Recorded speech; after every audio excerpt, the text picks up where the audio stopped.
Good morning. This meeting of the Task Force for Reviewing the Connectivity and Technology Needs of Precision Agriculture in the United States is called to order. I'd like to welcome you all to the last meeting of the third term of the Task Force. Welcome to the Task Force members joining us virtually. And we also welcome the members of the public who are watching online at fcc.gov/live. My name is Emily Kaditz, and I'm the designated federal officer for the task force. I'm joined by Grant Lucas, our deputy DFO. Let's proceed with the roll call. Dr. Michael Adeline, Chair, South Dakota State University. Present. Dr. Trikala Bajwa, Vice Chair, Montana State University College of Agriculture and Montana Agricultural Experiment Station. Present. Brian Krogh, Vice Chair, John Deere. Brian Krogh. Dr. Timothy Bradford Jr., representing the Reuben V. Anderson Center for Justice. Present. Julie Bichelle, representing Irrigation Association. Julie Bichelle. Stephen Hill, Satellite Broadcasting and Communications Association. Present. Andy Bader, Fifth Estate Growers. Andy Bader. Joseph M. Carey. Present. Heather Hampton Nodal, Nodal Limited Farms. Present. Carolyn Price, Upstate New York Towns Association. Present. Brad Robeson, representing National Rural Electric Cooperative Association. Present. Joshua Seideman, NTCA, the Rural Broadband Association. Present. Joyce Sterling, Iron Horse Vineyards. Here. Dan Watermeyer, Commissioner, Nebraska Public Service Commission. I'm here. And from the U.S. Department of Agriculture, ex officio member, Andy Berkey, Administrator, Rural Utilities Service, USDA. Here. Okay, well, with that, we do have a quorum, and I'll hand it over to Task Force Chair, Dr. Michael Adeline, to start the meeting. Dr. Adeline. Thanks, Emily. I appreciate it. You know, we finally made it. It's the end of this year, and it's the end of 5 years working on this great work. But what I'd like to do is start off and introduce Chairman Rose Wursel to give us some words, please. All right.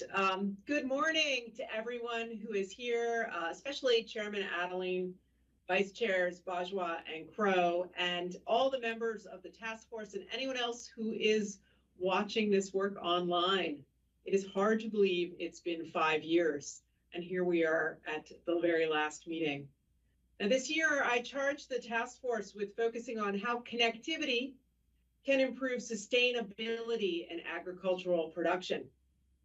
And I think, as everyone here knows, the last few years have shown us that staying connected has never been more important, and broadband connectivity has really proven essential to meeting our production and sustainability challenges when it comes to agricultural and food systems.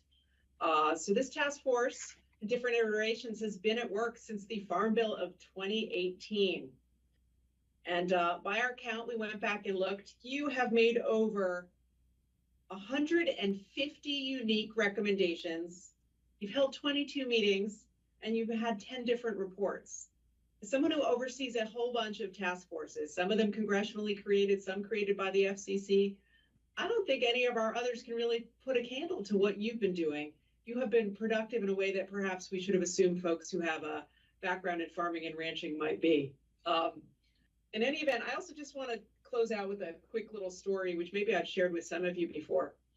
When I was growing up, I'm from this part of New England that actually has a lot of tobacco fields.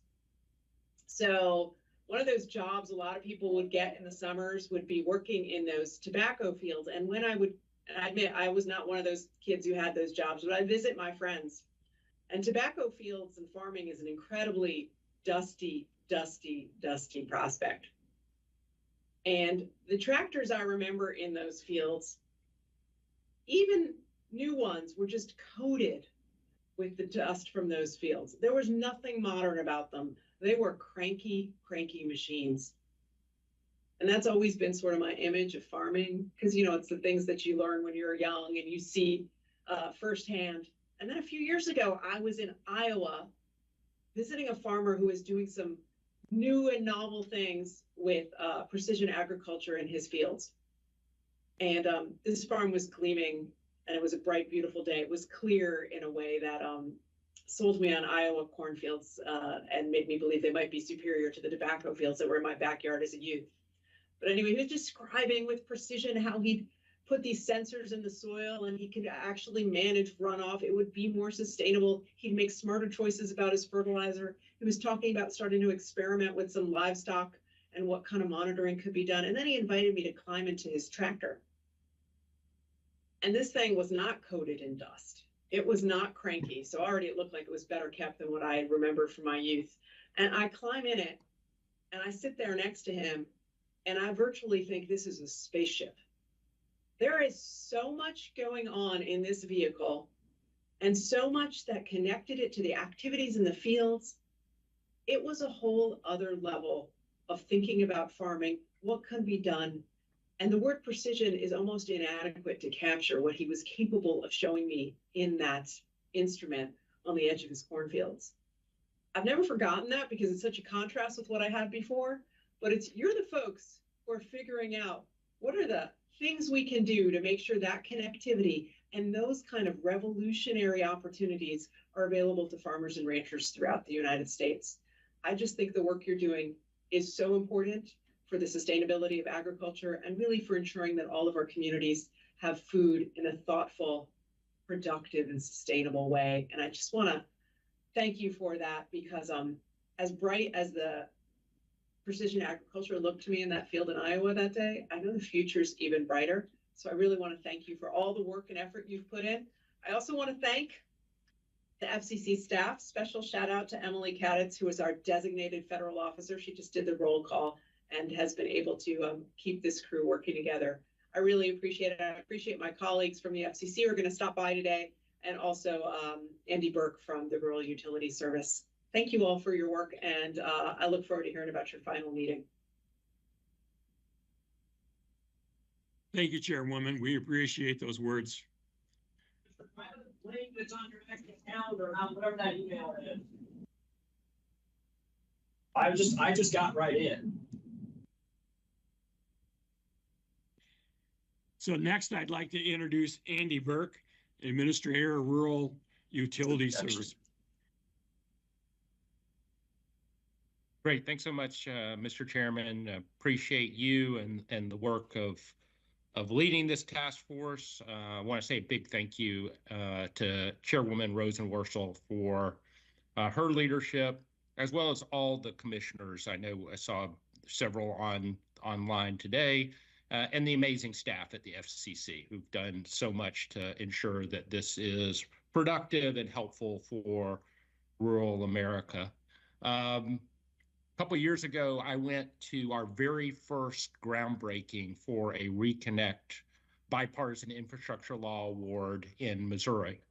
And when I was there, at the end of it, a man came up to me and he said, his name was Greg, he said, I want to tell you about what it was like to farm with my dad growing up around here. And he pulled out his fact finder book.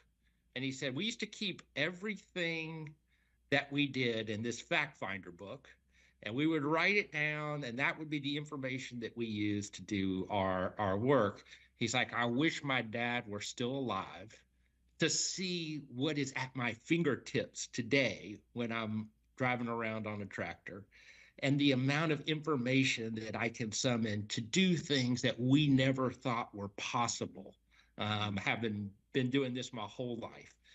And it was such an enthusiastic and truly memorable moment of somebody who we know the statistics about precision ag and what it's like, but for people who are running their family farms and are trying to make sure that they can survive and hand those farms to their kids, to future generations, precision ag is now the baseline for what we need in rural America.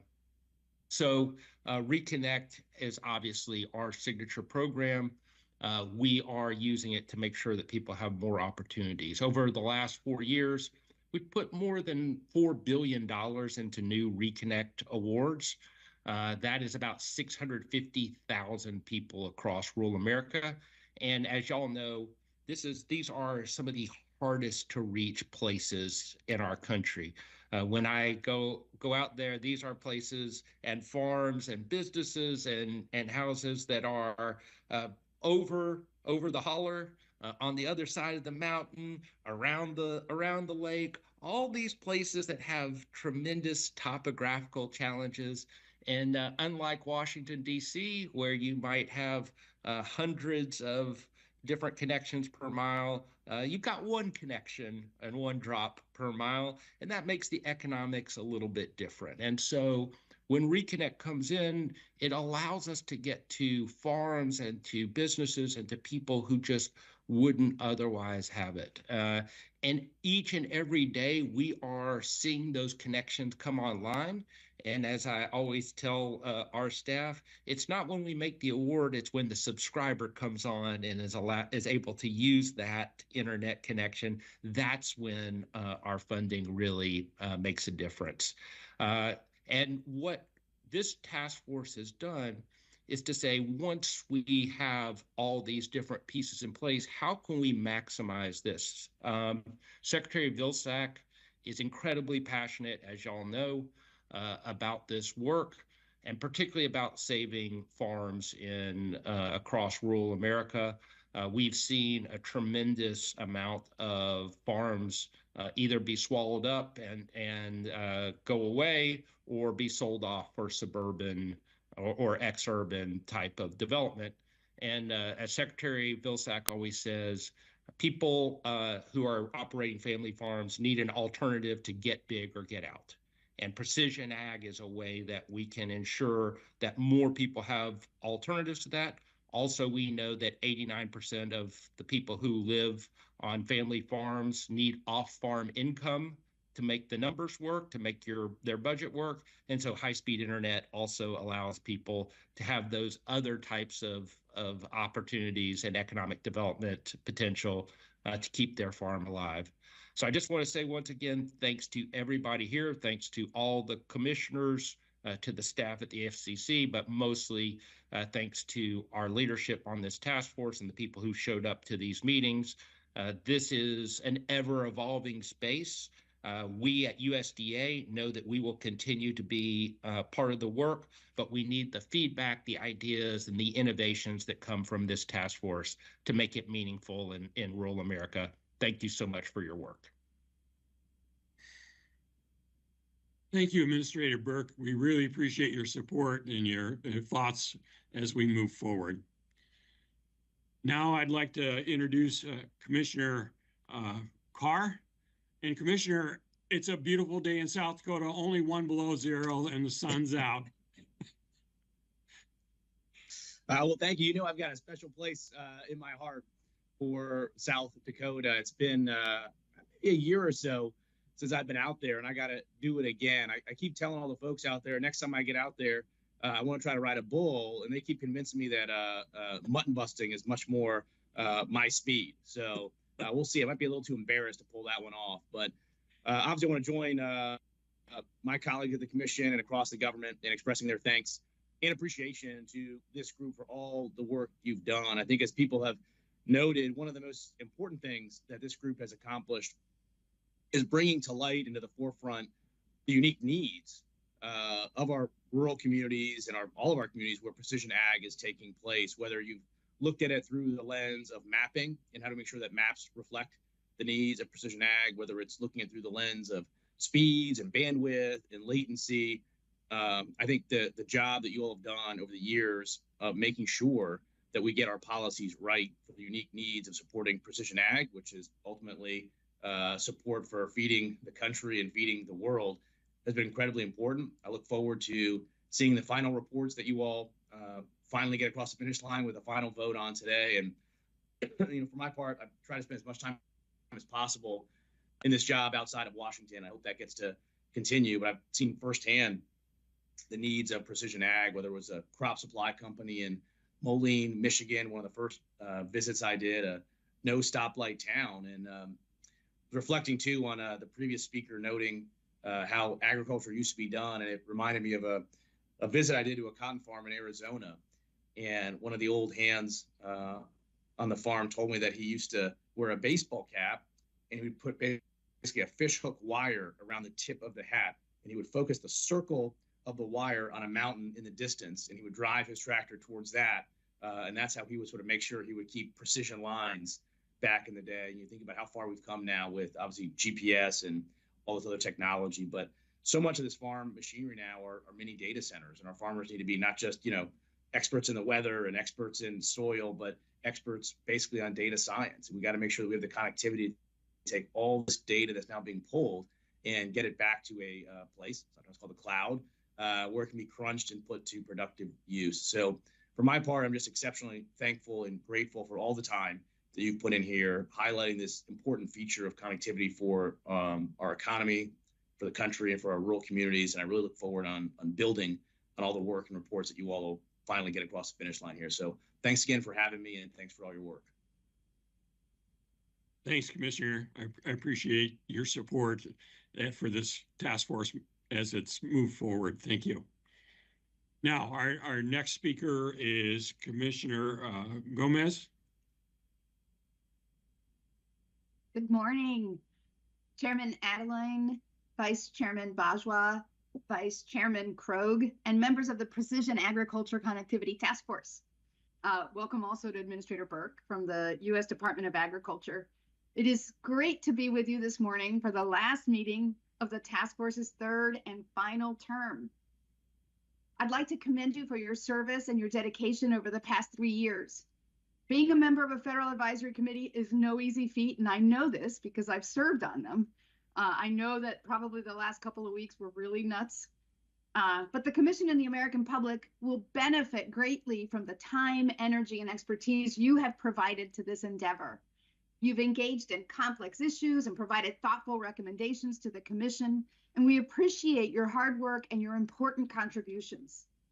As this task force's previous reports have made clear, and the chairwoman talked about how many recommendations you've made, broadband connectivity is foundational to the future of agriculture in the United States. So your work has shown how precision agriculture supports not only opportunities to feed the country and the world, but also to restore and preserve the Earth's biodiversity.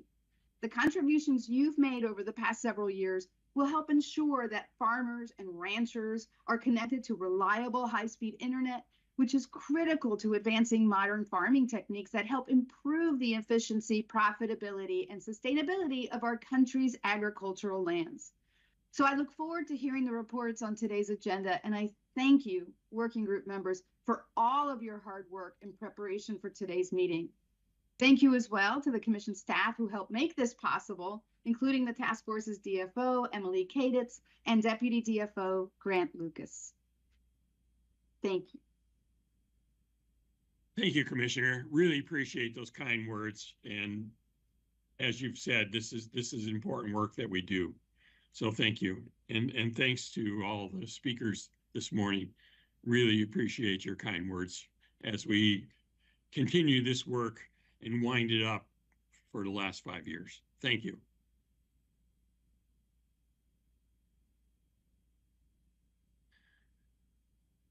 Next, we have a person that was the foundational person to get this task force on the ground, off the ground in the past 5 years. And so what I'd like to do is recognize Teddy. Teddy, you're on. I am on. Can you hear me okay? I can. Perfect. So how you doing this morning? I'm doing good. It's also cold in Minnesota, so I'm there with you. Inside than outside. But thanks for having me on today. It's great to see everybody. Like I don't know, not many people are on camera, but I see a lot of the names and kind of miss this group. You know, I must say, like I know it's only been a year, but it's been fun, and I think like I'm actually very much looking forward to the final report that'll be voted on today. But great work, everyone, and great to see everyone. Well, Teddy, I really personally wanted to thank you because you really laid the foundation for our success in getting to this point. Your leadership, you know, always professional, always kind. You always brought us together. So in the end, we came together with one because there's varied opinions among this task force, as you know, and the working groups, and everybody's passionate about it. And that's what you want. You want that good debate. You want that good understanding. But in the end, you need to bring it together. And you were certainly instrumental in doing that. And I feel my success, if there is any this year, is because of you in the work you have done bringing us together. And I know as you are, I am excited to see where this goes after this year. We certainly believe it's important work. So thank you. Well, I appreciate it, but the thing, I mean, it's like you said, it's the fun. First of all, the passion is absolutely there, right? I mean, everybody's super passionate, and that's the one thing to keep in mind. And everybody also has the hearts in the right place. They want to do the right thing. They want to push it in the right direction. We all know how important broadband connectivity is. I always talk about, you know, we're like building high-speed trains, you know, and at the end of the day, we don't have the tracks. So it's just as good as any other no train, right? If you don't have that. So having that broadband connectivity is important. And it's the speed of technology and the advancements in data science are going so fast that even the minimums that we talked about 2 years ago are almost like we're back to square one. So you got to continue pushing it, right? And I think, I mean, I'm preaching to the choir here. Everybody here knows that. And so we've been advocating for it, but it's been really exciting. It's been fun being around this group. I took a lot of energy from the passion the group brought. It was just a matter of creating the right environment to have the right conversations, to have the right debates. You know, it's good when we argue, right, or when we debate, because that's how you get the best of it at the end of the day, to make sure we get to the right spot. And I do believe our recommendations were really strong ones, and I do hope that I don't know, some of them already kind of have been put in place, but even take careful consideration to look at those. So I appreciate both the administrator and the chairwoman sort of acknowledging this and hoping to see that these recommendations go forward. But again, like I said, I miss the team, right? I miss being around everybody. And, you know, one thing we were challenging with was, you know, like I remember we had our first meeting, it was like December 19th, right? 2000, something like that. And we're all trying to figure out how to get there in person in DC and all that. And going, okay, I think we got it. Next meeting will be better. And the next meeting was in March, but we didn't have the meeting. It had to go online. And then we had to use broadband to do our own meeting, right? And so that was always fun, and all the challenges with, you know, the internet cutting out or all that kind of fun stuff. But we made great progress, and again, thank you for doing everything everybody's doing on this group. I really do mean that, because it is meaningful work, and we are moving ahead with progress. Absolutely. Shakala. Yeah, Teddy, I want to echo what Michael said, but you know, you were part of our mapping working group. So on behalf of the past and the current members of the working group and task force, I want to thank you for your outstanding leadership. One of the things that struck me during your 4-year term was how you built a consensus. You know, every working group had their own individual recommendations, and finding that common ground and you know, massaging those recommendations into unique and you know, strong combined recommendations. And I think you brought some expert editing there, right? If I remember correctly. You did an outstanding job, and also inspiring people. Bringing your expertise and knowledge from your years of service in your profession into this working group activities, and making sure we stay focused on our assigned responsibilities, and guiding the conversations in the right path. I truly enjoyed your leadership, and I really, we missed you. Even Michael gives excellent leadership, but we missed you, and I am truly thankful for what you have done over the 4 years, and I think you will be proud with this final report. I'm very much looking forward to it. Thank you. Heather. Yes. Actually, I'd raised my hand when we still had the commissioners online because I would like their insight into how we make sure that all this work that Teddy and we've all recognized continues forward and actually gets implemented, and what the appropriate way to, as a task force, recommend that things have an ongoing priority, what that would be. But I don't know if we have anybody on the line still or not with Brendan. And Teddy, loved your work. Thank you for helping lead our team. Greatly appreciative of everything. I echo everything they've said, but I may have missed the moment here with my raised hand.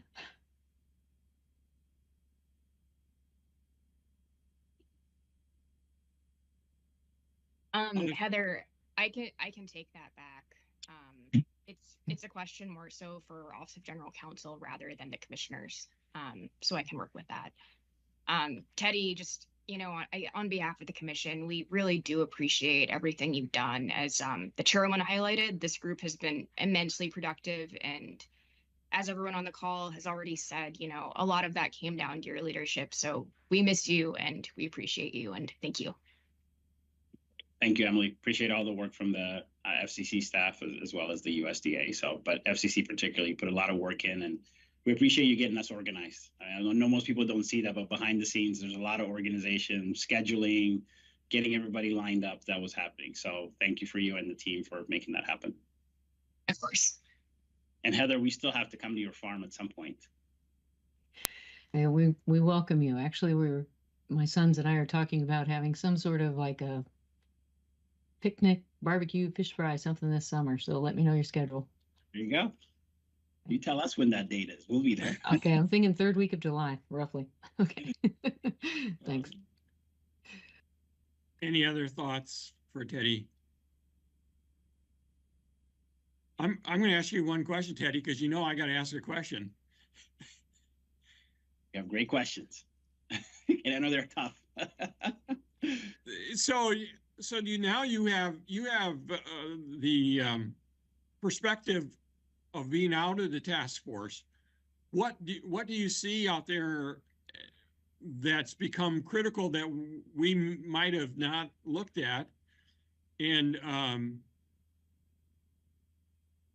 give me an idea of the urgency that you see as we move forward.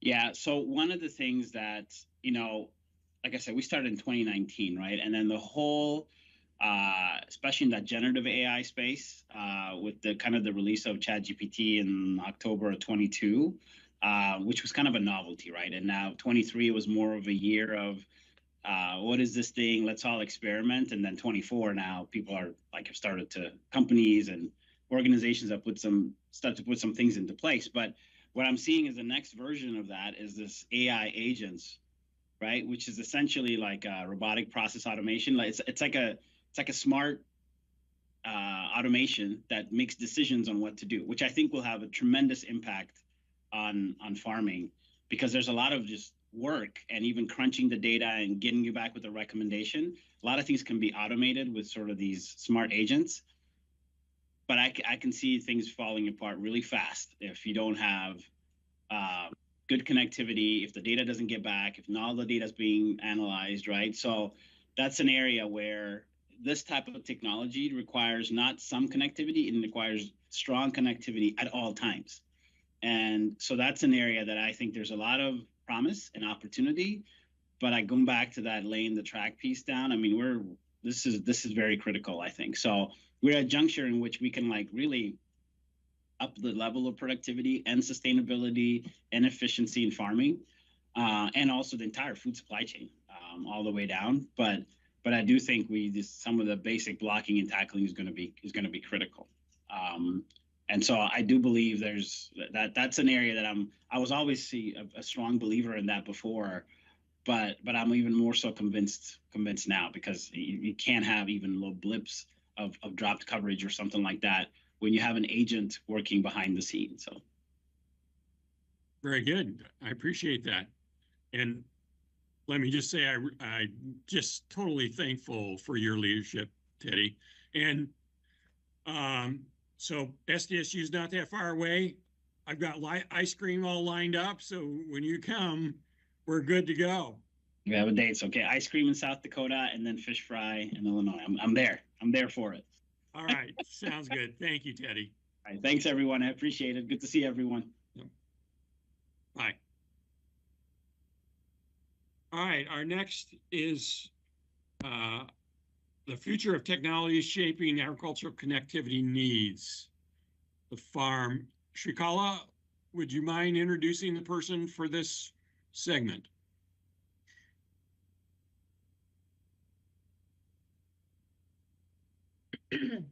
Unmuting myself here. We have we are bringing today William Arnholt from Fargo, North Dakota. We picked the farms team. He's part of the farms team from North Dakota because farms is, William can explain this better than me, but the farms came out of one of the NSF engines grant that North Dakota State and their partners received in establishing precision ag. Connectivity is a big part of it, and they are doing something big there. So, when the topic came up that what would be the future of precision ag, we kind of brainstormed some ideas, and this was one of the teams we thought will have something to educate us, what they are doing and what they envision as the future of precision ag is, and in light of the connectivity demand. So William, I wasn't prepared to give an introduction, so I apologize. Please take some time to introduce yourself to everybody. By the way, I am with the Montana State University, and if I remember correctly, William, you're a graduate from Montana State University.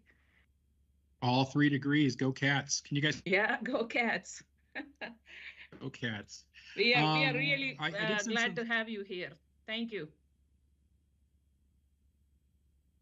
Did a great job. I did send some slides along. Would it be better if I,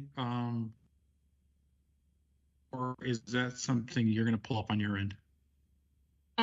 Your preference. So let us know.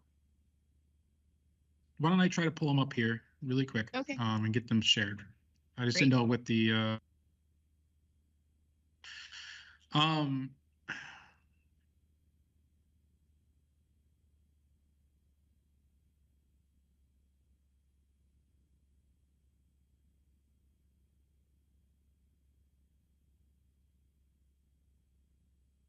let's see here. Is it sharing right now? No, I don't see anything.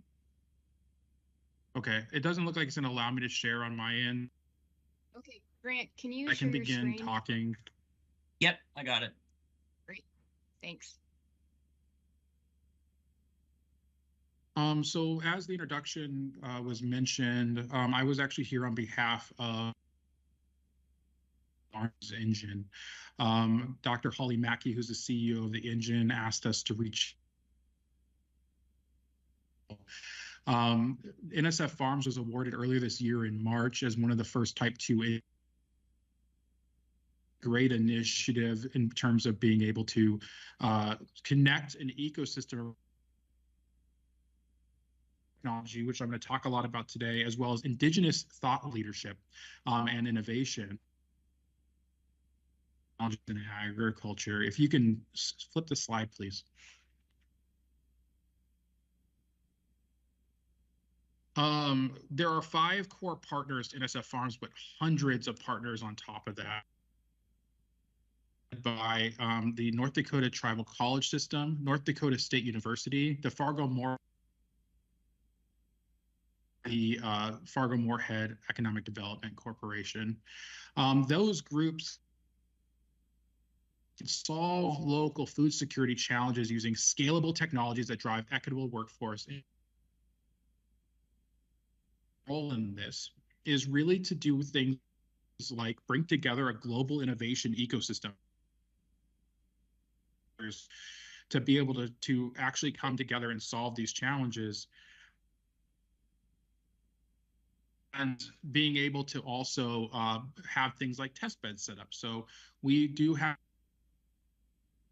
now that we bring together technology from startups, corporations, ag research. Hey, Dr. Adderholt, can you check your mic? Your audio is dropping every few seconds for everyone on the call. 1 second.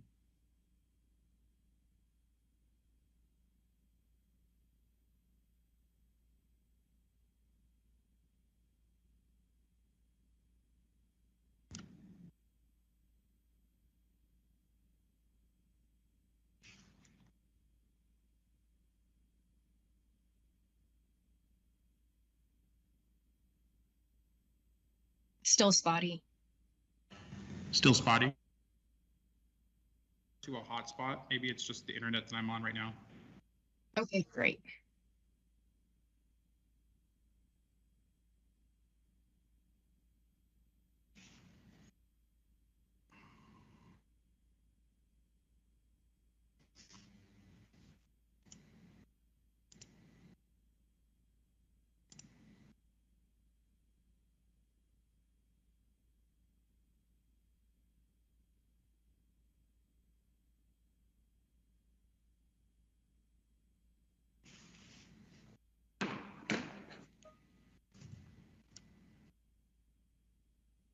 Hey, am I back on? Yes. Okay, so I moved over to a mobile hotspot. Hopefully that works well. Let me know if it keeps dropping. The role of Grand Farm in this work is really to bring together that global ecosystem, as well as run things like testbed operations. And so Grand Farm has that 600 acres. We are partnered with PTI North Dakota out on this site as well to do more production agriculture activities. PTI North Dakota is run by AGCO. And I'll talk a little bit about that. If you can change the slide twice now. So the mission of Grand Farm is to bring together a global ecosystem of growers, technologists, corporations, startups, educators, government, and investors to collaborate on solving agriculture's challenges through applied technology. One of the major things that we got into very early was this concept of last acre connectivity. As we looked at the diversity of technology solutions coming to the market, we saw a great need to be able to connect every acre of the farm to enable the growth and ability for technology to move forward. We've been very active in the connectivity space. I was just at WTA with Commissioner Gomez, who also presented, talking about the future of ag tech and the need for these different solutions to come to fruition. This also includes the great investments in terms of last mile connectivity, being able to enable those last acre connectivity solutions. One of the things that we've done a lot with is working with groups like Dakota Carrier Network on testing this out, and I'll share about that as we get into the presentation. If you can go to the next slide. To be able to understand the challenges and opportunities in agriculture, we start with a grower advisory group. This is Grand Farm's Grower Network. And here are some things that, just as we get into the technology that we're hearing and why it's so important that we invest in these solutions as we're getting into the technology. First, the reliability and consistency is so important. I'm at a farm 20 miles west of Fargo, North Dakota. As you saw, my internet was dropping. If there is a smart system that's connected and I'm trying to plant and it's dropping every few seconds, that might not have the consistency and reliability necessary to achieve the precision agriculture techniques necessary to increase the efficiency and cost of production or decrease the cost of production on my farm. The farmers want to see an increase in ROI. When they're looking at technology solutions, that's the first thing they're asking me is, first, does this work? Second, am I going to see a return on investment, and how have we measured that? I talked about last mile and last acre connectivity solutions. Those come up with farmers quite a bit because there are challenges where if someone tries to put a sensor in a part of their farm which would be optimal and it's not working, there's frustrations with that. We have 16 sensors, 16 different types of sensors from 16 different companies out at Grand Farm right now. And we're able to test how do those work against different last acre connectivity solutions like 4G, 5G, Wi-Fi, LoRaWAN, and CBRS. Being able to see how are they operating both above ground, where maybe they're on a station above ground with a gateway, and there's several sensors we have that actually get planted beneath the soil, and seeing how those connectivity types penetrate the soil, for instance. In terms of some of the things that we're seeing from farmers, what I'm being told is that there's about a 30% annual increase in IoT and sensor adoption. There are some papers that are also published I'd be glad to share with this group that reference the same number. And this would mean that every single year there's a 30% increase on each farm of how many IoT devices are present. If we look at our own homes, we probably see the same rate of adoption. I know back in 2013, I did a survey and I think I had 9 connected devices. I probably have upwards of 100 in my home today. And we're seeing very similar use of technology on the farm to enable decision-making and AI tools that you were just talking about in terms of generative AI. Data resolution increases and economy of scale decreases. So some of the things I'll talk about is the data resolution and the amount of data needed to be able to capture information on every acre of the farm to make these decisions, but also being able to have contextualization with each individual farm is going to be very important. And so that also increases the amount of data needed to be able to pass through these different solutions. And a lot of what's being discussed right now is that there's a discussion from farmers around that they're concerned their land value, if they are not connected, will decrease as it goes forward because the value of land will be tied to the ability to deploy ag tech solutions. Can you go to the next slide, please? And then why don't you go one more beyond that? So the challenge, the macro challenge here is in the next 25 years, the global population is expected to grow by 30%. Some people are saying 9 billion. Some people are saying 9.5, some people are saying 10. No matter what, we're looking at an increase in the amount of efficiency needed on our agriculture operations, both in production agriculture settings, specializations, specialty crop settings, and indoor agriculture settings, all of which use connectivity for different reasons. To feed the population increase, we're looking at an increase of food production of 60 to 100%. During that same time frame, which is going to be a pretty strong strain on both our supply chains and our farmers to be able to implement this. Next slide, please. Many of the solutions that I'm evaluating right now and that I work with in terms of the industry include things like unmanned aerial and ground systems, IoT sensors on tractors, for instance, as well. But static sensors in the ground, heavy equipment and smart implements. Traceability, data management platforms, so being able to actually manage the data coming off the farm, maybe conglomerate that and make it easier to have interoperability, as well as the use of energy on the farm and how to optimize using new electrical systems and other things on the farm, taking advantage of hydrogen energy, for instance. Next slide, please. So to talk about a little bit about what we're seeing in the robotics and unmanned aerial and ground system space, we're seeing a lot of development around task-oriented robotics that assist with ongoing operations. Heather, I was just talking to AI farms just before this call when I was stepping in. Some of the work that they were working on with, for instance, EarthSense, very exciting. We need to be able to pull the data off of these robotics and these drones to be able to have it utilized. To have a mosaic of imagery coming off the farm is extremely high resolution and requires extreme bandwidth. And some of the images, for instance, that we're taking out at my site right now are at the order of 5 to 10 gigabytes. in terms of the hyperspectral imagery that's happening. This becomes cumbersome when you're trying to do that across an entire farm site, let alone just individual test plots. Next slide. One of the examples that we have as a use case is the work with iGen. iGen is using a robot to address herbicide-resistant weeds.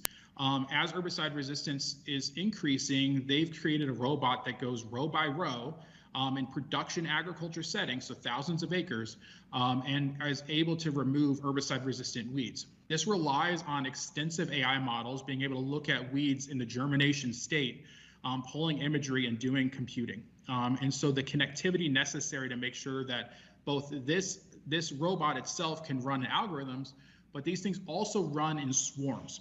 And so being able to connect to each other, understand where they're positioned in a field, and how do they maximize efficiency within the field are going to be very important.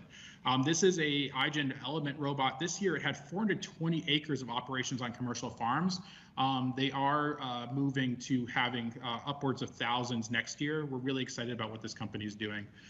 Next slide, please. Some of the things that we're looking at right now are heavy equipment and smart implements. John Deere See & Spray is one that we're really interested in. The ability to have multiple sensors across a sprayer boom, for instance, that are all collecting individualized imagery, and being able to use onboard computing and telematics to be able to understand what each of those are going to end up doing. But then having to do autonomous decision making on top of that. Some of that's going to involve onboard computing. So it might not involve the connectivity because of the high rate of decision making necessary. A lot of the autonomous decision making, though, that's happening in terms of mission control, what that tractor is doing in the field and how that smart implement is operating, is reliant on last acre connectivity and last mile connectivity solutions, even satellite solutions, to be able to best operate and be able to do its job effectively and efficiently. It's a substantial investment for these farmers to take these equipment on.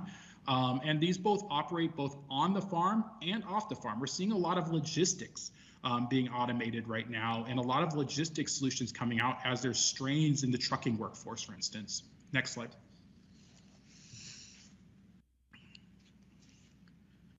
So as we go to this slide, one of the use cases that we've seen is this leader-follower truck model. This is using 2 trucks. The first one is driven by a human being, but the following trucks, I think it's up to 4 following trucks, are able to drive autonomously with the leader being driven by a human. With the delays in being able to move materials, with the saturation of our commodity markets right now, the ability to move commodities to where they would be best priced using autonomous technologies has been something that's being looked at right now. CHS and Mindac Farmers Cooperative, who are both present in the Midwest, were partnered with Kratos Defense, where they're deploying these leader-follower trucks. And this year alone, there's been 100,000 autonomous miles driven in North Dakota through this project. And then we're expecting millions this upcoming year. Really excited about what we're doing in the logistics space. And as I mentioned, we're starting to see the implementation of smart implements all over the farm as well. Next slide, please. I did talk about sensors. I just want to highlight a little bit more.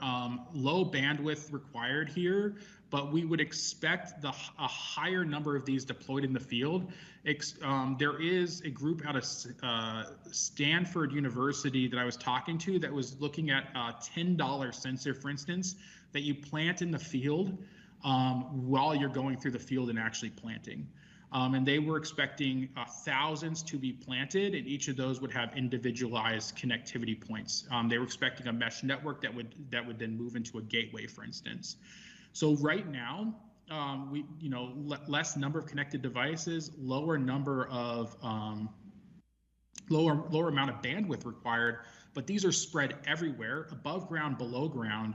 And need to have consistent readings. And it is very difficult to uninstall a sensor during the season. So if it drops connectivity and cannot reacquire that signal, having to go back out into your field when corn is mature and having to figure out where that sensor first is And then how do you and where do you move it to be most optimal is a very challenging task. And so in terms of farmers using these, the last acre connectivity piece is going to be extremely important.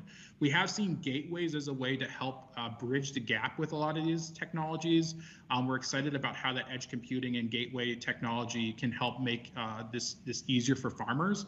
But each of the IoT solutions is unique in how they're approaching it. Next slide.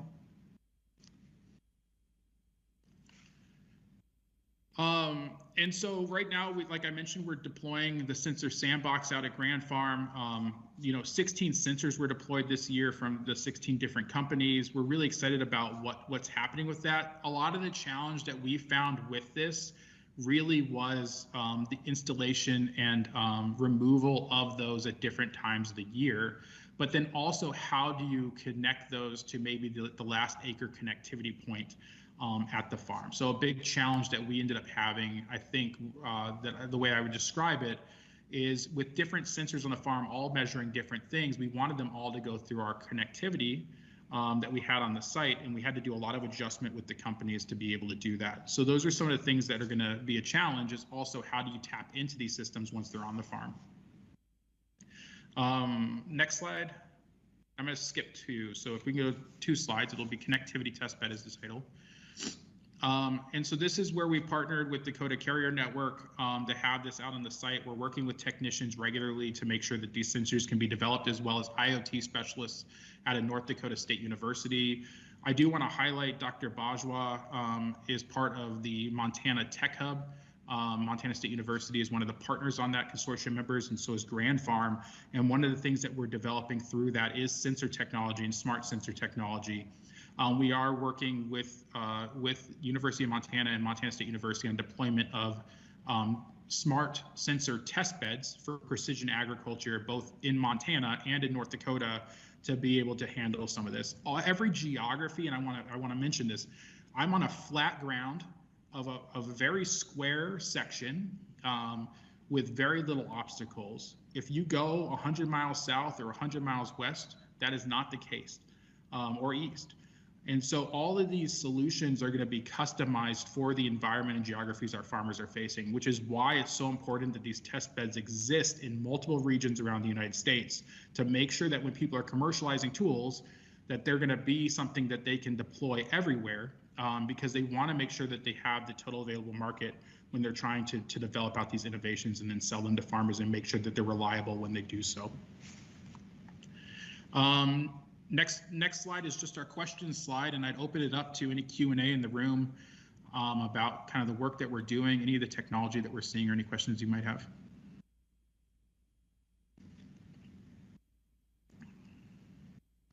Go ahead, Heather. All right, thank you. Grant, thank you for this update. It is always inspiring and just exciting to see what the potential is. And then I still have that internal, like, and will we ever get to experience that in Fillmore, Illinois, right? So this idea of creating test beds across the country, where do you see funding for that coming from in a real way? I know, like, I've been, along with EarthSense, whom you mentioned, and some other really qualified computer scientists, been part of 2 rounds of grant applications to the National Science Foundation, where they just, it was a no-go in that particular instance. So to try to get it out into the field, away from a university location or a highly connected area, where do you see us, making this reality? Absolutely, and you can drop my slides so we can have the visuals back. I believe that public-private partnerships are necessary to this next step. There is, when we think about these smart farm operations and demonstration opportunities like AI farms, the research side is very important. How do you look at the economics of this? How do you look at the agronomics of this? How does it integrate into maybe how sensor technology is developing? But there is this relationship that's needed with both the agriculture industry and the technology industry that is absolutely necessary. On the agriculture industry, it's very important that we're engaging with growers like yourself, thinking about what are the unique challenges that you're facing, how you're currently implementing these in your own operations. And then being able to then take that to the technology industry. And I would even say, like, John Deere is a tech company right now. You know, and helping them better understand, given the workflow, given these challenges, how can we implement this? And I think that's where we've seen a lot of progress. For instance, at Grand Farms Innovation Campus here in North Dakota, or at our UGA Grand Farm in Georgia, is being able to put that contextualization to why this technology matters, demonstrate it, and then have teammates. So I have 6 teammates who are very intimately engaged in how we deploy these.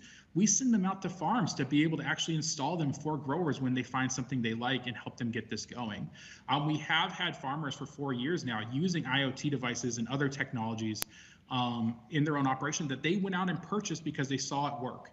And I think that's part of it. We need to establish the trust. And I see Extension being a massive player in this. Extension from the land grant institutions is one of the best investments our country made over 100 years ago. And they're able to take this technology and share that with our growers and talk about the advancements. It is going to be necessary that they're trained on these. It's going to be necessary that they understand why this technology is important and in what use cases it's going to really create an ROI difference on farms.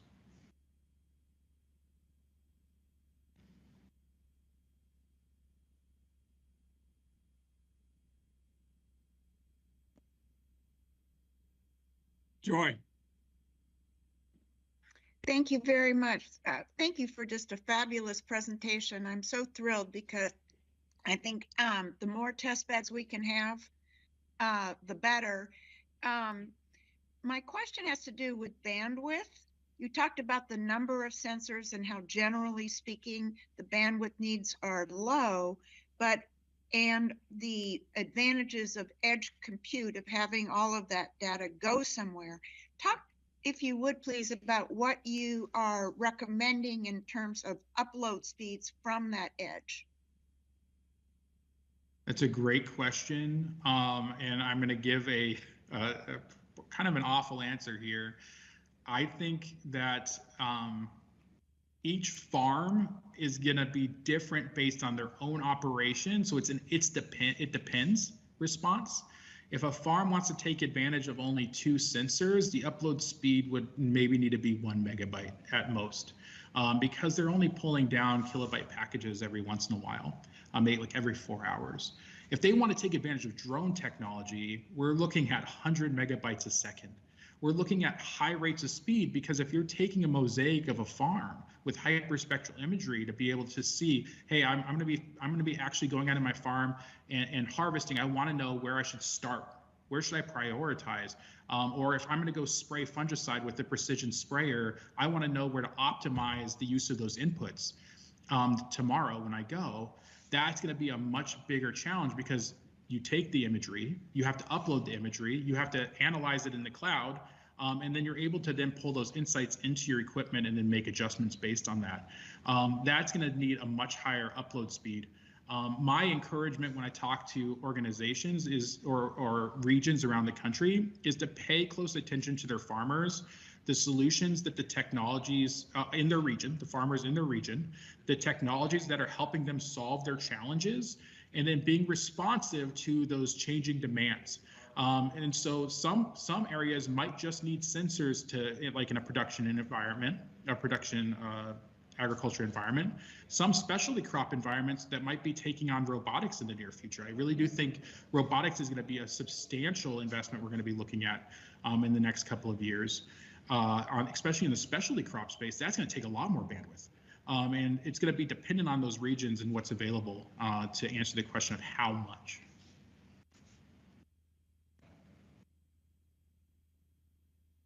Andy Bader. Thank you. A fascinating presentation. It's just a little bit of a different question.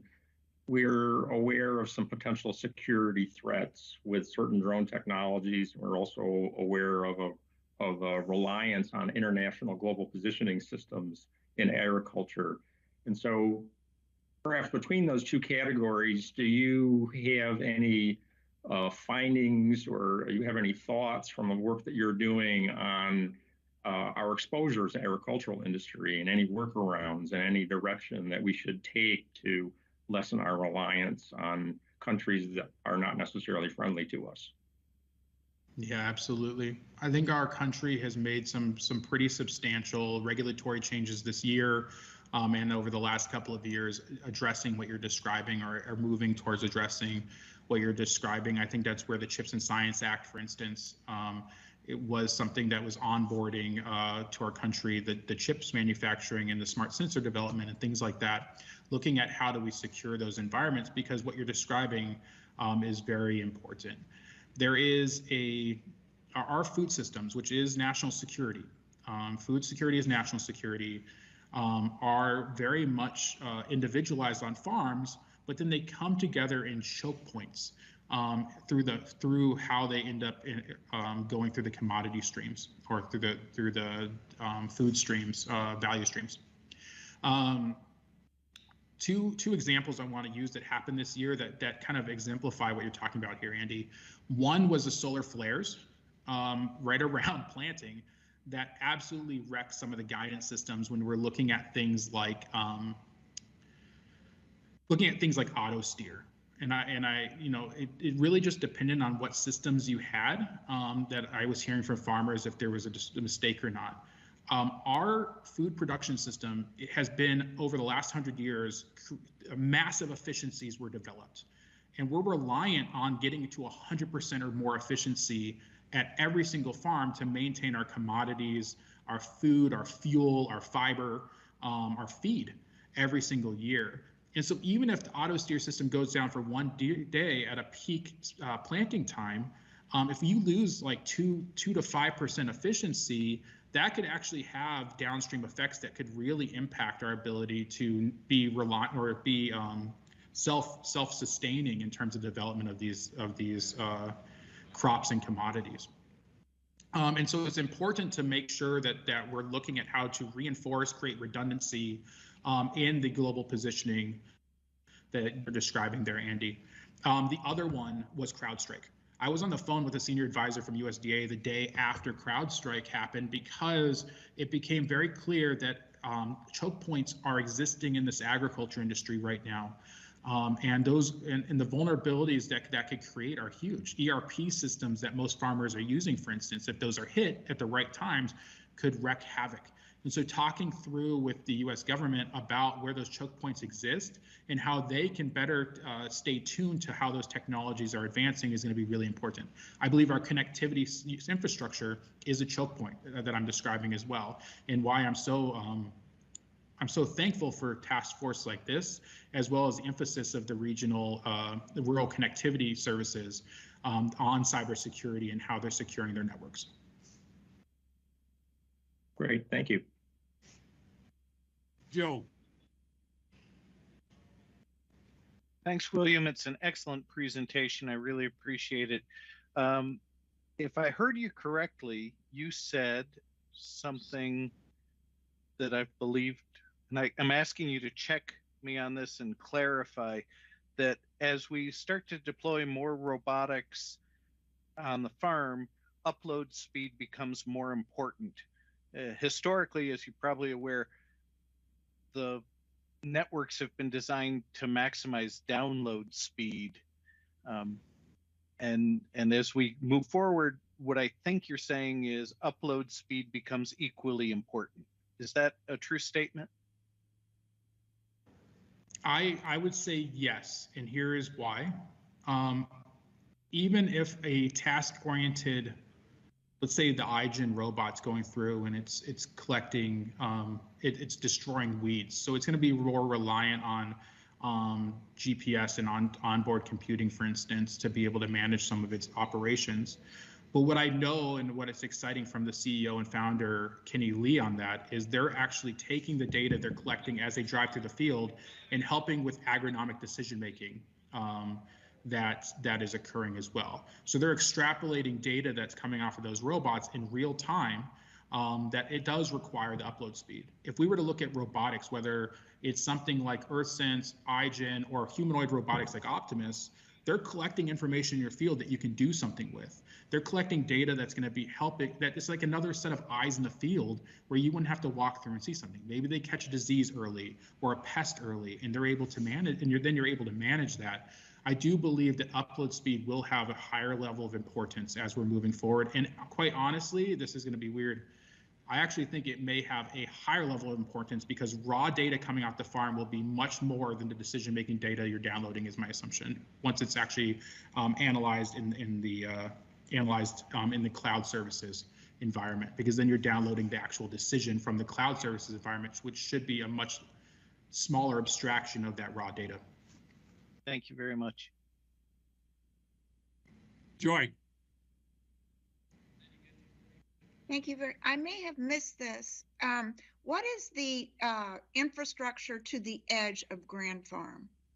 What is giving you your bandwidth? Absolutely. So we do have relationships with, we have a strong relationship for the last 5 years with Dakota Carrier Network and through their rural telecommunication provider, MLGC, which has run fiber to the farm. So we have fiber that runs into that telecommunication infrastructure that expands across the last acre connectivity across our farm through things like 5G, 4G, LoRaWAN, Wi-Fi, and CBRS. And each of those have their unique strengths and weaknesses. And we've been talking to the innovation ecosystem about when some would be used versus others based on the task that's being at hand. We are also partnering with groups like with some of the space technology that's coming out, like the low Earth orbit satellites, to be able to look at how those are able to operate both in a mobile environment as well as a static environment. So things like Starlink that are able to then serve as a last mile connectivity piece to that last acre connectivity solution. I'm sorry, just to reiterate that. So you're looking at Starlink for last mile to power, so to speak, last acre, but will that be giving you the upload speed that you're looking for? So I think the upload speed, based on what we've experienced right now, the upload speed is our limiting factor across both fiber infrastructure as well as satellite infrastructure in terms of getting to a speed to decision. If we go out and we fly a drone, maybe with like a Wingtra, and are collecting information across the farm, we have to upload that then. And I am seeing limitations of from both even the fiber backbone in terms of the speed that some of that can happen based on the amount of data that we're uploading.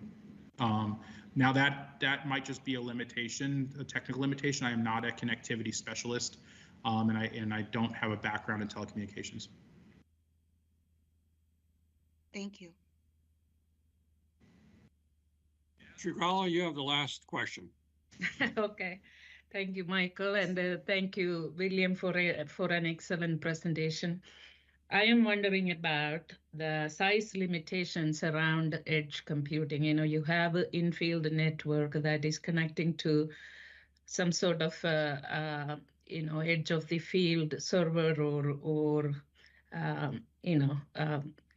hardware where it gets connected. And I'm thinking about Montana, the terrain, in a mountain area, what it would be. And also, in areas like Fargo where it is pretty flat. Do you see like it's a section that you would consider for edge of the field as the maximum area? Or I am also wondering about, it's very rare to find a farmer who has a contiguous land. The fields may be 50 miles away or spread over a larger distance. So how do you anticipate these things working out? Yeah, that's such a great question. I love it. And my background in Montana is why I bring up a lot of this as well, is like, I can test something out here. So like we're about 1.5 miles from the North Dakota State University seed farm here at the Grand Farm. And we have sensors deployed on that seed farm that are feeding back right now data with no challenge.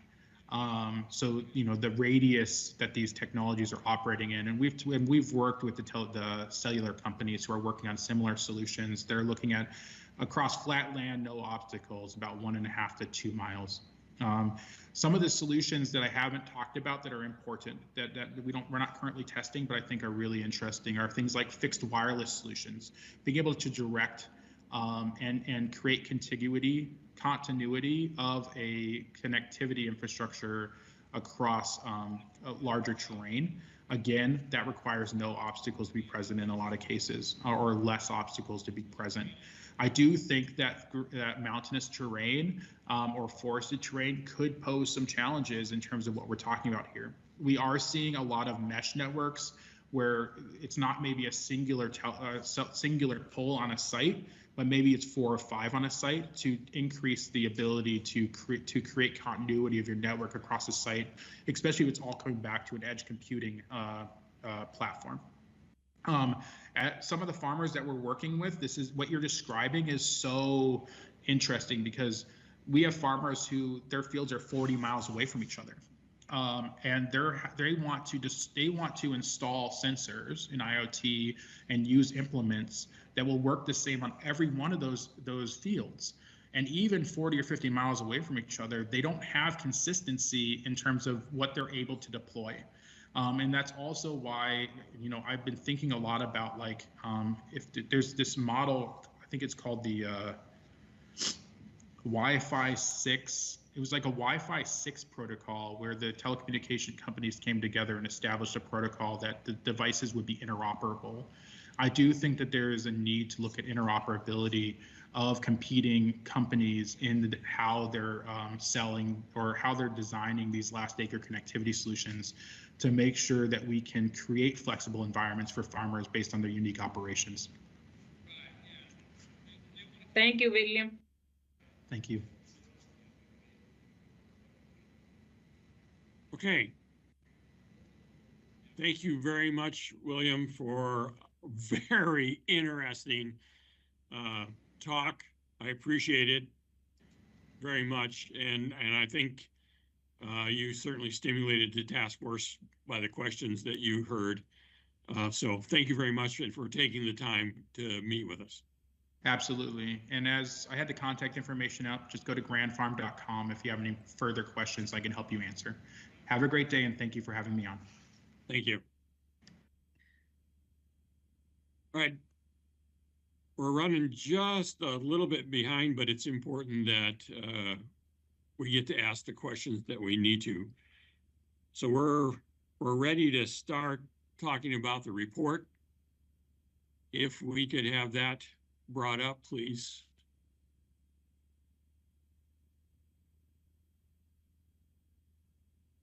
Grant, do you mind Emily, sharing your screen again? Yep, got it. Great, thank you.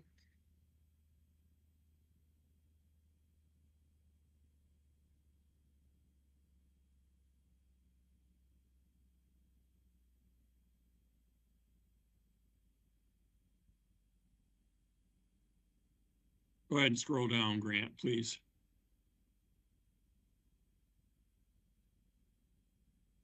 Yeah, right there, it's good. So the first part of the executive summary, and I drafted it with the help of Shikala and Ryan, but it's really boilerplate as to how the task force was created and what we're to look at in the working groups that were created. And then from there, I asked each working group to come up with a paragraph that described what they saw their working group doing and the information that's on them. And their working groups or the order is in the working group order. So the first one is mapping. And it is really their words that I used in this section from 1 to 4.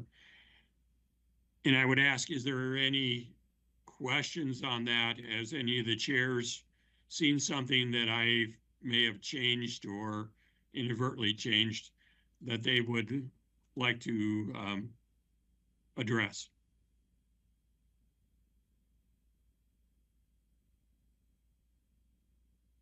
On behalf of the mapping working group, this looks right. Thank you, Joe.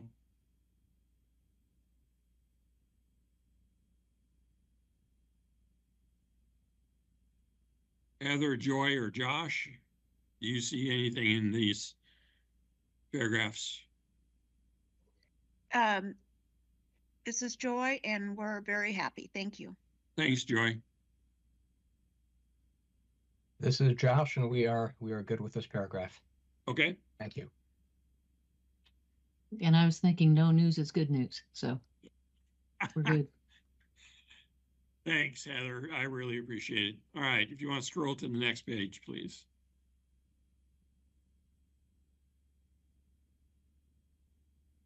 So in 1 through 5, I try to summarize big thought related to each working group.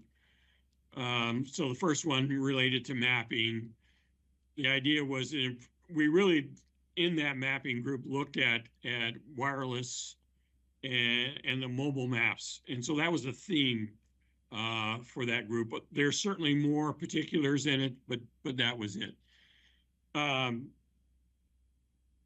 then, so that's what these cover is the general theme of each of the working groups. And then the conclusion. And I think it's quite apparent as we got the reports from the working groups that the agriculture was changing, and the digital agriculture is how we move forward in the future, and it's going to be extremely important for food security, for feeding, if we have 9 billion people, for feeding those folks, dealing with climate change, and dealing with different aspects of the changing biological environment that we see. I think it's important, and I want to point out the last part of this conclusion, that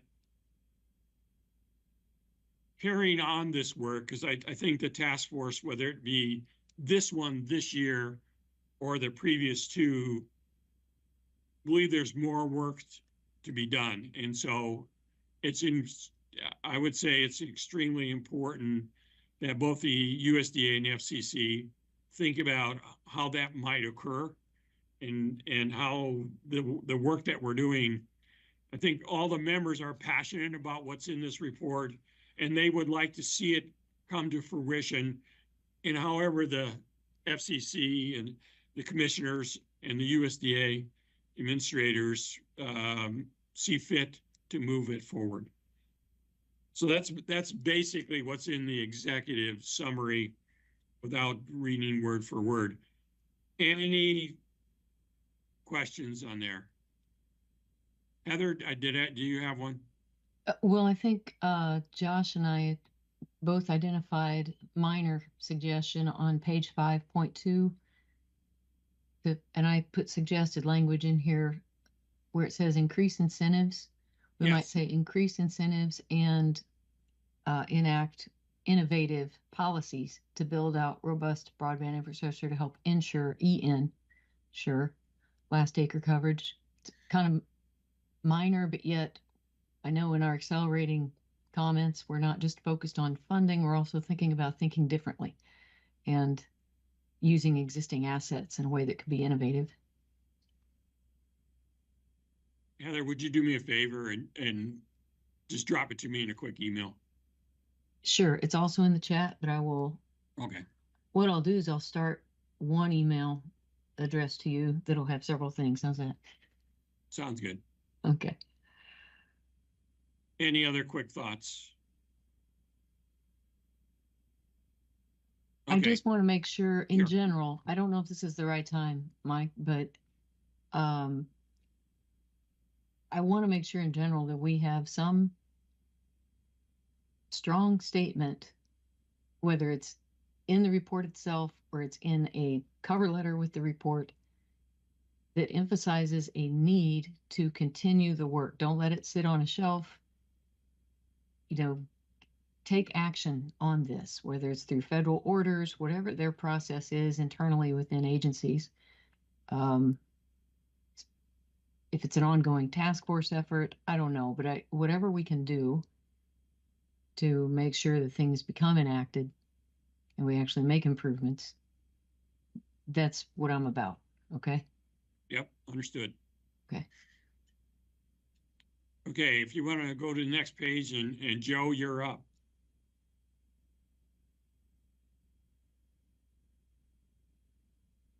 All right. Hi, everybody. And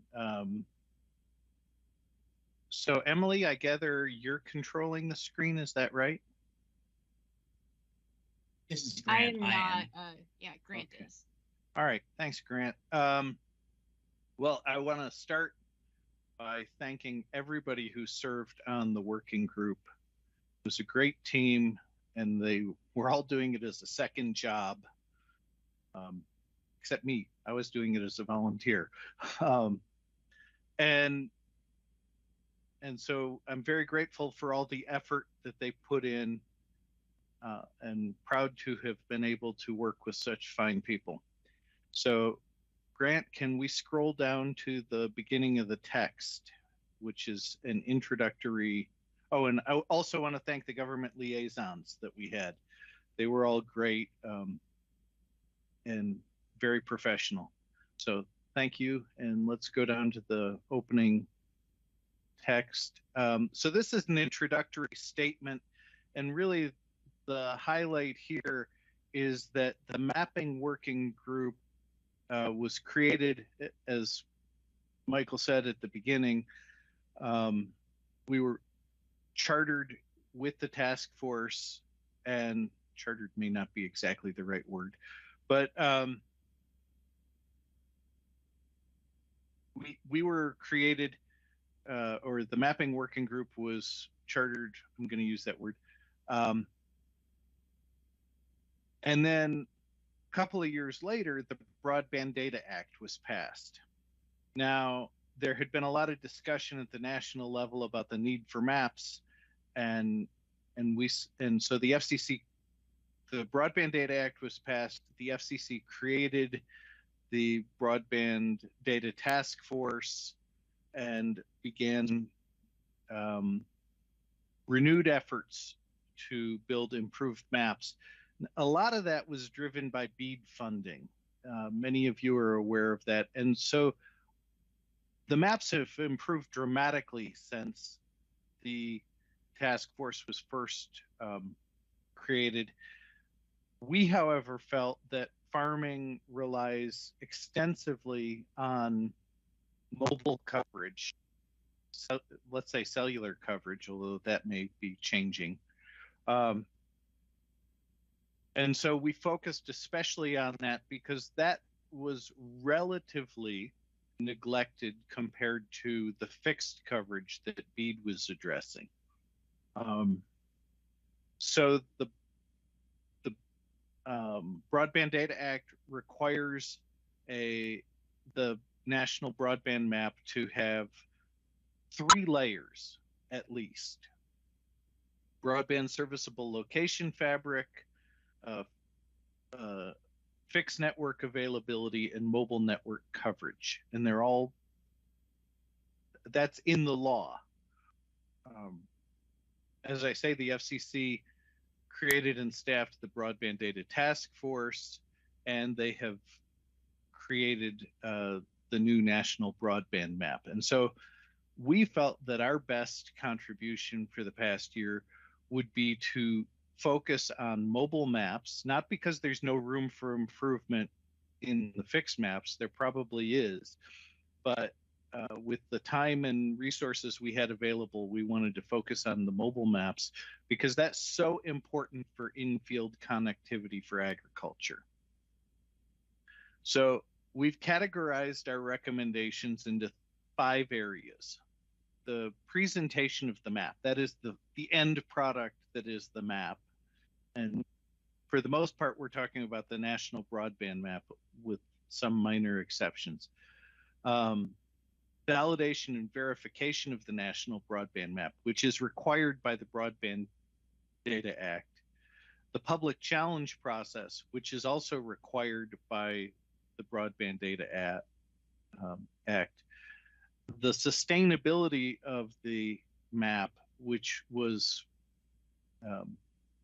a task that Chairwoman Rosenworcel gave us at the beginning of the 2024 term, and awareness of the broadband map and outreach efforts, which flow from the way that the challenge process works. All right, so section 1. Oh, and these recommendations in each of these categories, we tried to put them in order of significance and impact. So recommendation 1 is that the map should reflect what consumers can actually expect, considering both the RF coverage and the typical network load. So many people think it's a common belief that when things don't work as well as you'd like, it's a result of poor radio performance, or you're too far from the base station. And that is oftentimes true, but not always true. So one of the other things that can affect performance is the load the base station is under. That is how many people are connected to the base station and how much traffic they're using. If everybody's trying to do FaceTime, that's putting a much heavier load on the base station than if everybody's sending text messages. All right. The Broadband Data Act, the law says that we count an area as covered if there's a 90% probability of connecting to the base station. It also says, or of getting your traffic through at a threshold level. It also says the cell loading shall be not less than 50%. Currently, the way the map is computed, the cellular carriers estimate their coverage based on a precise 50% load on the base station. And what we're saying is, no, you guys know what the base station load is. You should actually use the actual base station load and not, and some statistical representation of the actual base station load that you have experienced. And it's not the consumer's problem whether the cellular base stations are loaded heavily or not. It's just show us what the map looks like given the loads that you're experiencing. And what we see in urban areas in particular is they put up more base stations when they're heavily loaded to lighten the load on each base station. And the last point is, it's tempting to say, hey, in rural areas, all the base stations are going to be lightly loaded. That's not necessarily true. We have had people tell us, people that we believe are credible tell us that in rural areas, we get some very heavily loaded base stations, and the map should reflect that. All right, recommendation 1.2. Currently,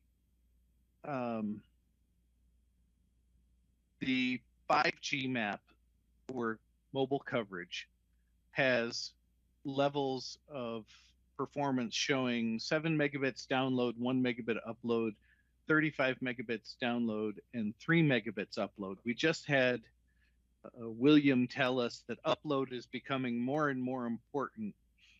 And frankly, neither of these levels that is shown on the map is what people are thinking of when they think of 5G service. These are levels that were easily obtainable with 4G service.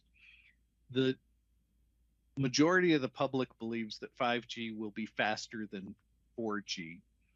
We're suggesting that a 5G mobile map should include the broadband standard that's equivalent to fixed service, okay? Not that carriers have to meet it, but they should give us a map of where it's available. Next item, please. Let's go down to the next recommendation. And I'm going to go through all of these in section 1, and then we'll take comments on section 1, and we'll do that for each section. 1.3, the mapping working group recommends that FCC clarify the legend on the mobile layers of the national broadband map. As I said a moment ago, covered area is defined where there's a 90% probability that achieve performance threshold. And that performance threshold depends on whether it's 4G or 5G. And that's not clear to an average person looking at the map. You have to dig into a bunch of FCC technical documents.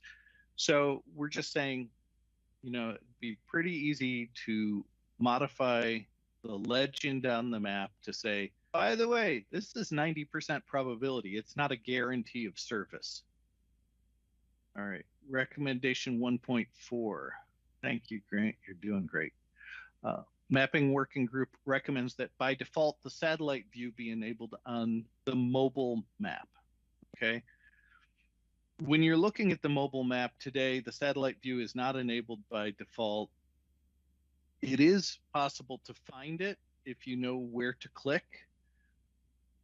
We struggled with that, and finally an FCC staffer showed us how to do that. We're just suggesting that it be enabled by default. And the reason it's so important is in precision agriculture, there are visual cues that are not on maps. It might be irrigation pivots, it might be tree lines, that sort of thing, that just don't get shown on ordinary maps. But they're really important to farmers to try and interpret things. All right. Scroll down, section 1.5, or I'm sorry, recommendation 1.5. We are recommending that mobile satellite services be added to the national broadband map. Historically, satellite service was always fixed. We are now starting to see direct-to-device satellite service, and we're seeing that Starlink has enabled mobile service for their satellite system. We believe that there are others that will be doing so soon. And so we just think that, hey, it's a national broadband map. It's not a national cellular map. We want to be agnostic to the technology. That is, to be clear, not required by the statute. Okay, so it's our recommendation. All right, recommendation 1.6. Mapping Working Group recommends that the USDA and National Agricultural Statistics Service produce a map that includes mobile coverage over agricultural land. We made a very similar recommendation last term. This is just clarifying that this is mobile coverage over agricultural land.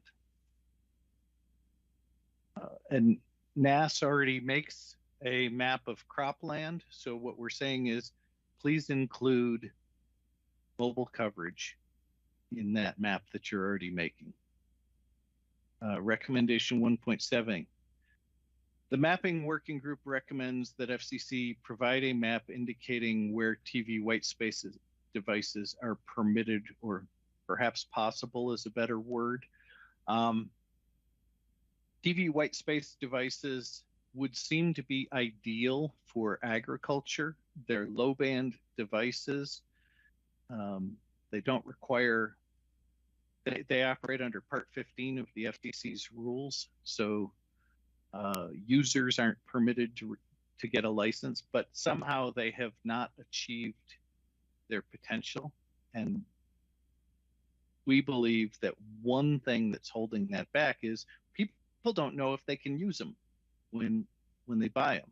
And so we're not suggesting that this be added to the national broadband map because it's not yet a mass market device, but we are suggesting that a map would be useful to help advance that technology and make that set of rules useful to the public.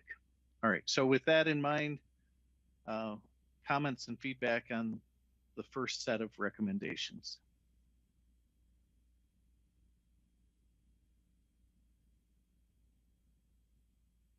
One word, outstanding. But I've already read ahead too, so that applies to each section. Okay. Thank you, Heather. You're very kind. A lot of work from the whole group went into this. All right.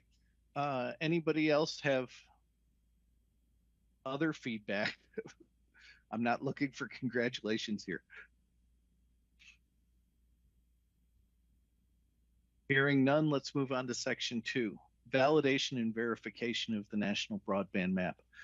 All right, as I said, the Broadband Data Act requires that there be a validation, or it actually requires that there be a challenge process by which the public can challenge the National Broadband Map. And it further requires that it be I think the word they used was user-friendly challenge process. We are recommending that the FCC establish an ongoing independent on-the-ground sampling approach to verify the accuracy of coverage maps submitted by the mobile network operator. So currently, the way it works is the mobile network operators submit to the FCC what they believe their map is. They have no obligation to actually go out and measure the coverage. They may do so as the course of their ongoing business, but they're not obligated to. So the map that they submit is based on a mathematical model. The mathematical model can be chosen by the carrier. Each carrier can choose a different mathematical model. We're simply suggesting here that somebody should go out and actually measure how well that mathematical model is represented in the real world. The current FCC strategy is to submit is to have an app, the FCC Speed Test app, and let the public measure the speeds that they get and report that back to the FCC. And that's a pretty reasonable thing to do. It's necessary, but insufficient is what we're saying here. And especially because there's not a lot of people in rural areas, and the people that are in rural areas are unaware of the availability of this. They actually need somebody needs to actually go out and measure what the coverage looks like. Now, in the Broadband Data Act, the FCC was ordered to do a proof of concept using the United States Postal Service vehicles to collect the data. They did that. We read the report, and it did show that this was not yet a mature technology, and it's going to take some more work. Get it? Not quarreling with the work the FCC did there, but by itself, the crowdsourced challenge process is insufficient for rural areas. All right, next item. And this, by the way, we recognize that this is an expensive thing we're asking for, but if you want an accurate map, we don't see a way around this for rural areas.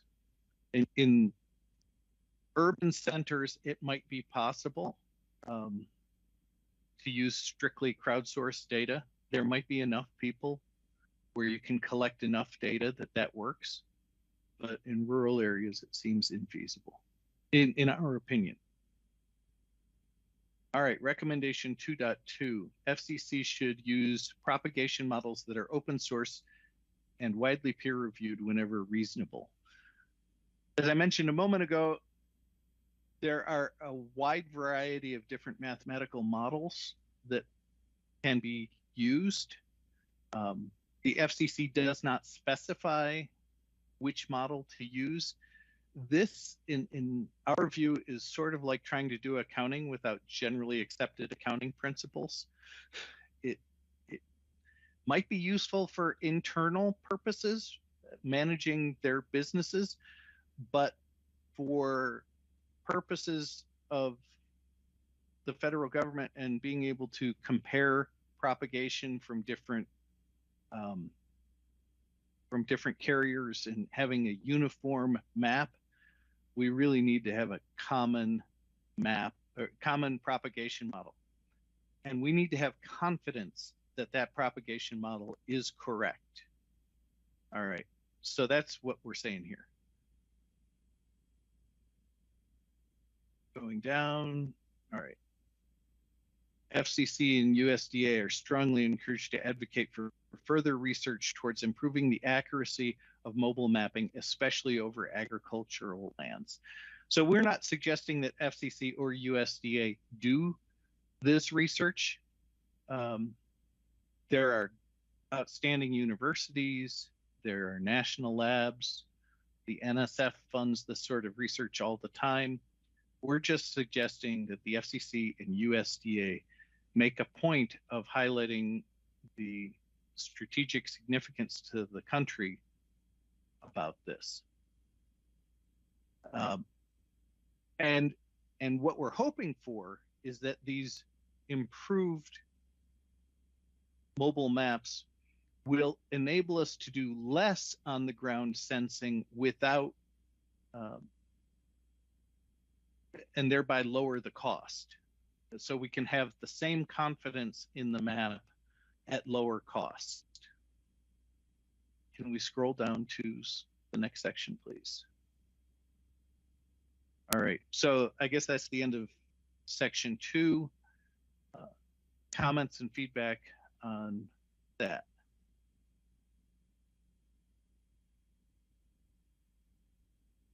Just a general question more to the FCC staff. Sorry, Andy put up his hand. I apologize. I just saw his hand.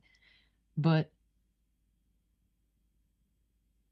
we'd had some earlier previous discussions about what language is appropriate for us to use, and I'm looking at recommendation 2.3 and paragraph 3 and 4 in that, where I mean, I like it because it's useful and it shows where the work can be done and who's the relevant party to do the work, like purview of National Telecommunications and Information Administration, Institute for Sciences. I mean, we're really drilling down to say, and this is the partner agency that we need to look to actually get this done.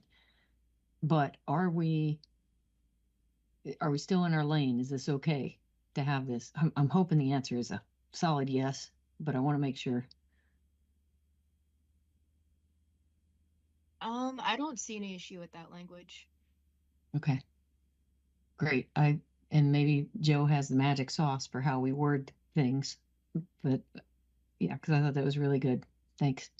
Well, our recommendation is clearly to the FCC and USDA, and what we're trying to do here is highlight resources they could draw on.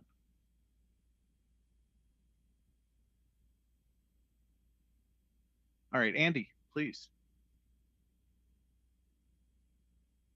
Joe, I'm going to violate your request that we not just pile on and say how wonderful a job you did, because I really want to punch up your recommendation 2.2 with the need for uniform propagation models. As someone that came from working in electromagnetic spectrum in different areas of industry, I've always been shocked that we don't have a common modeling technique for wireless services across America. And this is so essential for anyone when we're looking at the possibility of augmenting service with private networks or comparing one vendor versus the other, and reliability, redundancy, et cetera. And so I just wonder if there's a way to punch this up and maybe even be a little more specific and ask the commission and commissioners to consider launching NOI, NPRM, et cetera, on this issue because of its vital importance. That's an interesting, and you've commented privately before, so that you thought this was a really important recommendation. But what I'm hearing today is you're suggesting we change the language a little bit to express the urgency and criticality of it. I'm certainly open to that. I'm not sure I want to be wordsmithing it right now. So maybe I'll take moment over the lunch break, or maybe you and I can meet at the lunch break and discuss if we want to insert another paragraph or something. And then we can discuss it towards the end. Would that be okay? I'm certainly open to that. And of course, we have other task force members that need to weigh in too. But and maybe I'm alone in this view, but it is a view that I feel quite strongly about. All right. Why don't people put a message in chat if they would like to meet during the lunch break to discuss this? And we can discuss it with the larger task force towards the end of the day. Is that okay, Mike, Emily? Is that an appropriate process, or does the debate need to happen in public? No, that's okay. Okay. All right. Let's scroll down to section 3.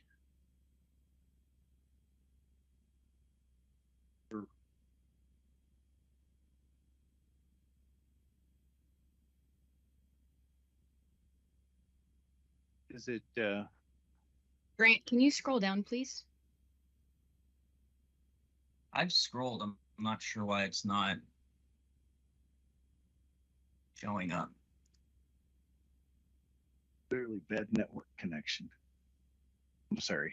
It was supposed to be a joke, but maybe sadly, it's a reality. I went ahead and pulled the version up, so I've got it scrolling on my on my desktop as well. I can do that too, but all right, I'll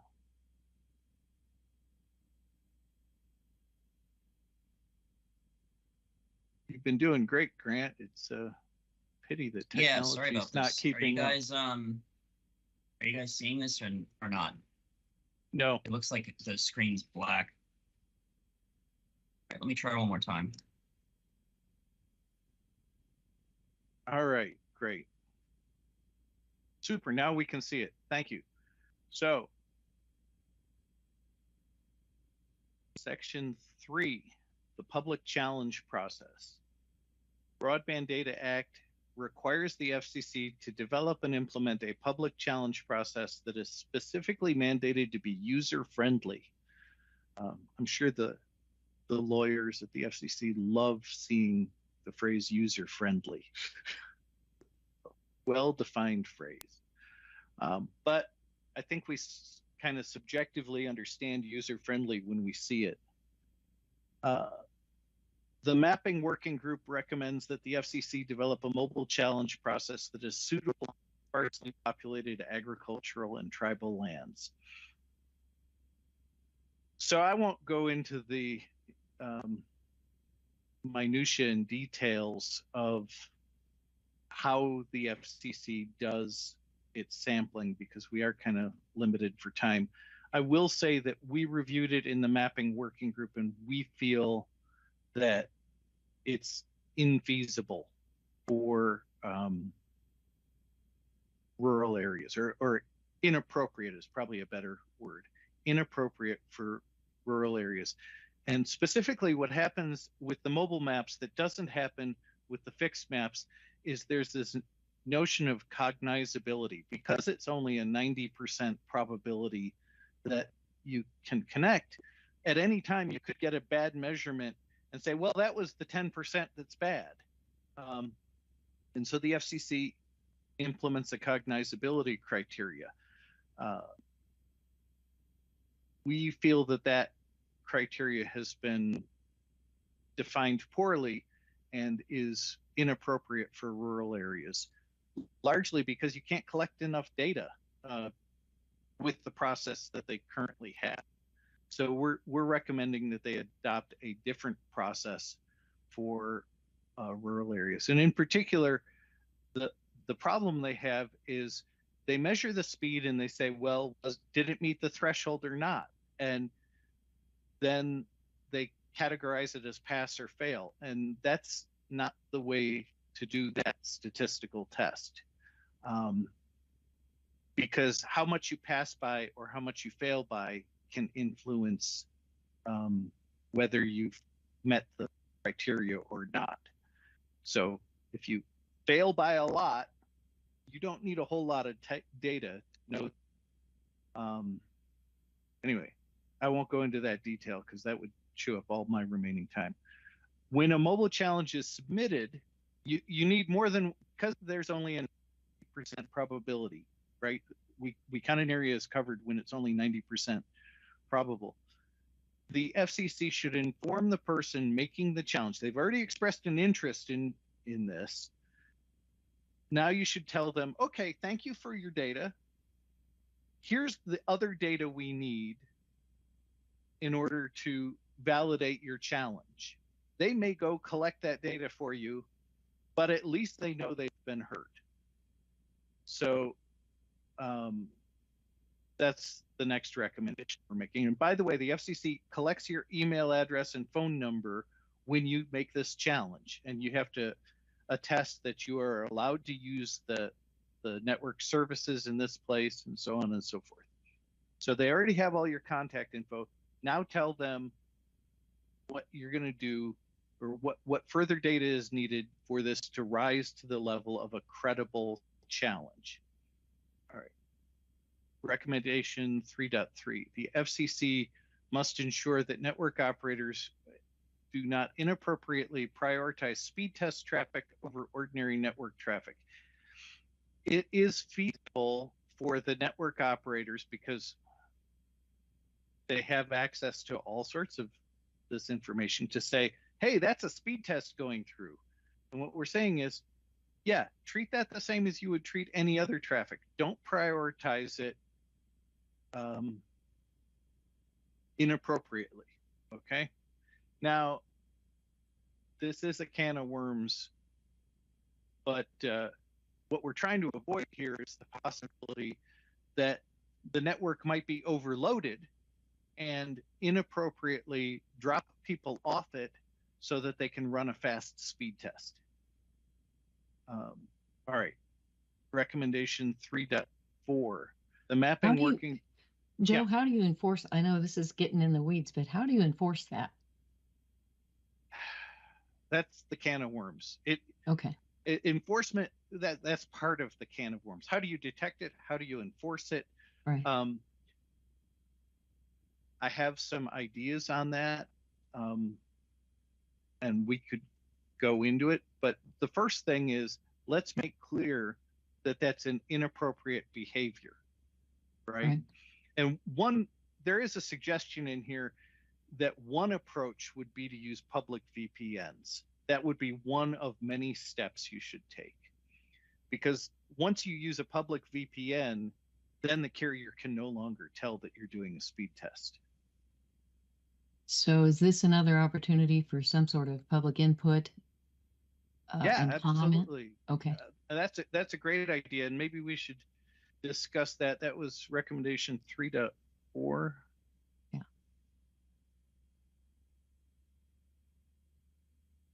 Thank you. Okay.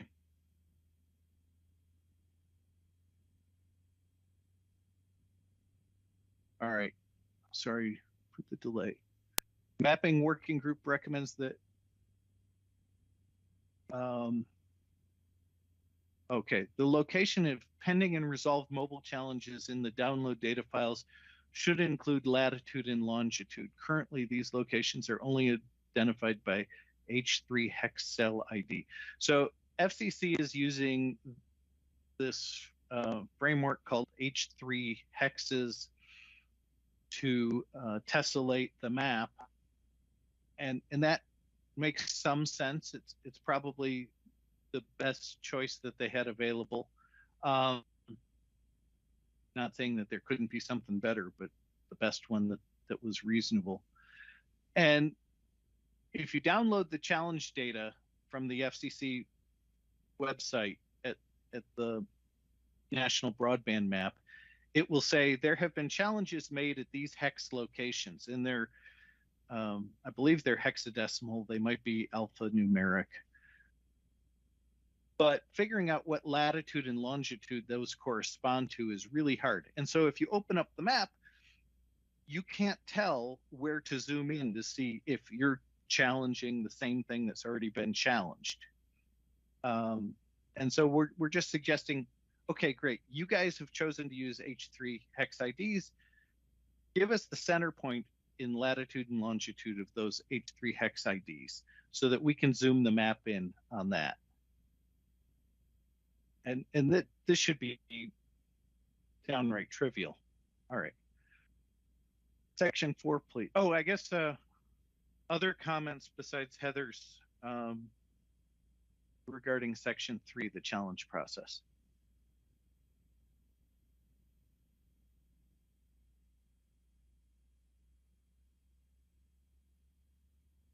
Hearing none, we'll move on to Section 4. Sustainability of the map. And Mike, are we doing okay on time or am I pushing it? You might, if you can speed it up just a little bit. Okay, great. So sustainability was something Chairwoman Rosenworcel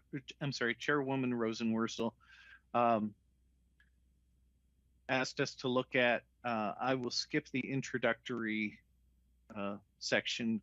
Grant, can we scroll down to recommendation 4.1? All right. And these almost all wind up being about funding. Congress and FCC must ensure adequate funding to maintain the mapping process on an ongoing basis, including independent on-the-ground testing to verify network performance. The map is a living document. Carriers are going to be changing things. It's not a one and done kind of expense. It's going to need to be kept up. Now, hopefully it won't be as expensive moving forward as it was initially. Recommendation 4.2, ensure that funding is available to maintain the FCC speed test app. We might, yeah, all right. Recommendation 4.3, Congress and USDA must ensure adequate funding for finer granularity surveys and agricultural census related technology use. So the one thing that's changed since our last meeting is we have expanded this recommendation to say we're going to recommend that USDA also talk to the equipment manufacturers besides just farmers. All right. Next recommendation, please. Congress and FCC should fund additional research to develop more accurate and less labor-intensive methods for maintaining the national broadband map, especially over agricultural and tribal lands. This is almost an exact echo of the one on saying that we should have better mobile mapping. All right, questions on Section 4?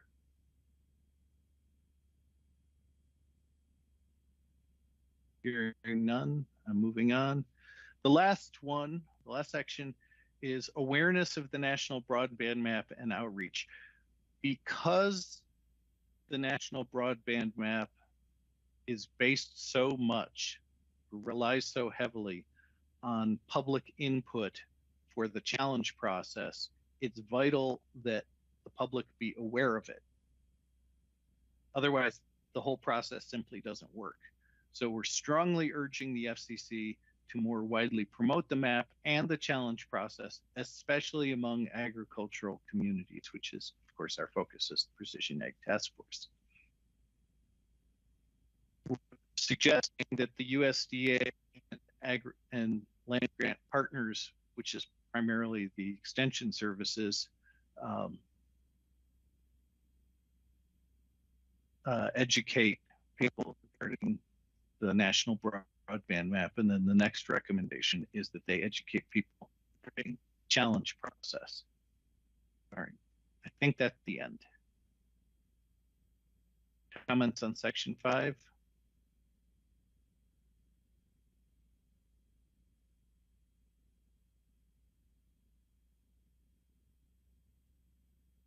All right, I think I'm done.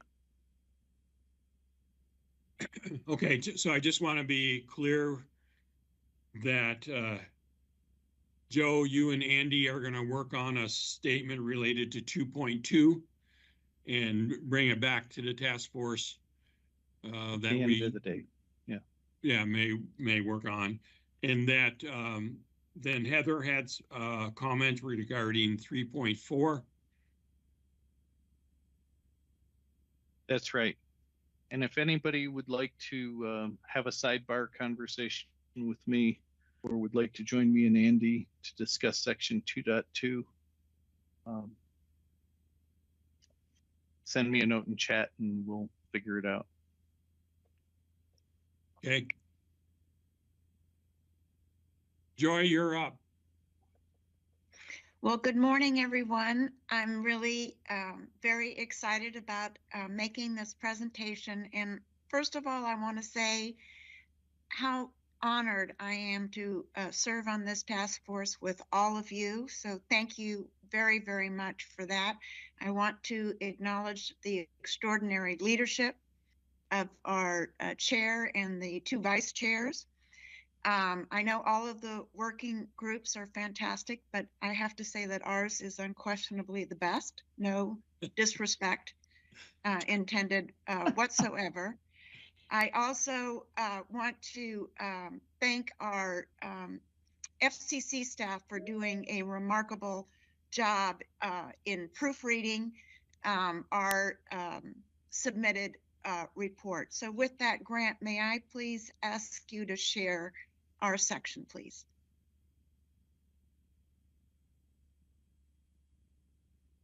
Sure, just 1 second. Point it up. One of the things that Dr. Adeline asked for us to focus on was any changes, and there has been one major one, which is a change in administration. And I think it has very interesting implications, particularly vis-a-vis a focus on infrastructure. So I think it makes some of our recommendations that much more acute.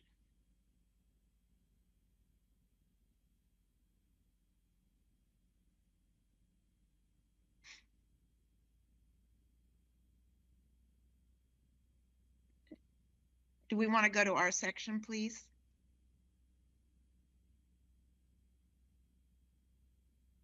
Ah, okay, so we're there. All right, fine. So I'm sorry. All right, we move forward. So one of the things that we did in our report was say it once, say it again, and say it a third time.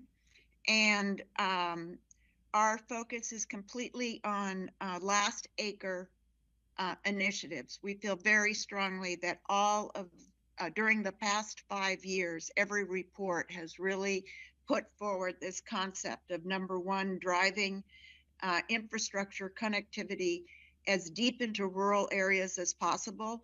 We've now taken that to last acre connectivity, and with this term, we're also saying bringing preferably fiber to the farm edge in order to enable last acre connectivity.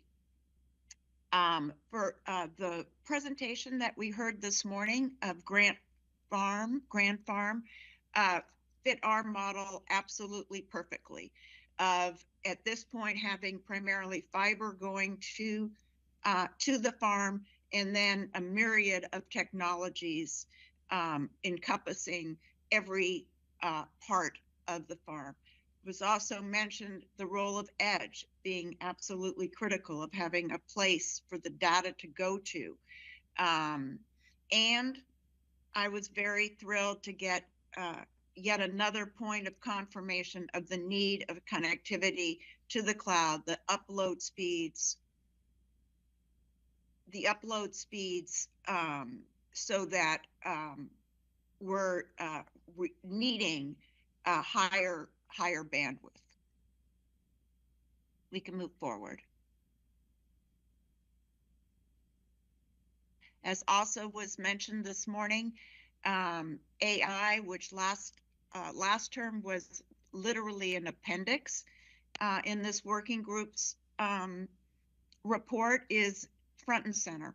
I mean, we are looking every day at new ways that AI is facilitating farming practices and making them, to drive the point home, more precise.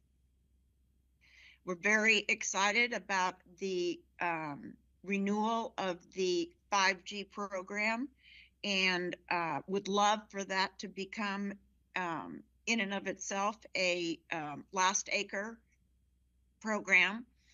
And we feel that this will be beneficial to all rural connectivity, as we feel agriculture is the anchor of rural connectivity. And it's particularly important to remember that the farm worker families in the communities around the farmland will benefit tremendously from this. Feed program is at probably its most exciting for me moment, because awards are actually going to begin. It has been a very long, and I think some people have been surprised at how long it's been taking BEAD to become a reality. But we're right now on the cusp of seeing the money actually awarded to real infrastructure projects. So that's extremely, extremely important. And one of the very significant findings that we really almost stumbled upon, and it was revelatory, is that with certain new mapping techniques, so just really basically overlaying different data points, Pennsylvania has discovered that 90+% of all cropland is within 10 miles of existing fiber. And so that is really giving us a much more precise look at where we can fill in pieces of the puzzle to bring particularly fiber to the farm. And between the two programs, we have an unprecedented amount of funding available. And as I say, the exciting time is now, and what we want to do is move forward. I feel so strongly that this is our opportunity, and that if we clutch at this moment, we run the risk of contributing rather than closing the digital divide.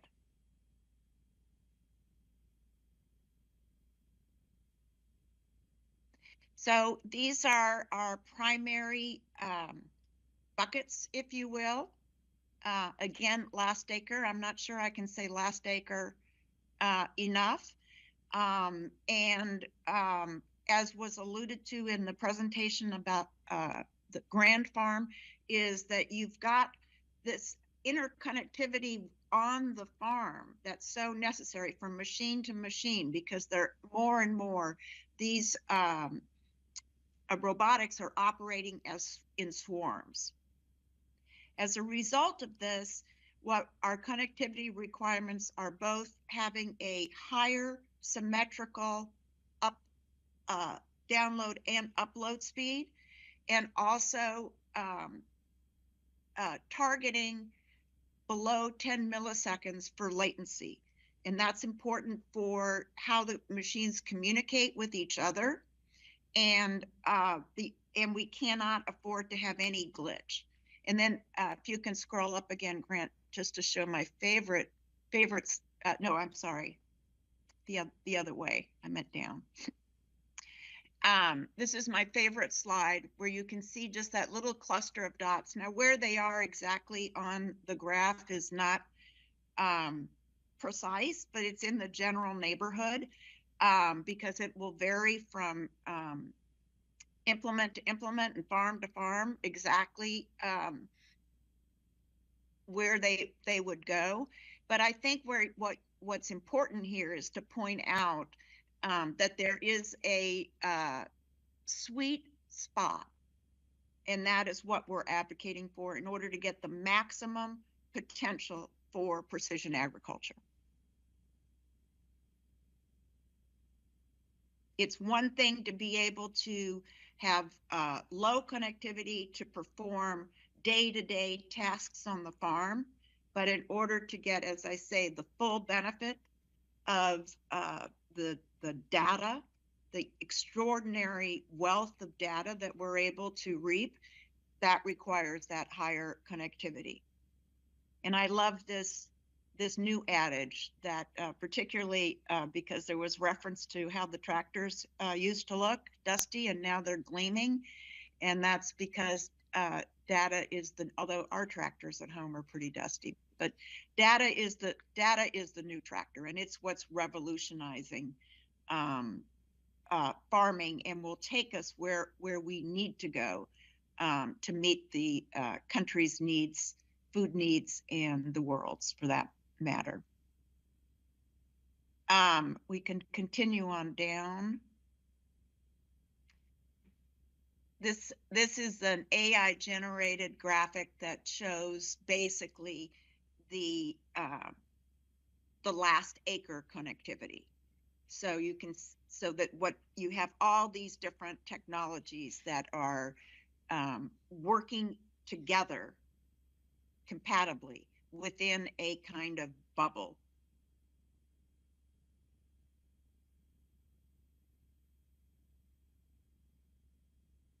And I think this nota bene is very important because, as was mentioned earlier, we have too few test beds. We need more and more and more test beds. And particularly because one size does not fit all. We have so many different, the topography, the everything, the crop, all of these different things mean that so much of what we're trying to do here is like a rural electrification, except in this case, each farm, the actual network on the last acre is needs to be very site specific. Okay, we can continue on. This is an amplification on the report that from Penn State on the proximity of fiber to the farm. 96% of all crops are located within 10 miles of existing fiber infrastructure, and 99.9 within 25 miles. And our suggestion is that the state broadband offices please look at these potential targets because it's such a big puzzle to try to figure out how everything fits together within each state, that we feel it very important that this be looked at as a potential piece that can be dropped into the puzzle, and it would be fabulously successful. Now, one of the things that we feel very strongly about is tech neutrality in the last acre coverage. Within this bubble, it's very important that we make the infrastructure such that all of the tools in the tool chest are available, and that we have the redundancy that we need in order to keep continuous operations.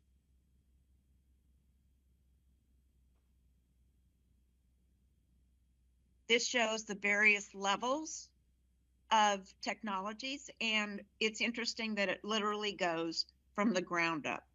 Soil sensors, including sensors that may be underground, and then all of the way up to not just low Earth orbit, but also fixed satellites, which also need to be included in the mix potentially. And again, it's being able to use the right tool for the right job and having the ability to access each of those tools and make and give our farmers those tools so that they can do the jobs that we're asking them to do.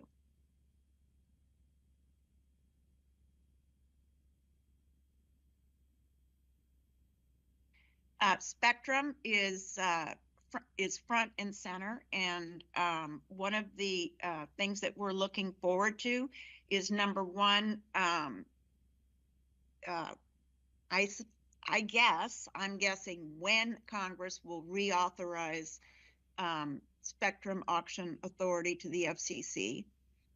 But very importantly for precision agriculture, we are recommending a 2-band solution so that we're incorporating both mid-band and low-band spectrum. One or the other is insufficient. We need both, and therefore we need connectivity of the last mile to be able to support that, and edge compute to be able to support that.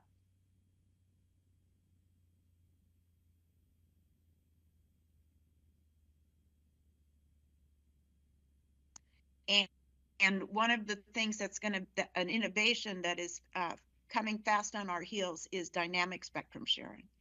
That is going to be a very important innovation in terms of how spectrum is allocated. Now we work as though we're on a freeway and people are able to reserve whole lanes, and dynamic spectrum sharing will allow us to change lanes just as we do when we're driving on the freeway. So what we're looking for is increased flexibility and taking advantage of the technology. AI is going to be extremely useful in this regard.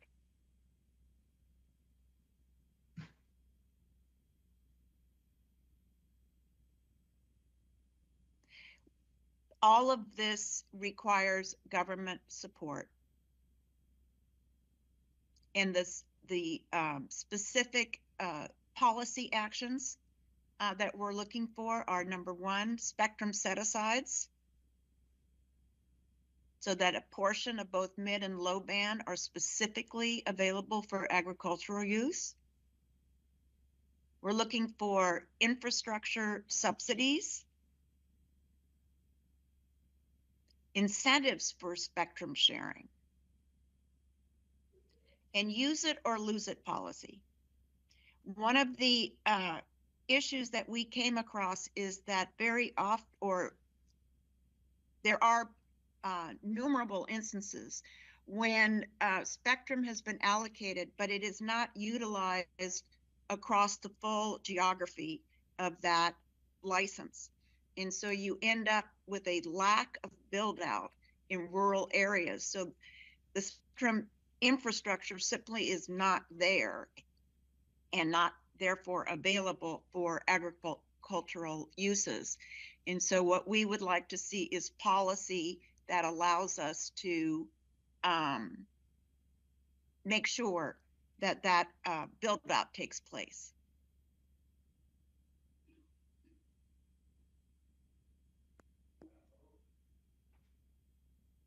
We are asking here for a notice of inquiry to explore which spectrum bands could be designated for agriculture, taking into account the potential impact on existing users. So that is a specific call to action. Joy, so we're getting up on lunch hour. Could we do funding, pick it up after lunch? Would that work for you? Absolutely. Okay, why don't we do that? We'll take a break here. I think we've been going at it pretty good. Why don't we take our lunch break and then come back after lunch, and we'll pick up on funding with Joy at 1:30 Eastern time. Okay. Okay. Thank you. Thank you.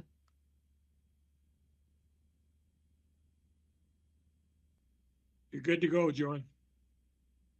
Thank you very much. We're picking up at funding. And the two most viable, immediately available vehicles are the FCC Rural 5G program and the BEAD program.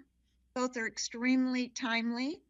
One thing about the Rural 5G program, the FCC program, is the original iteration included a specific allocation of $1 billion specifically for agriculture. In the current renewal of the program, that money has been back into the general kitty. In the beginning of the presentation, I only partially jokingly thought that the whole thing should be last acre program. All the funding should be dedicated to that. But if that is not viable, then I do want to urge that $1 billion originally earmarked for precision agriculture be reinstated. Okay, we can now move on. Third possibility that will eventually emerge is the Farm Bill. It is increasingly unlikely that we will get one this year, and hopefully we'll get an extension, and that very swiftly a new Congress will enact a new Farm Bill. One of the key functions that we're hoping for is bespoke funding solutions. And that is, as we discussed earlier, the need for custom network designs. Not all farms are equally situated. And so there's not one master plan that's going to work for everything. And so funding mechanisms need to be devised in order to accommodate that.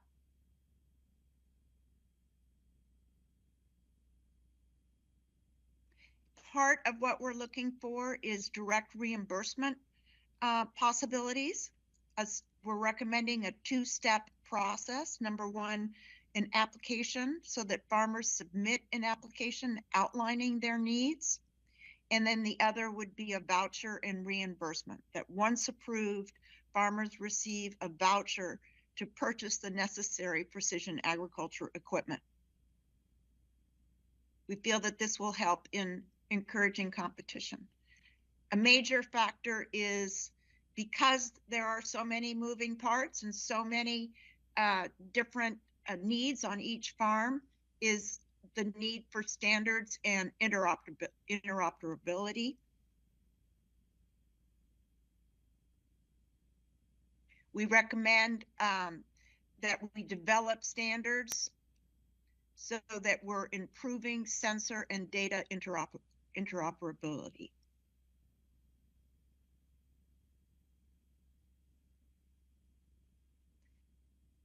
This is an interesting graph just because it shows where we stand in relationship to other countries.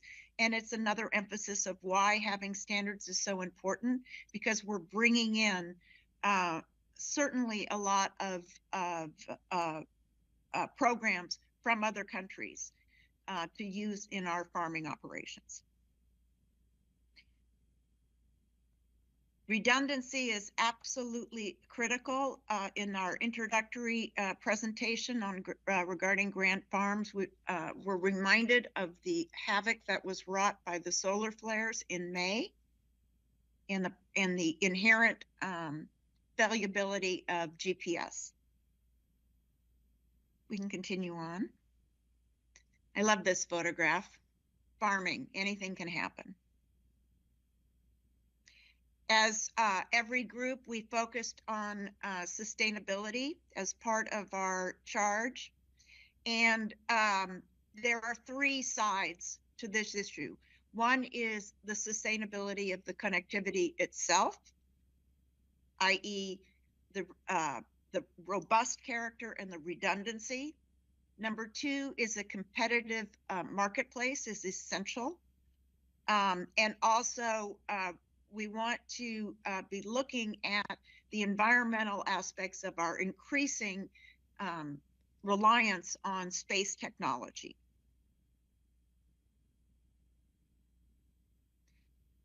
Oh, I do want to stop here.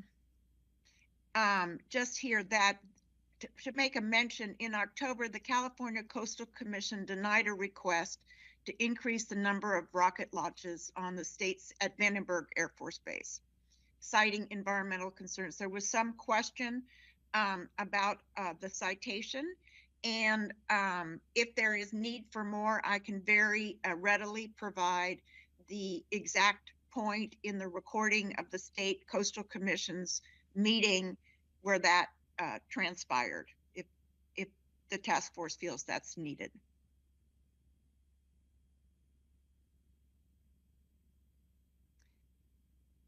So we used the standard USDA definition of sustainability, and we all, I think, we're preaching to the choir here on the need for connectivity and the role that precision agriculture has in achieving sustainability in our farms. And probably the most compelling argument for last acre connectivity is traceability for food security. And I don't know if it's simply coincidental. You can keep going, Grant. Thank you. We can keep going to the graph. Anyway, it feels as though there have been many, there we go. There have been many outbreaks. Maybe it's just, you know, I seem more sensitive to it. But the key thing here, and the reason why last acre and also having robust connectivity, is to hopefully stop any kind of outbreak in the field before it goes into the food chain, the distribution chain.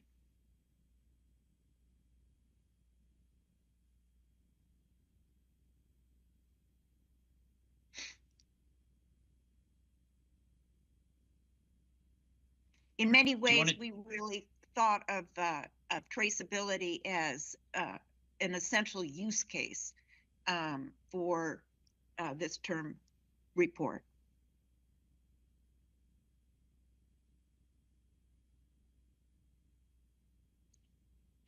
So here we're looking at our needs assessment, which is part of our charge. And again, not to put too fine a point on it, last acre and reliability and redundancy.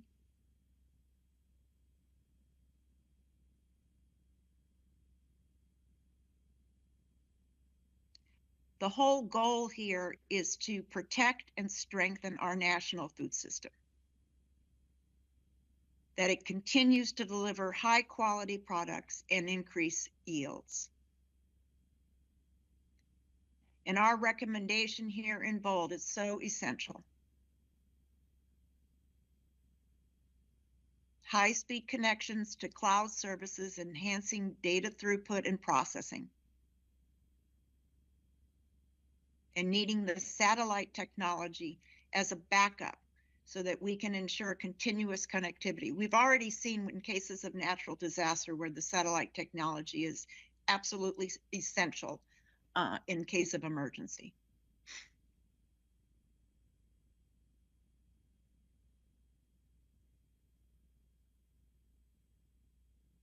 This graph illustrates how much we are moving in the direction of space satellite launches. And that is going to increase. And that is something that in looking at future connectivity needs, this is only going to be on the increase. We already have a program underway. I'm sorry that Ryan isn't on the call. It would be interesting. He started this term giving a presentation on the John Deere Starlink partnership. And I believe the rollout was supposed to have happened this fall, but I have not seen yet any results of that. And we were not able to take that up as a quote unquote use case or case study until we start to see how that operation is happening. One of the interesting things about the John Deere Starlink partnership is that it raises the question of where the data is going and who has access to that data. Okay. We can continue, Grant. Sorry, there's a bit of a delay, but it should be Oh, moving. okay. I didn't mean to. It was like, get No, with you're it. totally fine. If I skip over something, just let me know. Oh, okay. I find it very fascinating that last term EDGE was cutting edge, to use a pun, and it seemed like it was just some far out kind of thing, and now it's everyday parlance that we all agree that we need EDGE, and this is particularly important for specifically the question I just raised of where does the data go. One of the great advantages of EDGE is that it gives us, the farmer, the ability to retain her data.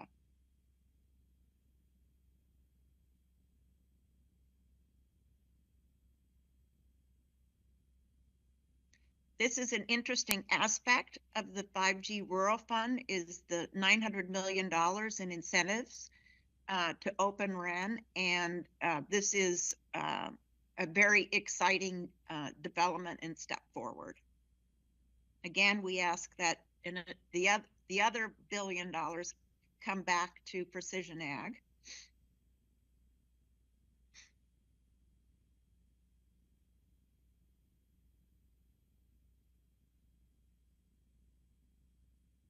There are, of course, high hopes that the next generation of networks are going to give us more and better. This is where global competition is already underway. And it's going to be very important that the United States has the wherewithal and is given the federal government backing and support and policy and brain power and funding in order to successfully compete. Besides focusing on the beauties of 6G, we also want to make sure that the rural communities catch up on good old 5G, which remains problematic.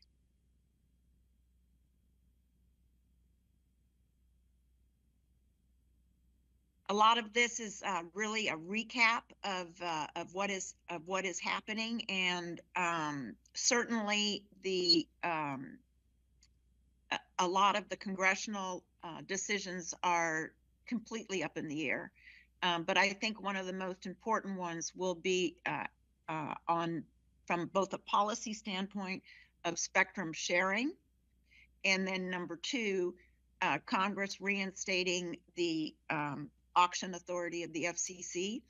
At the very beginning of our term, Dr. Adeline sent a study that was done by the National Science Foundation, raising a cautionary flag about the need for the United States to be competitive in terms of spectrum.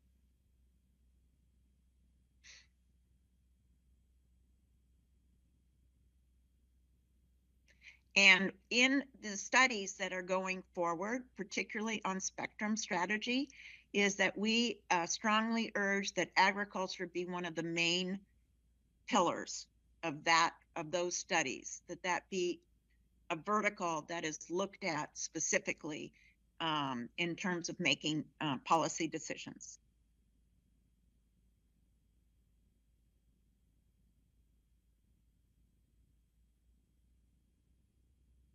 I think we're good on this. Some of this is say it, tell them again.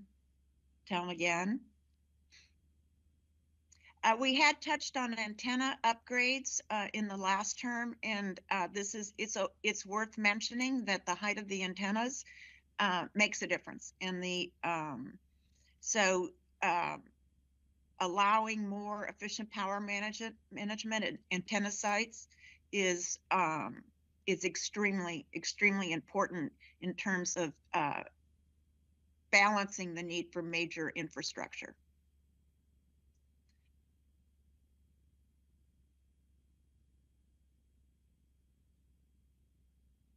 Far be it from me to speculate on what Congress is going to do.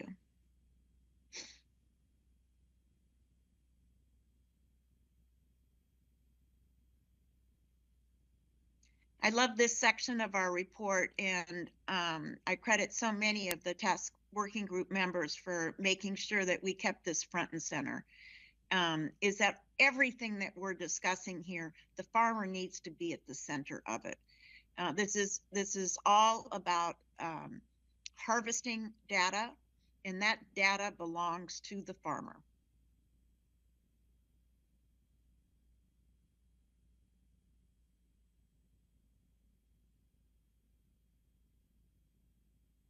And this underscores how central the farmer is, but also that what we, meaning the federal government, task force, everybody who's focusing on connectivity for precision agriculture, it's our job to make sure the farmers have what they need to achieve the daunting tasks required.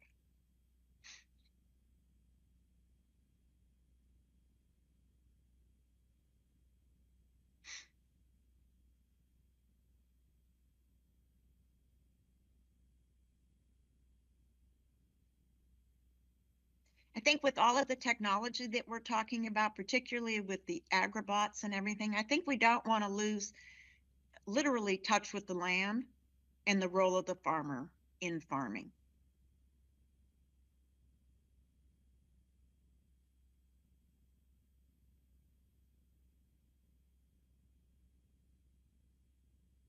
Very proud of our vision.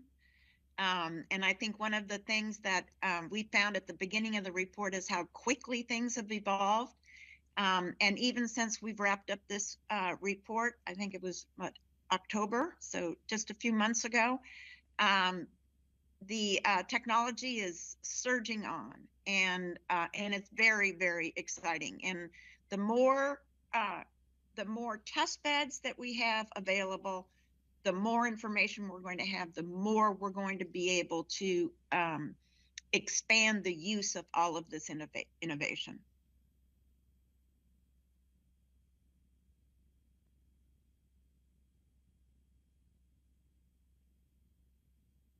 New business models are happening. We're getting people now who are creating companies to deliver on the availability of the data in everything from being able to track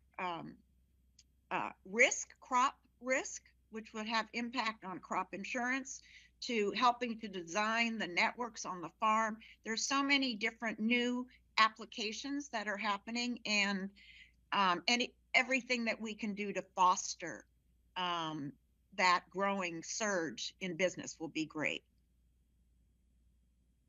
The trend is towards autonomy, full automation, miniaturization, particularly swarms of under canopy bots. They even have a strawberry picker now, this hand that can identify a ripe strawberry and pick it. It's astonishing.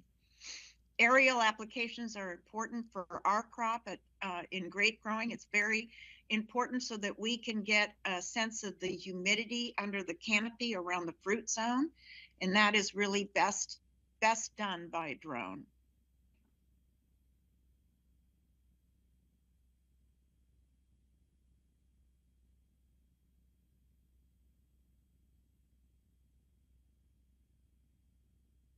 So here we have our goals and milestones.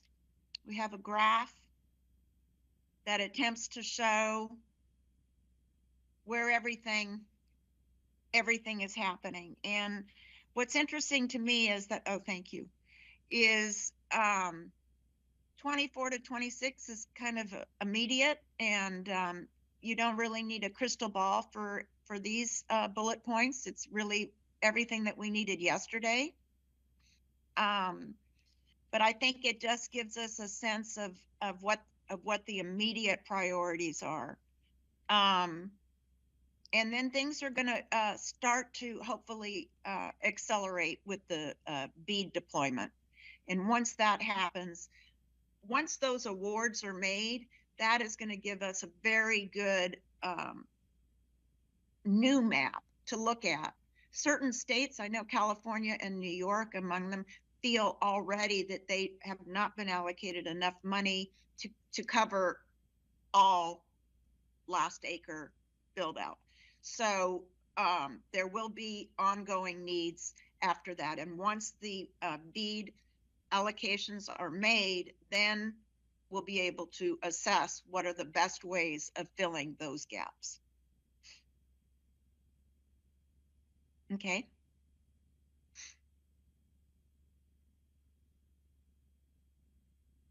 So basically, our major point is not just precision agriculture, but harnessing the full capability.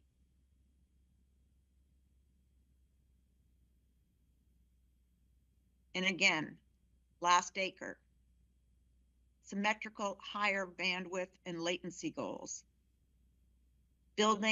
Making sure that the technologies needed for that bubble over the farm are all available, and spectrum access.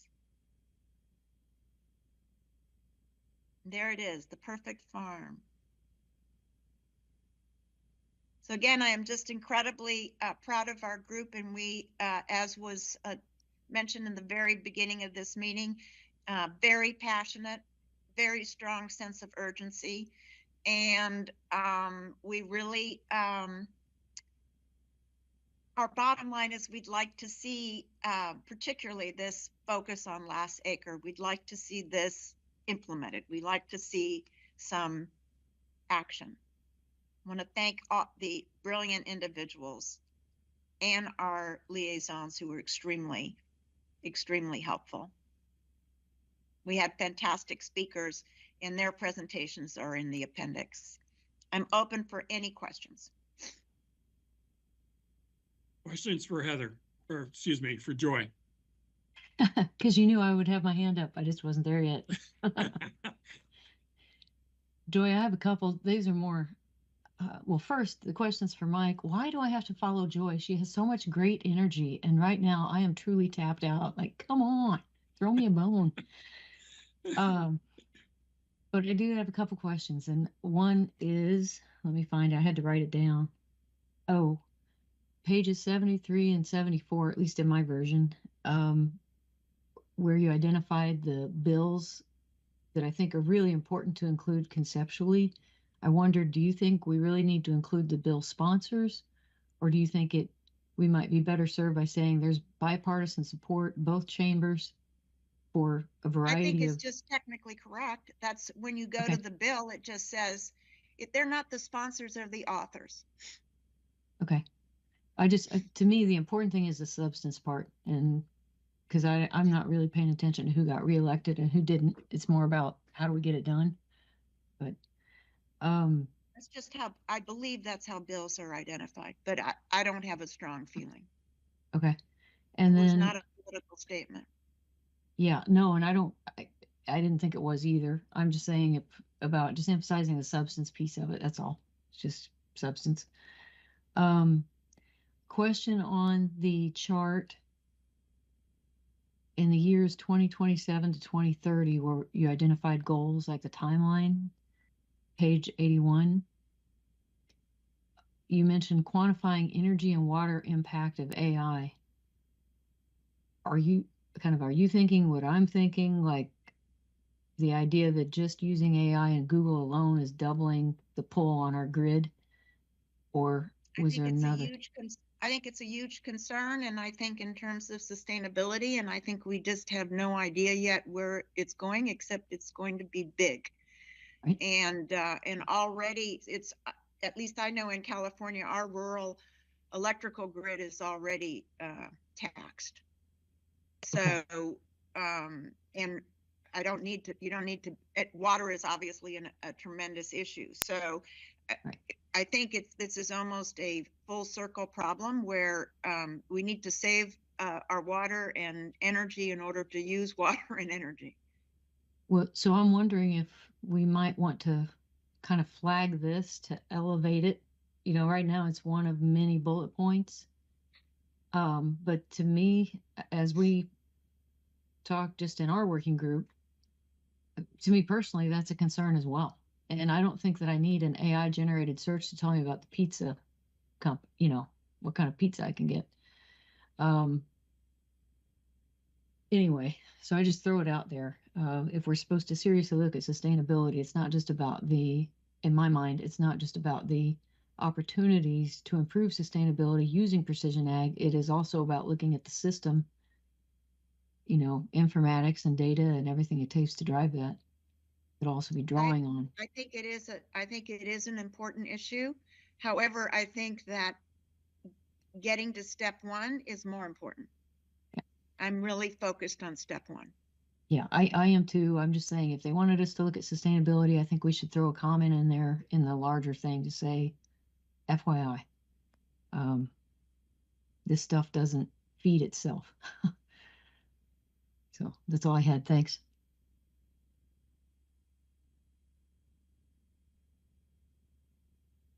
Trikala. Hey, Joy, really great presentation and very thorough. My question is, I may have missed this part. If that is the case, I apologize. But you repeatedly mentioned BEAD and FCC 5G funding. I haven't seen anything, or maybe I heard, it didn't register with me about the Reconnect, the Rural Development Reconnect funding. Did you talk about it, or can it play, or will it be playing a role? I think absolutely. I think what I was looking for at this point was I was looking at specific programs that still had areas where we could have influence. Okay, thank you. Other questions for Joy? Okay, I don't see any, but if somebody does, let me know. So Joy, Heather's point on page 73 and 74 about bills, just think about it. I'm fine, whatever you all want to do is fine. Okay, we'll bring it up, and then on the water piece, but we can talk once we're done here. We'll talk. Okay. Okay. All right. Thank you, Joy. Fantastic job. Thank you. Now, Heather, you're up. I know it, and I'm carb loaded, and it's like I totally missed the month of November. I just feel at a complete disadvantage right now. Plus, we don't have any cool graphics or designs, and I love the AI generated images in the connectivity report. Just love them, especially the one with the tractor in the toolbox. That's pretty cool. Mike, in the version that I'm looking at on my computer, I actually had the accelerating deployment recommendations. They're wedged in between mapping and connectivity. So in the final, will deployment be third? Or how do we see that flowing?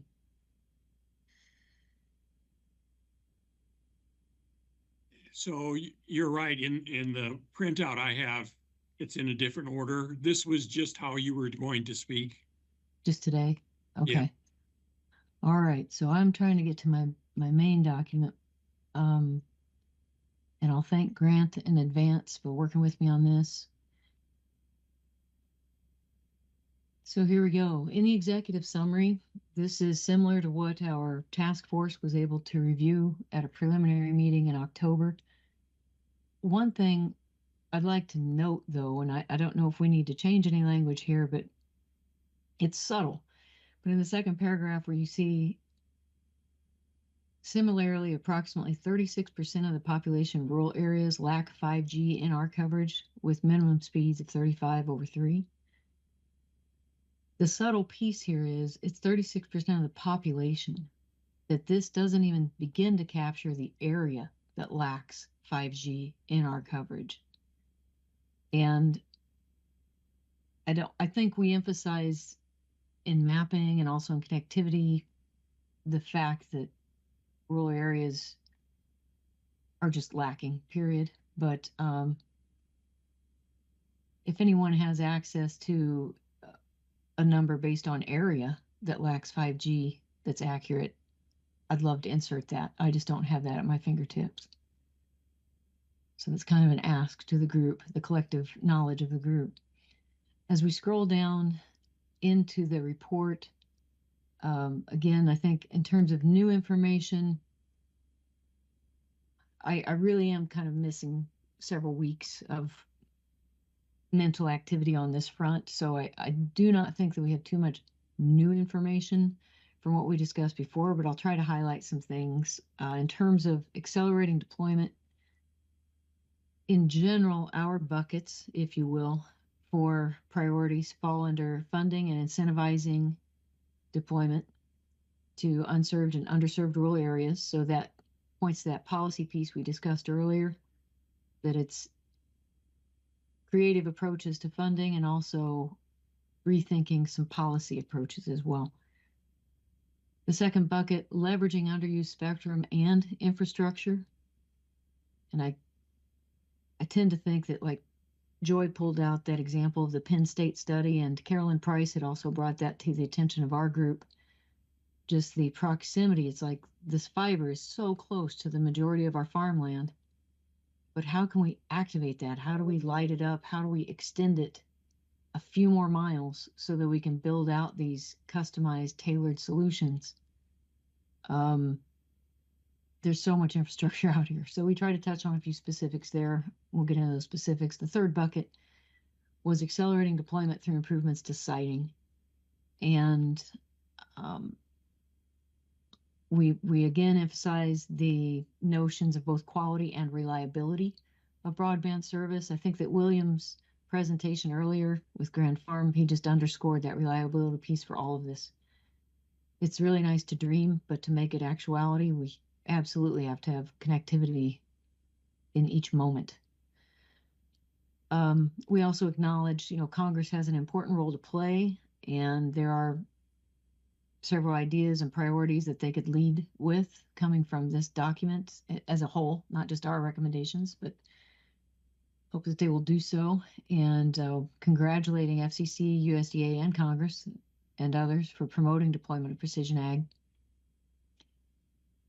So as we move into our buckets, we're going to first kind of pour out the contents of the funding and incentivizing deployment to unserved and underserved rural areas. So we recognize at several points in our document, we recognize that there are several programs. We also recognize that these rural areas can be extremely hard to serve and extremely high cost to serve. So something that everybody on the task force, I think, is well aware of. So as we pursue financial incentives, and here I'd like to make a comment on formatting, if I may. We, in an earlier version of our report, we had like recommendation and then a colon or something, recommendation related to funding. And then we had Seuss's first one as an example, provide financial incentives for further build out.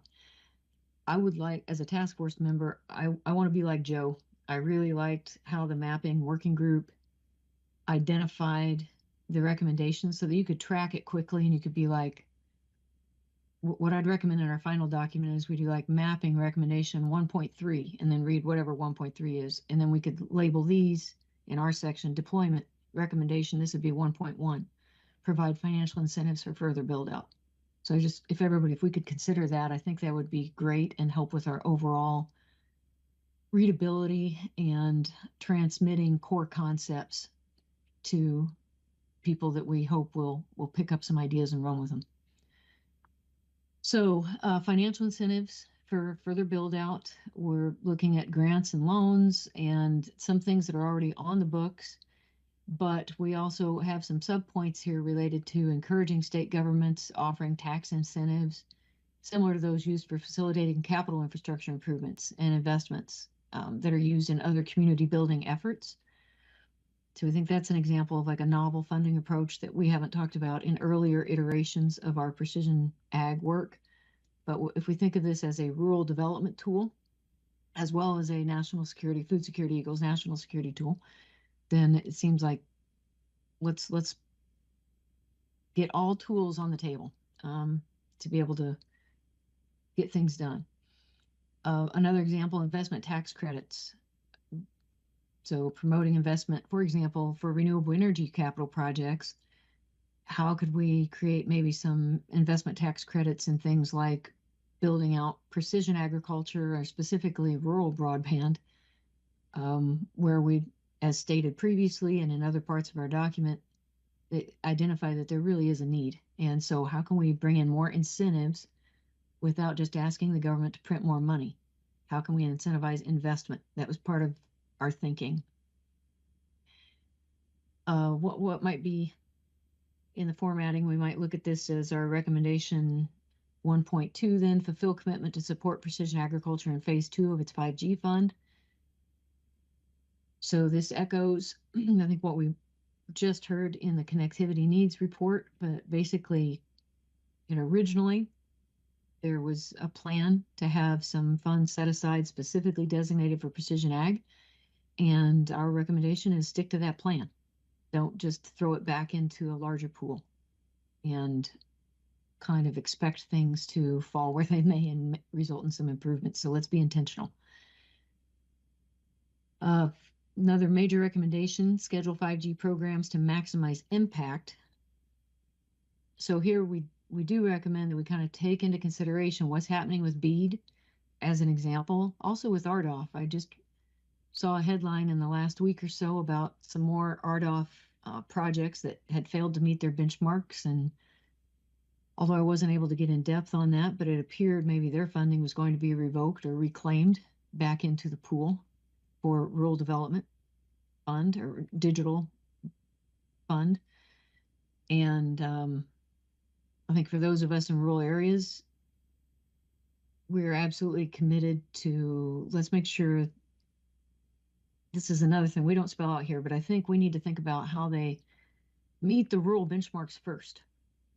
So maybe it's a programmatic guideline piece. And here I'm speaking as a task force member. Our working group did not discuss like process, order of play, if you will. But it makes sense if we're looking at some of these funding awards that have failed to deliver in the last several years. Oftentimes, it seems that the rural area is the one who gets the shaft, to use a colloquial term. So maybe we need to think in terms of programmatic build out that they meet those benchmarks first and then go after the easy money, the population type piece. Because the whole point of grant funds and even loan funds is to try to reach those who do not have it currently. So I'm just kind of brainstorming out loud on that one. Back to the report. So 5G programs, created target subsidy programs for precision agriculture. So we can see this in 2022, the Government Accountability Office had a report that cited broadband fundings going through 15 separate agencies, more than 130 separate programs, in addition to dedicated funds referenced in 5G. We're recommending that precision agriculture be built in as an acceptable cause or reason or recipient for funding in existing programs.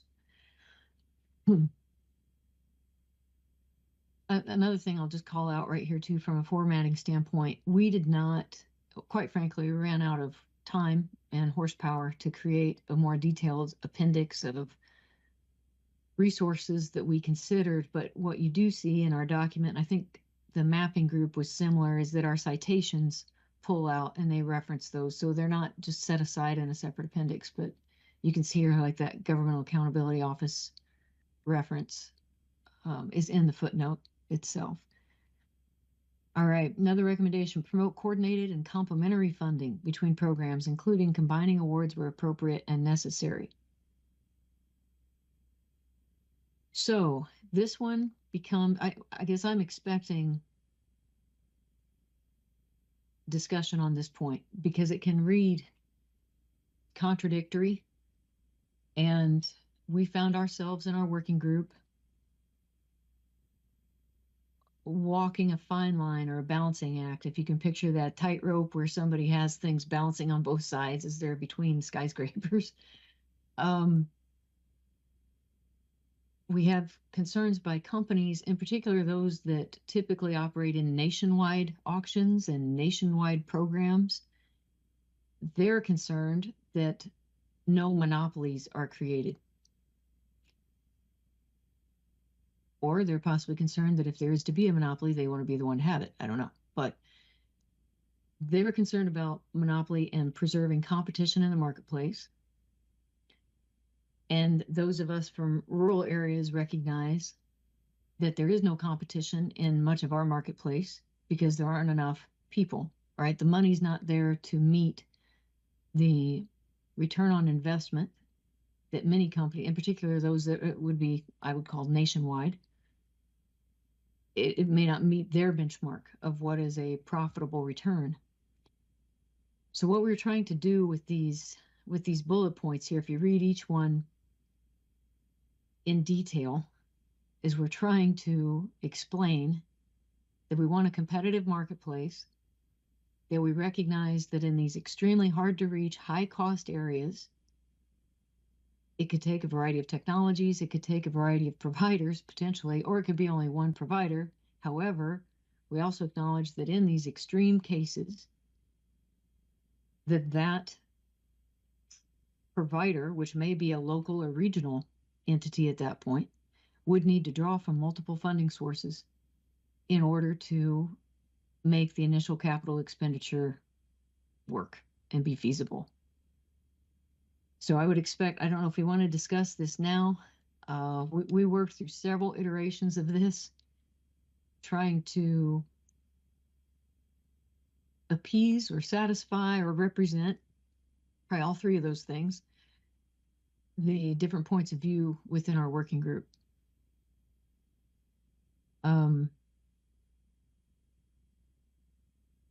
So I just share that, and I can keep moving if you'd like, but if anybody has any Heather, questions. Andy's got his hand up. Oh, good. Okay. Sorry, Andy. I've got my document open, so I couldn't see your hand. That's quite all right. So this is a fantastic question. And I think in past meetings of the task force, I've perhaps said that I don't hate overbuilding, particularly because we in agriculture need systems that are always available. And we heard earlier today that some of the metrics we're looking at are 90% availability. Well, if you've got 1,000 acres and you're only available, broadband only works 90% of the time, maybe that's 100 acres you didn't actually plant or you weren't actually able to manage appropriately. And so I do struggle with prohibitions on overbuilding versus the need for 100% reliability in our agricultural world, and that there's a need for duplication of systems, being able to go between systems, roaming, things like that. So I just have a little bit of heartburn on that particular topic. Do you think, so I'm looking at the second bullet point here where it says to avoid duplicative funding, agencies should enforce rules that make applicants or geographic areas receiving subsidies from one program ineligible for similar programs to avoid overbuilding. Do you have any suggestions to, with regards, I think, to this specific bullet point, to better describe or better illuminate the situation?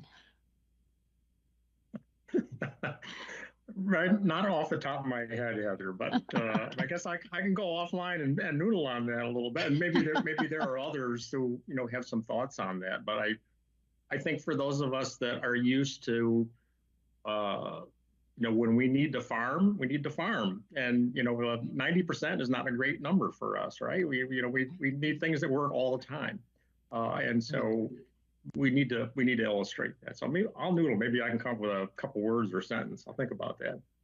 Well, I know for us, many weeks at a time, boy, 90% even seems pretty ideal. You guys know me, and some things come across as tongue in cheek, but no joke. Sometimes it seems like you're at 30%. You're supposed to call it good, right? Well, that's good enough for you. That's right. That's right. I know, I feel so forgotten. I think it's a good point to contemplate a little bit more this afternoon. Okay, thank you. I think we got another hand up there. Yeah. Hey, it's Brad. I agree. I do have heartburn with this also. And looking at the subsidy piece, you may get one grant for or a loan or a partial grant, but in some of these rural areas, especially if you're building fiber, it is so expensive that you need to put those together in order to make the project feasible. And so, yeah, I would look for some additional language for that as well, if possible. I agree with making it ineligible. Just one grant sometimes won't do it.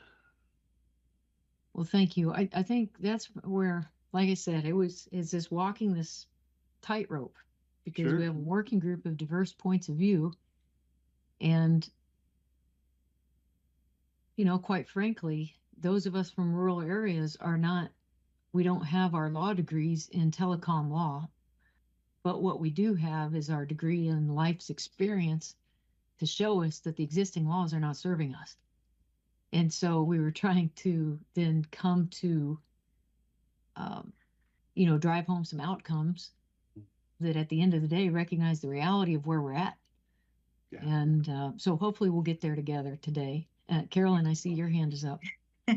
Yes, and of course I've been working with Heather in this working group. And, the second bullet, I like he said with heartburn, I have issues with the second bullet. The fourth bullet is fine, where you can use multiple sources. But in our group, I pointed out, I live in a very rural area, and in our town, the way we were able to get a sewer system in here was there were different state and federal grants combined, because it was expensive, to make it possible. So, I've seen that, and I have a background in public schools, and many times within public schools, we had to combine grants. We always had to disclose it, which absolutely you should do. But I'm trying to get in the shoes of the companies that are having an issue with this, and I've had a hard time understanding what that is. And if somebody else can explain it to me, I would like it. But I really think, especially in rural areas where it's so expensive to put these projects in, we need the ability to combine funds. And, when they talk about overbuild, we actually just dealt with this in our town. I actually talked with a company that if they had put in an application for what they were going to do, they were going to overbuild. And I said, you know what? It's okay to back away from this. So I think, when towns, municipalities work with companies and they're honest with each other, we can come up with good solutions. And really, one of the phrases that I keep going back to is in the first bullet point, where it says, and squandering limited resources. And that's the one, if there was anything that has caused me heartburn, it's probably that right there, because my point of view on this, as it comes to this important infrastructure that we are discussing, being broadband in general, not as precision agriculture, but the connective tissue to enable all of it, is the fact that if you say we're squandering limited resources to reach a rural area that has sparse population, that to me is contradictory to the idea of a public good, a public service, which is why the programs were originated. And it seems like if there is any reason, any purpose to have public investment, it would be to support just this type of outcome, where you're trying to create that rising tide to lift all ships, not decide winners and losers. And I think the other piece that we've talked about in precision agriculture and connectivity needs really has just done such a great job identifying we ultimately also need redundancy. And I've heard Joy say that before. She does not like the term overbuild because we need redundancy. So even if you do have multiple projects, is it something where we can make sure that there's a backup plan for when the solar flare hits, that we've got something that can help us function outside of the satellite environment or outside of the environment that was impacted by that natural phenomenon. So, Shrikal, I see your hands up. Hey, Heather, I have been sitting here listening and thinking, did your working group get some ideas or evidence that this duplication in funding is happening? And if so, where is it happening? It's a different technology such as, fiber versus satellite, or where is this duplication happening? I think well, I see Dan has his hand up, and Carolyn, thankfully, these two were also in the working group conversations with me, so maybe they can remember some more specific examples. All that's coming to mind for me right now were generalities that referred to the nationwide players and the concern of that, again, of monopolization. Mm-hmm. And Heather, you're absolutely right. I mean, that's what I remember also. And I had served on a previous working group before this one, and I went back to our work, and this was one of our recommendations of using multiple sources, and there was never an objection from anyone on the committee. So this was sort of unusual, and it was generalities. I totally agree with you. There were no specific examples, and she asked a good question. Yeah. Dan, you had your hand up there. Yeah, Heather, if I can you hear me okay? Yes, very well. This idea of overbuilding, as I've learned over the last 10 years doing this, is different in the fact that if you're building the same projects the same day, usually what happens in overbuilding is that the new project is so much better, faster, and qualifies at different levels than the one you're overbuilding, which is now almost an unserved or at least an underserved area. That's what gets hard about me. I've never been in favor of wanting to overbuild, but you got to remember that the projects usually aren't comparable. And I don't know how you put that in writing, because the first one that's you're overbuilding is probably not qualified to even accept the funds, or wouldn't qualify for the funds that the new project is getting because they don't want to do it. You know what you just said, I don't know if you intended this to happen or not, but that just triggered kind of a realization for me. Just think about the wording, right? Overbuilding. Mm-hmm. And in the context where we'd had earlier discussions within our working group anyway, I think I had interpreted it to mean building more than what they need for that given location or population. Versus the way you just described it, to me, it painted more of a picture. I mean, literally like a blanket. Okay, and now we have the new improved comforter that is going to come and keep us warm, right? This is the versus the patchwork that let a lot of air through, and we had a lot of loss, heat loss. If you see what I'm saying, I know I'm mixing metaphors here, but that in itself, I just thank you for phrasing it the way you did, because that even opened up a new way to think about it for me. It is, you're accurate. I mean, I like to think of it as a balance sheet. I mean, the day that you sign that balance sheet at the end of the year, the next day it's outdated. And that's the way our infrastructure, the maps are. I mean, this is such a moving target, and now it's accelerating. Instead of 15 years, changes in 2. And it's just, it's really a problem. It is, but I'm not afraid to overbuild. I'm afraid to overbuild if it's A to A, but if you're overbuilding with a new product that's going to serve so much better, that's really not an overbuild to me. Well, I guess, Mike, I'm not sure if you have a specific recommendation at this point, but I'm hearing. Of course, we haven't heard from everybody on the task force yet, but we've heard from a significant number. And it seems that we may have a little bit of tweaking here, or potentially a change that as a task force, ultimately the task force as its own body might make a change here. So I'm just representing, okay, this is what our working group had come up with. And if we do make that change, then I would commit to getting back to them and say, if you'd like to write a dissenting or an elaborative opinion or a dissenting remark or whatever, fair game, right? But this is what the task force wants to go with. What do you think?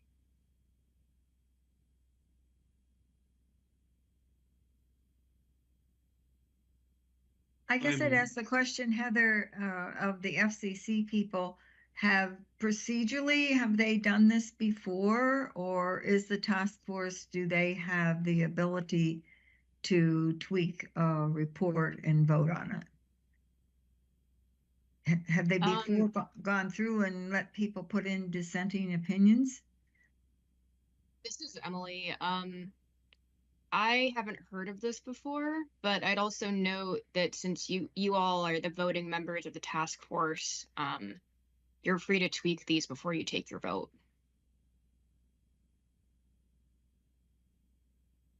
Okay, I think she's answered the question, Heather.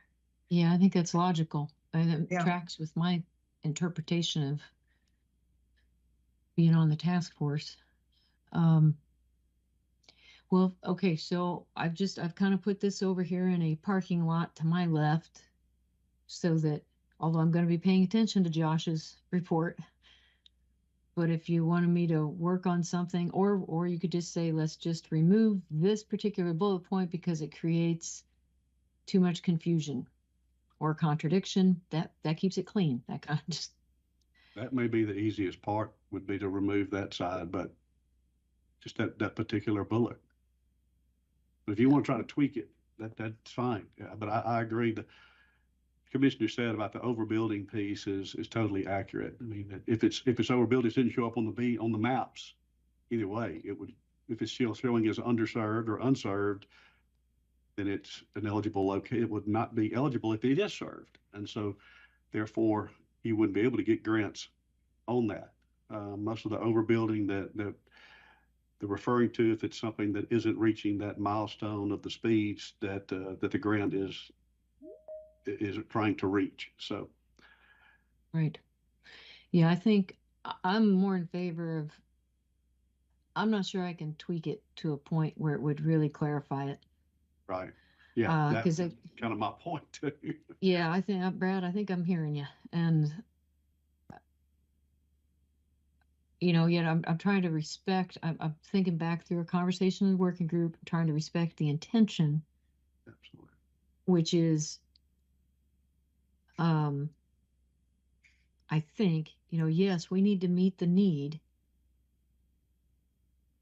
but we also don't want somebody squirreling away the money and ultimately, what have we gained, right? We don't need to. That's part of it. Okay, well, if you'd like to strike it, that makes everything more simple. And yet I think we still address aspects, two sides of the coin, if you will. Sure. I wonder, Heather, if you can, if in our intention is to, or your working group's intention is to prioritize the unserved and then underserved, and technology upgrade or whatever, this overbuilding could be the last priority. I don't know, you can put something there to say that, if there are projects that are providing connectivity to underserved or unserved, that should be prioritized over duplicative funding. Tricala, you make a really good point. It's kind of like that's the assumed comment, but I'm not sure we spell it out in this context. So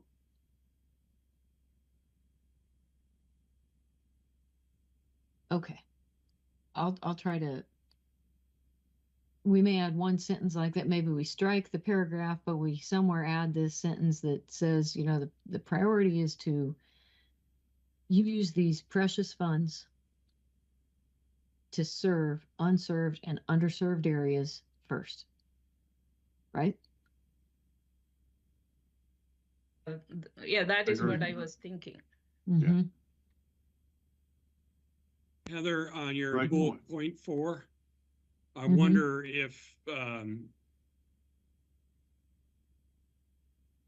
in order to stack multiple funding, I wonder if I think you're trying to address middle mile or last mile builds. So not large national build outs. So I wonder if in there you inserted that kind of language of middle mile, last mile, that might be a clarification that would help someone.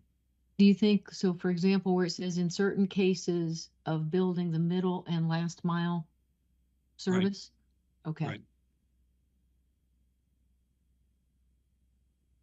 Okay, thank you guys for your patience and for your engagement in this.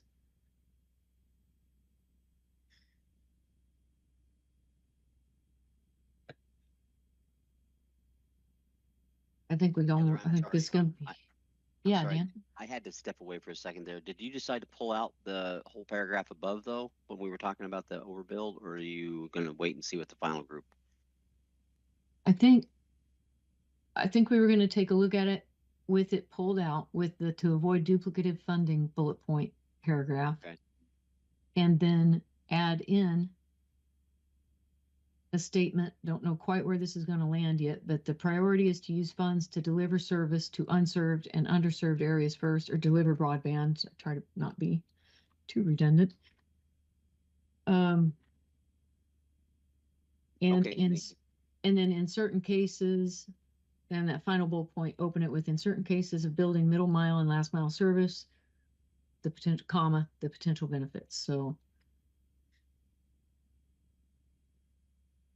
that's what I think we were going to take a look at and see how that, try it on for size. Okay. And I'll try to get that kind of in a full paragraph form where I could share a screen with everybody a little bit later. All right. We can read it as one flow.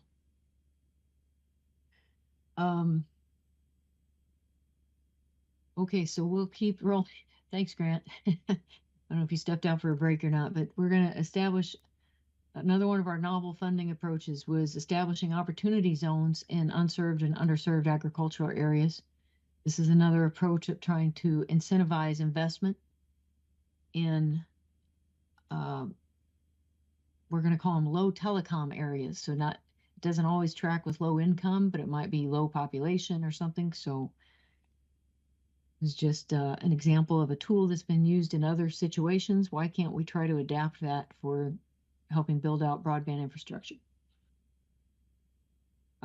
Another recommendation, allow cooperatively owned telecommunications utilities to qualify for municipal bonds. This is one that could become its own total legal beast. But here we wanted to provide something thought-provoking, something that would say, you know what, our electric co-ops, they are elected boards. They have other authorities and abilities to designate some grant funds and loan funds. So what if, because so much of our unserved rural areas are not in any sort of incorporated municipality, yet there may be some bonding opportunities that could help with infrastructure build out. So I don't see Brad right now, but I kind of wanted to, I'd love to see his facial reaction on this. Like, yeah, hey, there he is. He's back on the screen. Yeah, Okay. I was here.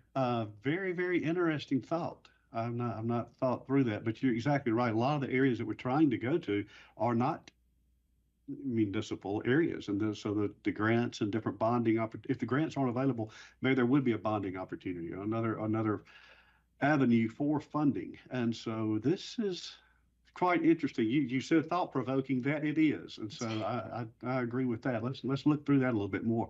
Yeah, and that's where I think this, like I said, it's meant to be. We're not going to be able to pull all the weeds or solve all the issues related to this, but I think it's one that could be a conversation starter. Absolutely. With some people. So absolutely. And really the idea for those who may not be familiar with municipal bonds, oftentimes they qualify for the dual tax exemption on any dividends. So you'd receive state and federal, and that's how it becomes another incentive, you know, for investors to say, yeah, I'd like to tap into that type of program. Yep. So, exploring block grants or revolving loan fund programs. Again, we're kind of taking a playbook from economic development and saying, let's apply this in rural areas and telecommunications and precision agriculture specifically. TIF, tax incremental financing, another one that again could be kind of difficult, sticky, not easy, but let's get a conversation started and figure out how some of these tools could go beyond municipal boundaries. And really, I think it was Doug Weber in our working group who just said, hey, why not? And I'm like, Doug, just hug across the miles because you're really using all parts of your brain right now. It was really cool. Joy mentioned, I love the way she phrased that bubble around the all of the above technology approach in the last acre, reaching the last acre. Now we did extend that though to current and future funding programs. So although I think most of us recognize fiber is absolutely needed to support, our major interstate of data transmission. However, we need to be supporting all of the above, seeing the opportunities for direct to device and the importance and significance of cellular or wireless in our day-to-day operations. It's not just about the last acre, it's about the palm of our hand decision making, right? So facilitating the emergence of sustainable competition, which was another comment I think I shared with you earlier, that we had several working group members that don't want monopolies, are concerned about the potential for that. And I think everybody in theory agrees on that point. Shared use of infrastructure. Apparently there are some programs, although I can't chapter and verse those for you right now, but there are some existing programs that FCC has rolled out in the last several years that try to encourage shared infrastructure, like shared use of towers. But it sounded like there really hasn't had a lot of uptake, which kind of imply, maybe I'm reading between the lines here too much, but it kind of implies that people want to play with their own equipment. They either don't want the liability of somebody else or they don't want to give them any market share. I don't know, or both. Now, our next bucket that we dive into, where I think I saw a lot of, not necessarily overlap, but let's say similar themes and connectivity needs and definitely supporting themes in the mapping recommendations, are leveraging underused spectrum and infrastructure. And Lou Peretz, who on our group, Louis, just did a wonderful job working up kind of an intro about our reliance on wireless infrastructure and precision ag, and multiple ways to assign spectrum and how we need to focus on reliability and focus on efficient use of spectrum. And I'm just so grateful that another one of our really good team members, we just had a great group. So specific recommendations under leveraging spectrum and underused infrastructure. Establishing a process for the FCC and NTIA to enact our Precision Ag Task Force priorities. And so we've left that in our report here, hoping that gets picked up along the way, that there's opportunity to actually do what we have identified needs to be done to create a better future. Accelerate development of direct to device, and that seems like FCC and the industry is well on its way here. So we kind of we want to be relevant, but we don't want to be outdated by the time this is published. And I think it's going to be hard. It's going to be hard. Like Joy pointed out, even since late October, we're already seeing surges forward in technology. But we still need to leave this in here because it has such potential for precision agriculture and rural areas, helping fill in a lot of gaps. Encourage use of unlicensed and licensed by rule spectrum. I think early on, we had some communication with our FCC liaison. I think we've reconciled the questions in this area, but if we haven't, I'm probably going to need some help to work through that even more. just again, like I said, my brain has been in another place for several weeks. Allocating low band spectrum for precision agriculture. And yeah, the next nav here, we may need to make a change. Emily, if you can come to my rescue or my aid here as we talk about the full 902 to 928 megahertz band. Do we need to change some language here to make it more accurate on this specific? That edit was inserted from your first draft, so you should be all set. We should be all set. Okay, thank you. I Yes. I noticed your red line document and thought, oh, that's in red. I need to pay attention. So I'm going to give myself 1 point for noticing the red. Okay. All right, so we're good to go here. Cataloging underutilized spectrum. I think this came up in mappings too. I just love it the way this all flows together. You would think that our working groups had been meeting together jointly, but I think the priorities that Joe's team had identified really set us up for success here in terms of figuring out where underutilized spectrum is. And we had a similar, I'm kind of skipping ahead, but that cellular base stations piece, similar kind of, let's catalog where the assets are and then let people know what they are, let companies know so that they could buy in and possibly make that work into their networks, see how it works in their networks. But we also mentioned incentives such as the tax incentives, or maybe it's auction incentives, something that could incentivize additional build out after the initial license term for those companies that win those spectrum auctions. And I told you I kind of jumped ahead to that build out of cellular base stations, but we kind of identified, just as one example, the real-time kinematic or RTK towers. Several of those have been retired, but yet they're still out here in the countryside. Could there be opportunities to light them up again but for a different use? Because maybe some of the traditional providers either aren't aware they are there or aren't aware of the potential or capacity. So creating an inventory of that could be useful for precision agriculture in general.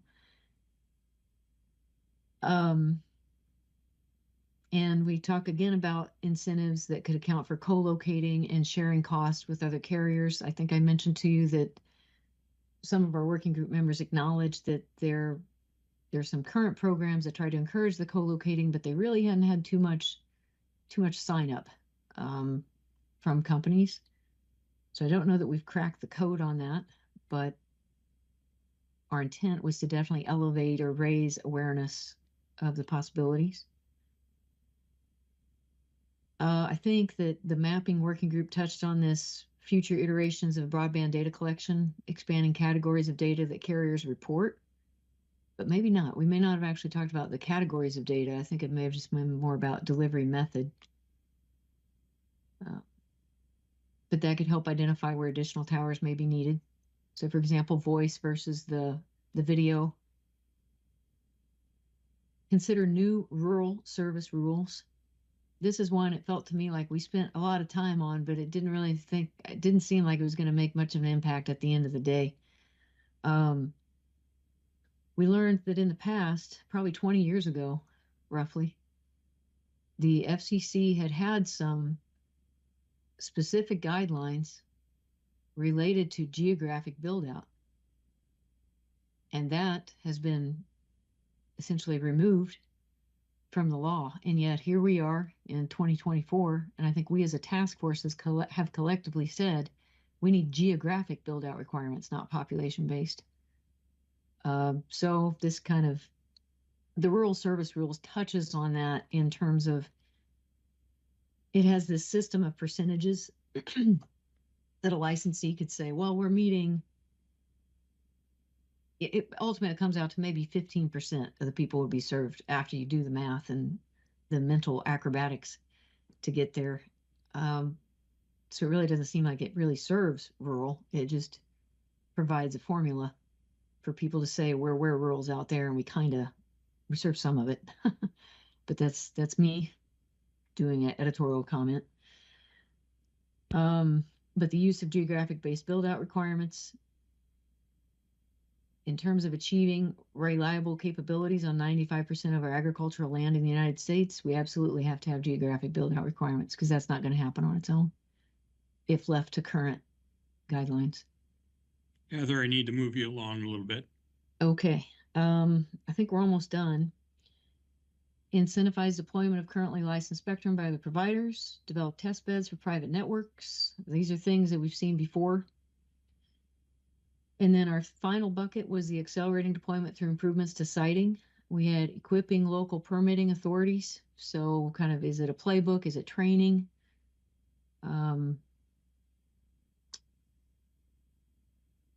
Yeah, and referencing, you know, the idea of some of these things that are more sticks than carrots, like shot clocks and measures, essentially preemptive, are not really a solution because people feel like they're being bulldozed. I don't think any of us like that. Another one, updating nationwide or National Environmental Policy Act or NEPA and Historic Preservation Act implementation. And here, I think, Emily, we had a note, though I'm not sure that this one's been corrected yet. Let me see. Yeah, we referenced the Council on Environmental Quality had issued some rules in May, but I think there was a court decision within the last few weeks. Yeah, Jared deleted that second sentence that was in the bullet just to account for that. Okay, because I didn't know. Okay, because I'm seeing the second bullet here still that kind of implies that the CEQ's recommendations would stand versus I thought the court case was saying, no, they can't decide that unilaterally. It's got to take, they can't do that. So do we need to delete that bullet? I think you're okay with how it stands.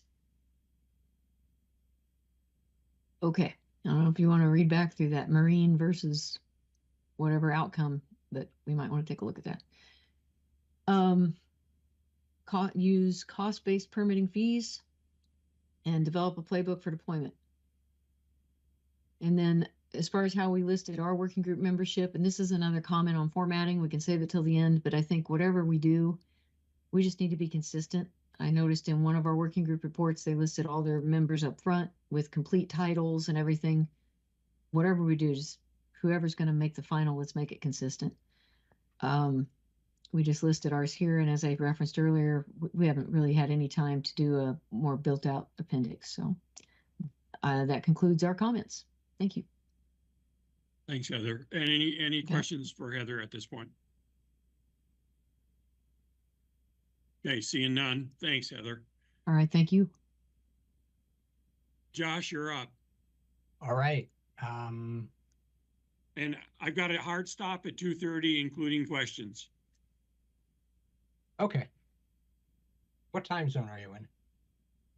Central. Okay, fine. Okay, so I'm gonna just, there have not been any really substantive changes to the recommendations since we last met. What I'll do now is walk through the summary recommendations of the work group, but I'll introduce that with just a kind of an explanation of how we got to where we are. The way that we structured this work group is we assigned each member of the work group with a particular charge to be lead. So we were given 7 charges to examine, and those included how ag tech can alleviate labor shortages, ways that the government, whether it's federal agencies or state or local governments, can promote adoption of precision ag, a way that we can work with community colleges and universities, partnering with other industry and stakeholders to promote adoption, obstacles that farmers and ranchers might face in adopting technology, what lessons we have learned from adoption efforts in either ag tech or other industries, and then metrics that we can use to measure and track progress toward the goals. So what we did is we took the work group. We have, for each of these 7 charges, there was a member of the work group who served as a lead on that issue. And then there were, for any particular charge, 1 or 2 people working with that lead. The leads were responsible for recruiting a subject matter expert who would then provide a presentation to the group on that topic. Some weeks we had one expert, some weeks we had two experts. There were instances where we had overlapping issues in the charges. That's demonstrated by this Venn diagram that's kind of beginning to scroll through your screen. And I think, I'm pleased with the outcome and really grateful to the work group. And there's a point in research, and all of you have done academic research and written papers, you know that there's a point where you've finished your research or you've done a really good job with it because you see the issues are now repeating themselves. And I realized that today during the presentation from Grant Farm, because we mentioned Grant Farm in charge 4 discussing partnerships. And when we were addressing the overlapping issues of charges 2 and 3, the role of colleges and universities, we mentioned printable sensors that were described by the Grant Farm representative. We relied on work that Purdue University is doing. Overall, what I think you will see as we walk through this is the curse of the footnotes. And our section, this work group section, I think we claim about 95 of the 115 footnotes in the report. And it really reflects the approach of the work group to trust but verify what we heard in the presentations. So we heard from farmers, we heard from educators, we heard from administrators of apprenticeship programs, and they described their experience. They told us what they had witnessed, what they were seeing in the field. And then we went back and confirmed their observations and found secondary sources to say this is true. And not that we ever doubted what they said, but we wanted to have more information on board so that there would be more reference points to go back to really demonstrate that the people with whom we spoke really had their hands around the issue. So we're gonna, if we can scroll through, we'll hit charge 1. And charge 1 was addressing labor shortages. What we heard from Baxter Clark, who was with the Sugar Grain Growers Cooperative, and so he works with a lot of farmers, is that there's a growing labor shortage, particularly for low-skill labor in the farming market. And we came to this chicken and egg question. Is the technology precipitating? Is that causing the labor shortage because now we don't need human labor? Or is technology enabling us to address human labor shortages by creating inhuman, non-human solutions? And what we found is that there's probably a confluence of these two solutions. We're facing a period of labor shortages within the farming market. And at the same time, we're seeing the technology that can replace that. And I think it was Joy or Heather who mentioned, and we also referenced this in the report as well. So again, it's that redundancy of the research, which is so thrilling to see. Robotic strawberry pickers. Again, it is tedious. It requires the ability to judge when the fruit is ripe and when it's ready for picking. But with the technology, we can replace the human labor component by relying on a mechanized process that not only can pick the fruit, but can traverse the field time and time and time again, pick what's ripe, image what's not right, analyze when it will be right, and then know when to return to harvest that fruit. That certainly is consistent with the view that farming is a business of logistics. It is planting it at the right time, it is harvesting at the right time, it is getting it to market in prime condition, and all that mechanization helps support those efforts. So our recommendations were, from a federal policy perspective, AgTech should be recognized as a critical tool in addressing human labor shortages. We don't ignore those shortages exist, and we look for a technological solution to address it. We recommend that federal policy supports industrial and educational efforts to upskill farm workers, because as we moved as we move toward a greater automation, mechanization, IoT environment, the skill set that is necessary to support farming is going to become more complex. So we have to have some type of system in place for upskilling farm workers. At the same time, and this is no different than we recognize in commerce or healthcare, the risk of cybersecurity threats in agriculture are great. They are no less than other industries, and we recommend that the FCC and USDA coordinate with Department of Homeland Security and other agencies to identify vulnerabilities that can affect everything from irrigation to automatic feeding to crop data or animal health data. The FCC has taken a step toward this in the voluntary IoT labeling docket that concluded this past year. But again, there's more work to be done. Any questions or comments?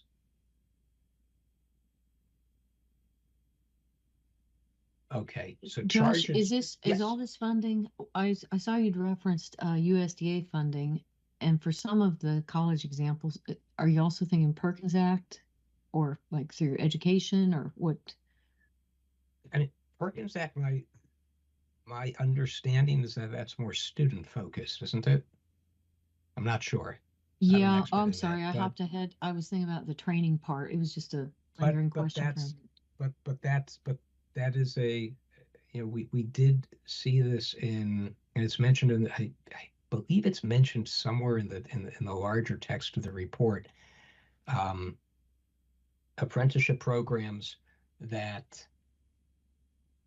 have room to grow, to embrace agriculture and ag tech. So that's all certainly there. And again, thinking about where colleges can think about dedicating funding toward different ag tech programs is, and how federal or state agencies can help support that. It's not a bad thing.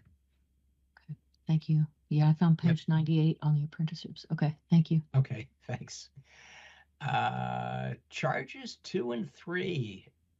Again, this was this moment of overlap. We're talking about ways that the government can promote adoption of ag tech, with policies and regulation and outreach, and at the same time we're having a conversation about community colleges and universities. And on the schedule that the work group had set out, this presentation of charge 3 got flipped in the calendar to come before charge 2.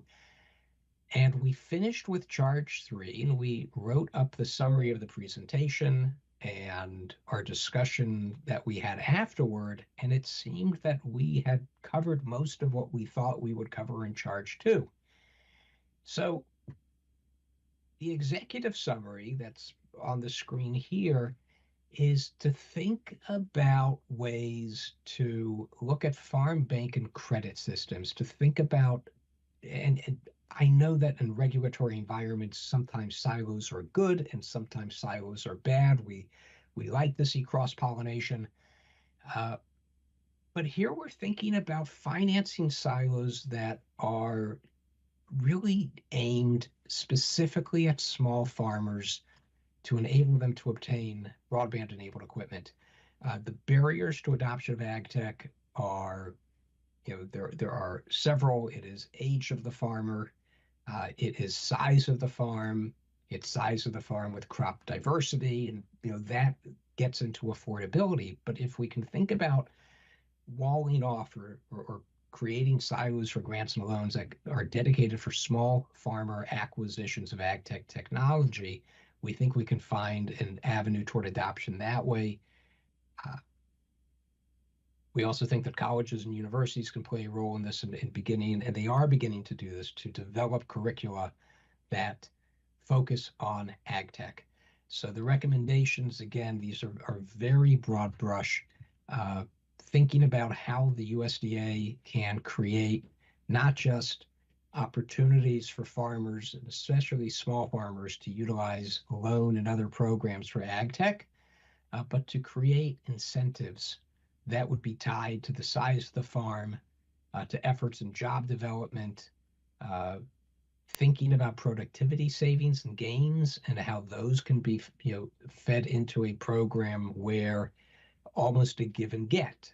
You have something, the incentive to obtain something from USDA is the increased productivity savings and gains. If you can demonstrate that on the back end, maybe that increases eligibility at the next step.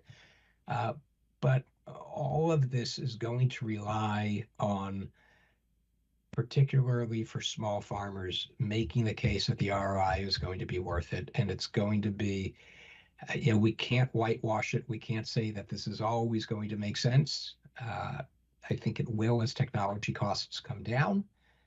But thinking about the ROI strategies for ag tech, and maybe it is possible that the incorporation of ag tech on a small farm with crop diversity will improve if the diversity shrinks a little bit and the technology can be applied to 5 or 6 discrete crops instead of a dozen smaller plantings that a farmer might have. We discussed also when we looked at programs in California of paid ag tech internships and apprenticeship programs, which look not only at the farmer worker, but also the farmer manager. And in these regards, we also suggested that information sharing is incredibly important. Again, putting together something that sounds so simple, but we know that USDA has conferences. Grant Farm just hosted in October in North Dakota Space Ag, a conference looking at the role of space-based communications in agriculture. But in the same way, thinking about how the FCC and USDA can work together to convene conferences between farmers, university extension services, state employment officers to really explore what are the benefits of ag tech adoption and what are the different strategies that we can develop to get there. Questions or comments? Okay. Charge 4 was partnership of industry and different stakeholders, and this one was probably the most surprising one of all. First of all, this is where we found Grant Farm, as we were doing the Trust But Verify with our speakers and presenters. This was Jeff Johnston from CoBank presented this and really talked about using unlicensed spectrum for applications in ag tech, thinking about how partnerships could be developed between municipalities, which could share the spectrum, use it for community or city or government applications as well. Thinking about using that where services are not yet available in the cropland. We talked about supporting university extension services, working with farmers to, again, develop that economic evidence to enable the advocacy for ag tech. What we find, at least in my corner of the universe, I call it numbers and narrative. The numbers are always important to demonstrate to policymakers the fact that we are in fact telling the truth, that there is a positive ROI, that there's a positive benefit for this in productivity. But what makes those numbers stick are the human faces and stories behind it. And again, getting that human element in to talk about partnerships to support digital literacy and skills development, to promote adoption. This section, though, revealed, and it's in the longer discussion, probably what I think was one of the more interesting partnerships that we came across. And that's a partnership at the Ohio State University between OSU, the Ohio Farm Bureau, and Nationwide Insurance. And Nationwide Insurance, which does underwriting for a number of farms and farmers, their expressed interest in exploring ag tech and devoting resources to a program at Ohio State is not aimed at crop development, at benefiting animal farming, at productivity there. Their interest is in how can ag tech reduce farm worker injuries in the field? Because every farm worker injury creates a cost to the underwriter, insurance company. So this is an example of how we begin to think beyond the borders of the industrial sectors in which we ordinarily work. And we think broadband, we think agriculture, we think food-related services and technology. But there are others out there who can play an important role in this work. Charge 5, we discussed the obstacles that farmers and ranchers face in adopting precision agriculture. And it's no different than broadband adoption. We look at all the data on general broadband adoption trends, and what we see is that whether it's sex, race, age, all of those gaps are closing over time. They're all trending upwards. Age-related broadband adoption was probably one of the biggest things that we saw for a number of years, but the gap there is beginning to close because, what we are seeing is that the people who were, the people who are 65 today were in their mid-40s 20 years ago, and they've been using the technology for the past couple of decades. When they start to cash in for their Social Security, they're not going to disconnect. So age of farmer is an issue in ag tech adoption, but if we rely on what we see on broadband adoption generally, we can expect that to be a self-resolving problem. The bigger issue, however, is going to be the same prevailing issue we see in adoption in the general broadband universe, which is always affordability. The other element in broadband adoption that seems to rear its head is educational attainment. But there's a discussion whether educational attainment bears on broadband adoption rates because that's directly related to income levels.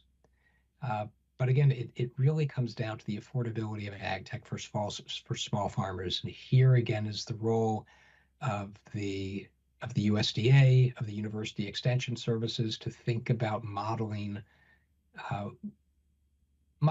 which approaches are going to deliver the best ROI for a small farmer, and to think about working with the technology developers to see, is there a way that the cost of the technology can be reduced. The likelihood is that might be a more difficult hill to climb.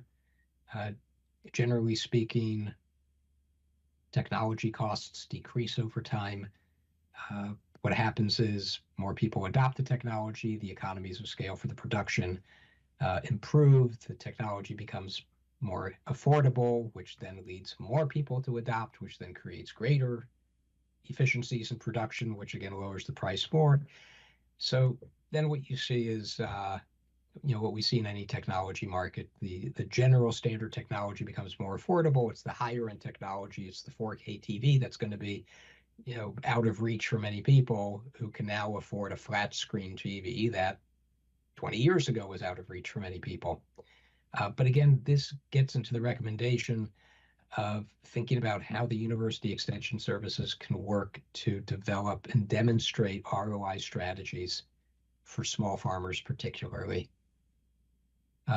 Charge 6 was how do we take a look at what has happened in other sectors? What have we learned? Hey, Josh, before you go on, can I get back to those previous page? Sure.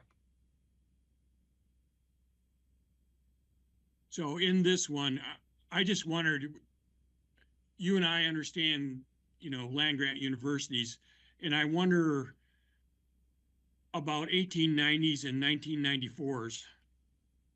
Should there be some language in here that includes them in this recommendation?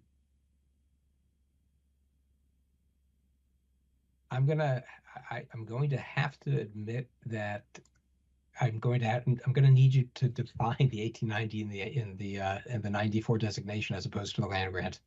Okay, so in the 1890s were the traditionally Black universities that were given land grant status, and the 1994s were the Native American that were given land grant status. I mean, would people perceive the term only in the relationship to 1862 schools, or would they think of the total community, which would be including the Native American and traditionally Black universities? I would, without hesitation, drop a footnote that when we're talking about land grant universities, we are including the universe of the 1994 and the 1890 schools as well. Okay. All right, and I can gonna make a note of that and type that up and get it over to you or Emily. Yeah, just put it in the chat if you would, please. Gotcha. Okay. Okay, so that takes us to charge 6, which is lessons learned from other sectors. You know, the first thing that I fell onto here was thinking about how telehealth adoption changed with COVID. You know, crises lead us to new thinking. And then our work group lead on this, who has experience in New England, shared with us the work that had been done in New England when manufacturing declined, and the sorts of partnerships and public-private work that was done to support a resurgence of manufacturing in New England. So what we come away with here is that, and again, this gets back to charges 3 and 4 as well in terms of partnerships and with whom we work, multi-sector relationships are critical.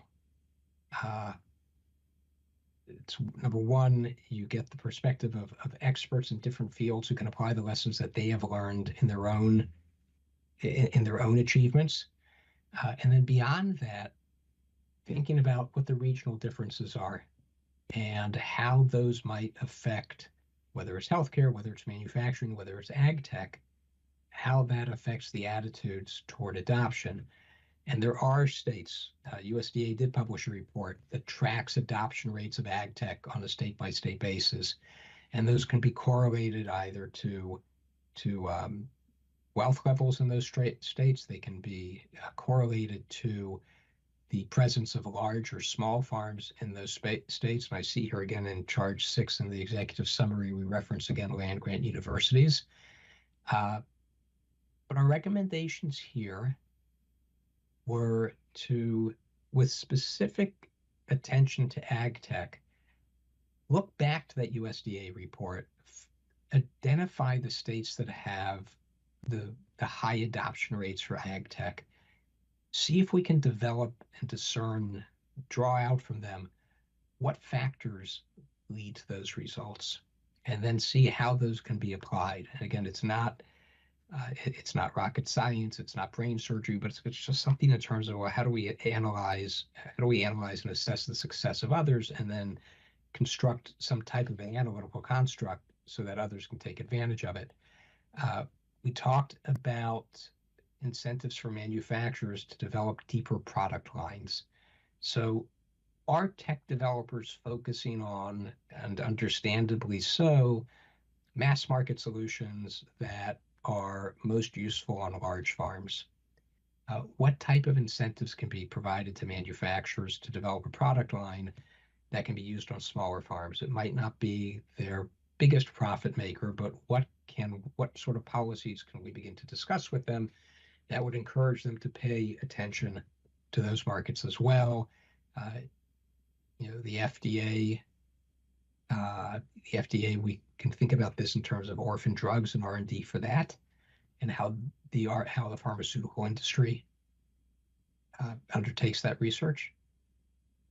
And here as well, again, it's increasing awareness. It's demonstrating demonstrating what the ROI is, demonstrating the use case, elevating the awareness and understanding of how ag tech is essential and how this can be a tool for all farmers and all producers to create more cost-effective operations. And again, there will never be a one-size-fits-all solution, but at least to create a construct, a model within which any farmer can look at a broad scope and range of technology and ask, what can I use on my farm? How will that affect what I do? And to help people make at the least a more informed decision.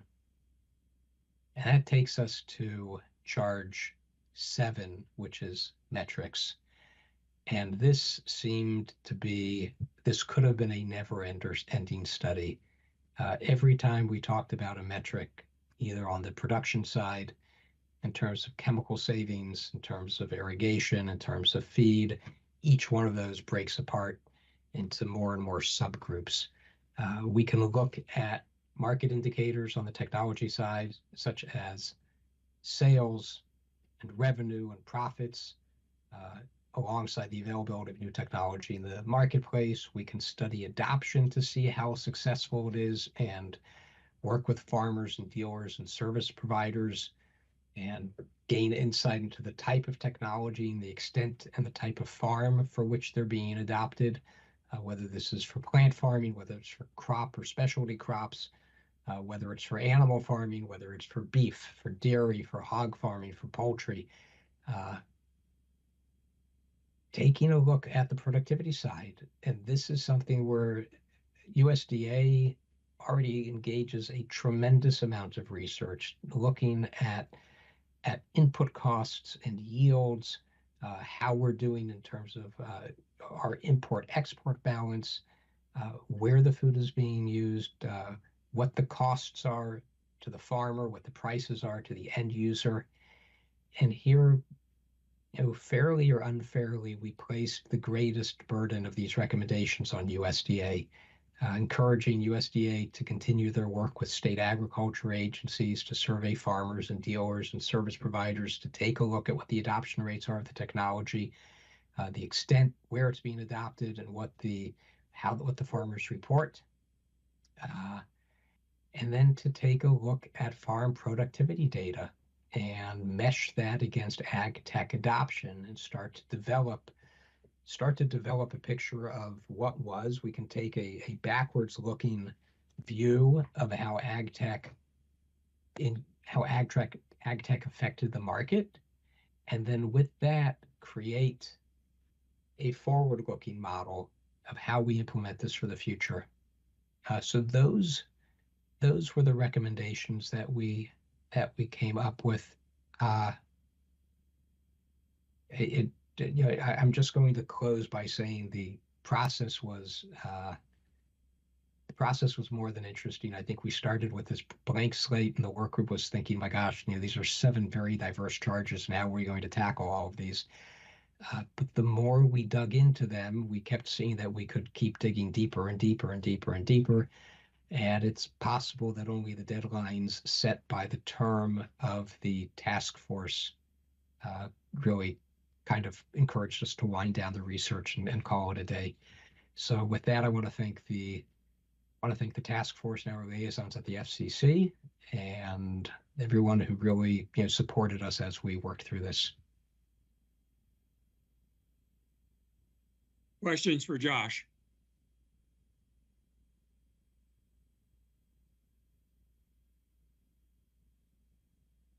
Shigala.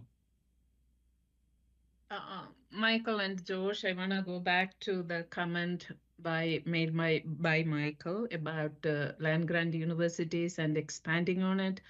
I am just wondering, we need to be more inclusive, and just to say cooperative extension programs.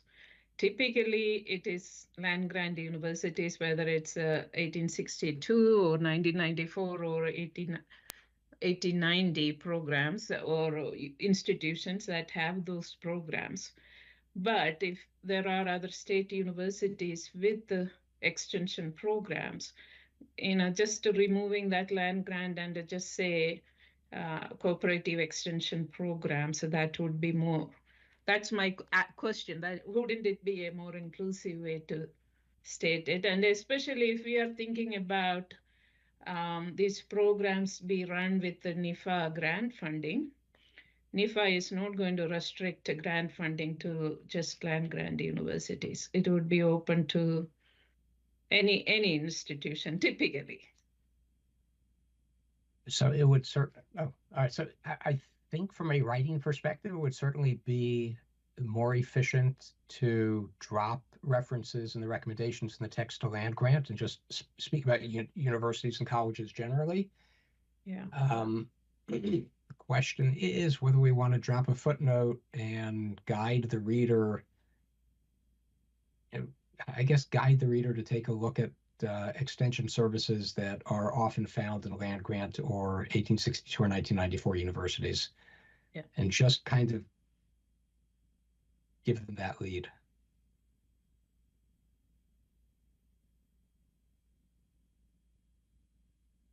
Yeah, I think All that right. would be fine. Just Okay.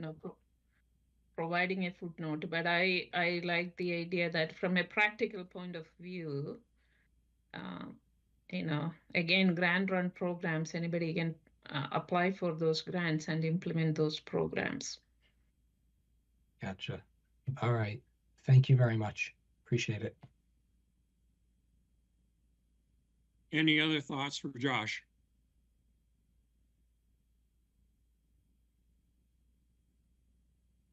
Okay, I don't see anything. Josh, I want to thank you specifically for including small farmers. I think it's extremely important. When I'm out there, I've had many come up to me and talk and said, is your process really going to be for the big farms? And I said, we're looking at everything. And so I really appreciate you talking about it. So the funny thing is I almost took a different approach. All the reading that I've done tells me that the big farms don't need to be encouraged to adopt ag tech. They know the story. They have the access to the capital. It's the small farmers that we really want to focus on. Absolutely. I agree. All right. Thanks. Thank you. So that's for presentations. That's it at this point. So what I'd like to do is take a little break to 2:40 Central Time. And in that time, if the speakers, if you're taking our suggestions and making it into an edit, if you want to get it to Emily, that way Grant can get them on one piece of paper, and then we'll come back, discuss through them, the parking lot notions, and then proceed to vote. So let's take a break, come back at 2:40.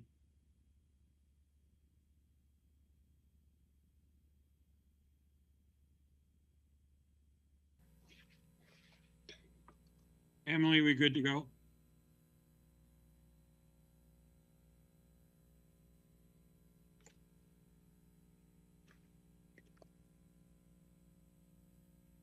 Yeah, I think so.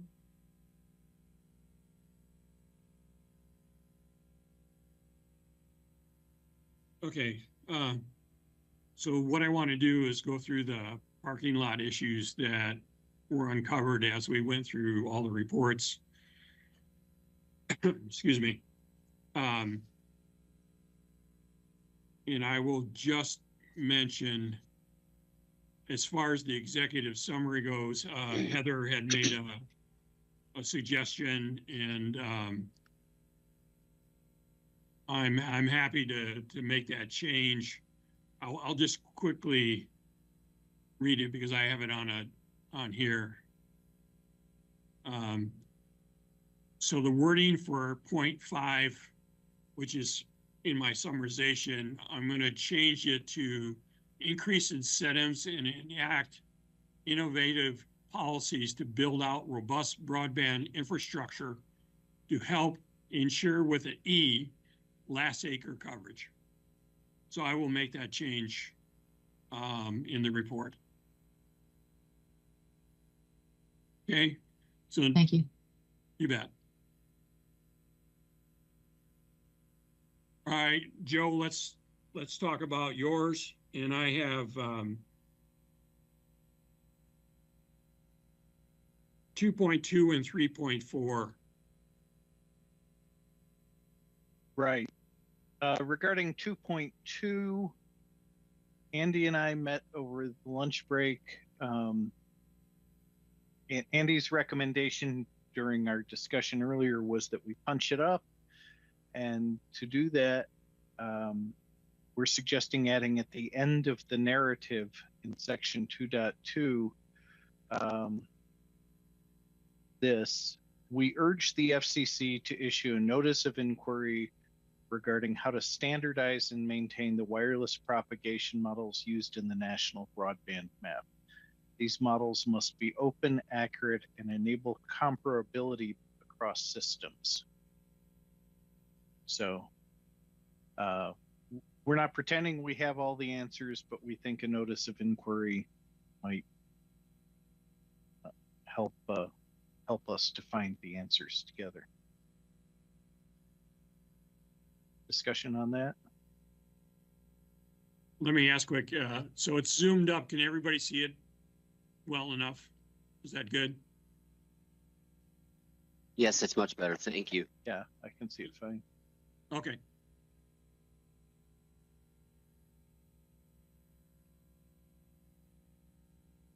All right. Any questions about Joe's change? And Andy's suggestion?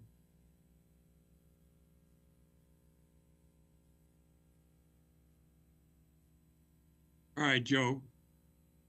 Okay, let's discuss 3.4, which Mike correctly pointed out that I overlooked. Heather, can you remind me? So that recommendation was the mapping working group. You had made a comment on this as I presented it, Heather. The mapping working group recommends that the FCC collaborate with all mobile phone manufacturers to make low-level data such as RSRP, frequency, and cell ID available on the official FCC speed test app. And I have a note here that says, do you want to ask for public input and comment?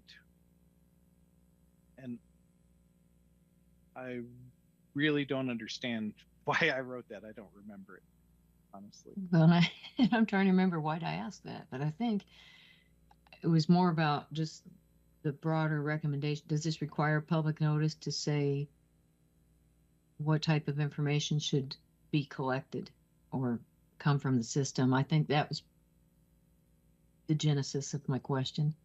Okay. I mean, we're already able to and do collect that information from Android devices, but Apple doesn't make it available to us through a documented API. There are hackers who have found a way to get it out of Apple phones, but Apple doesn't publish the API to do it. So we're just. I actually know a guy who should know something about that. Yeah. I mean, it is available on Apple devices, but not officially. And what I'm worried about is the possibility that, we did have a discussion about network operators inappropriately prioritizing speed test traffic over ordinary network traffic. Mm-hmm.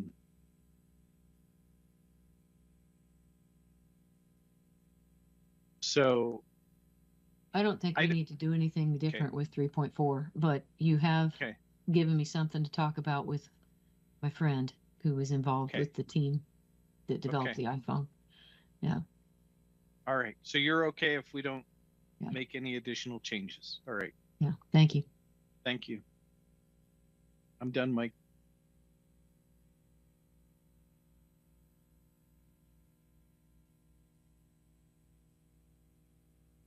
Joy, on the connectivity on 4 sustainability. I drafted these 3 sentences to be at Heather's excellent suggestion and thought where it might drop in would be under the sustainability section of our report, which would be under section 2, introduction, item H, which is sustainability. And then there were, currently there are 3 points there. The third point is sustainability of space. And the fourth then would be sustainability of increasing AI use. And this merely states the facts. It gives no proposed solution for what to do, but it highlights the issue. I like it. Thank you. That was my heart's desire. Okay, I'll put on my crown. Granted.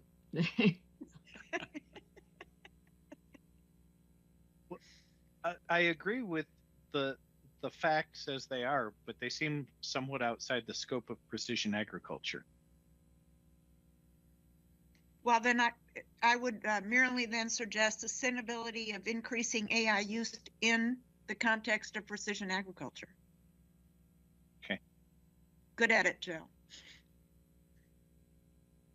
Any other comments?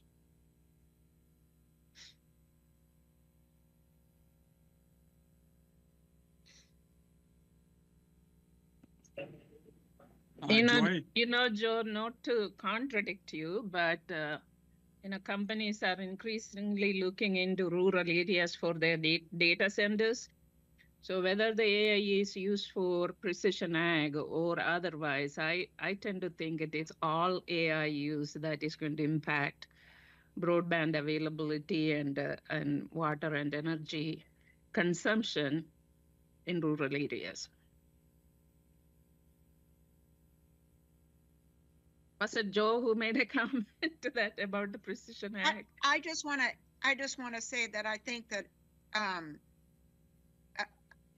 now we're splitting hairs, but I do think that because the charge has to do with connectivity specifically for precision agriculture, it certainly does no harm to add those words.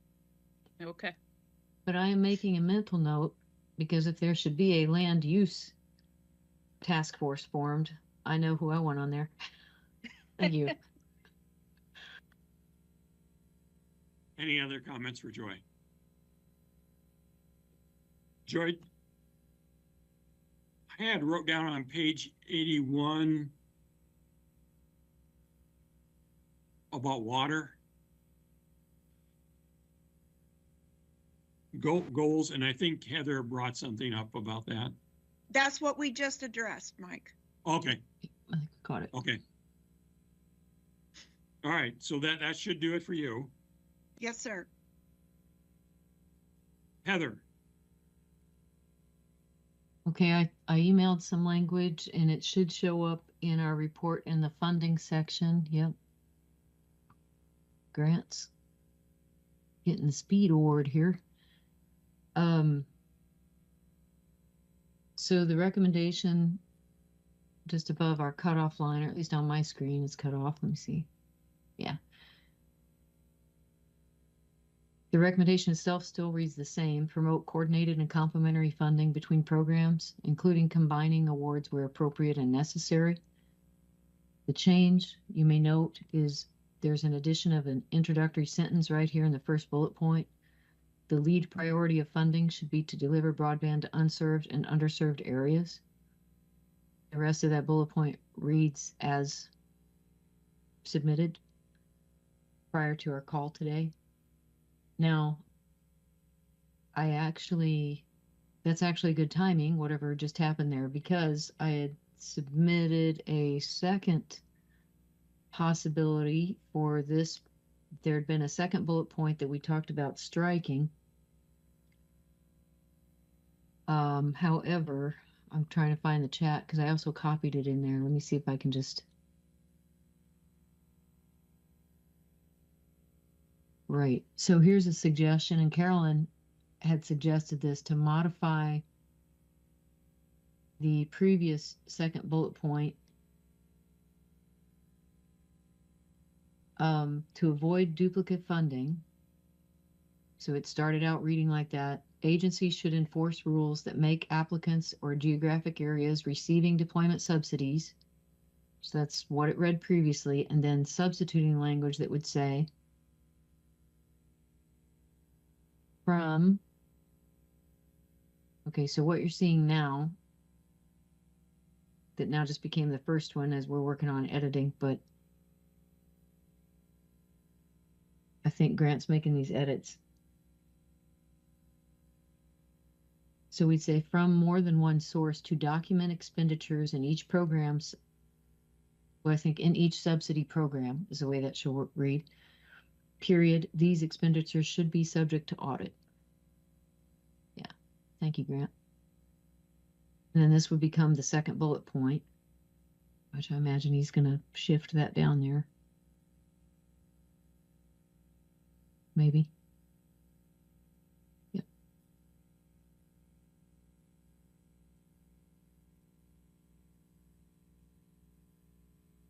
And this third one, I hadn't suggested any changes, but the way this flows now, we may just want to remove the however, just from a grammar standpoint. And then in the fourth bullet point, the suggested change, whereas previously it read,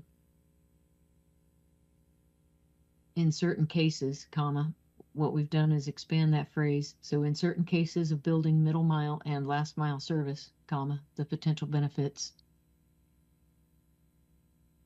And then it reads the same as it did before. So that's the new language there that's underlined.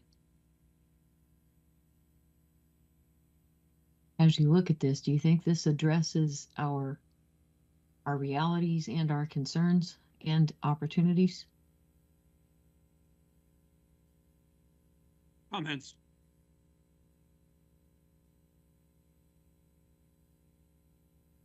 Heather, on up above, to avoid duplicative funding, are we trying to avoid it or just make sure that if we do use multiple funding sources that they're responsible? Well, Brad, that's a good point. I appreciate you thinking through this, because I think you make the correct point. To ensure responsible funding. To ensure responsible funding. There you go. So ENSURE, right? Responsible funding. Yeah. Okay.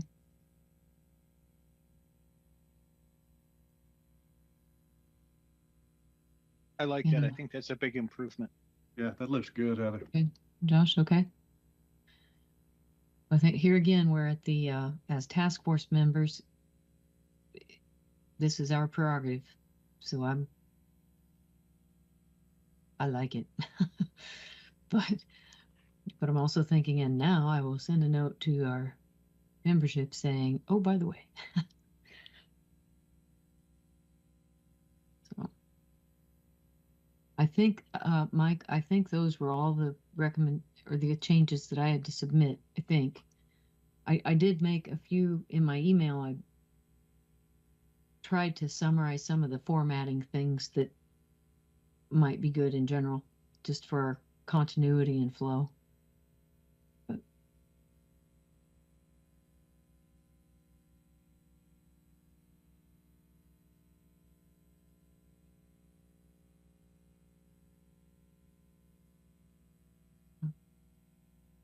I will mute myself. Thank you.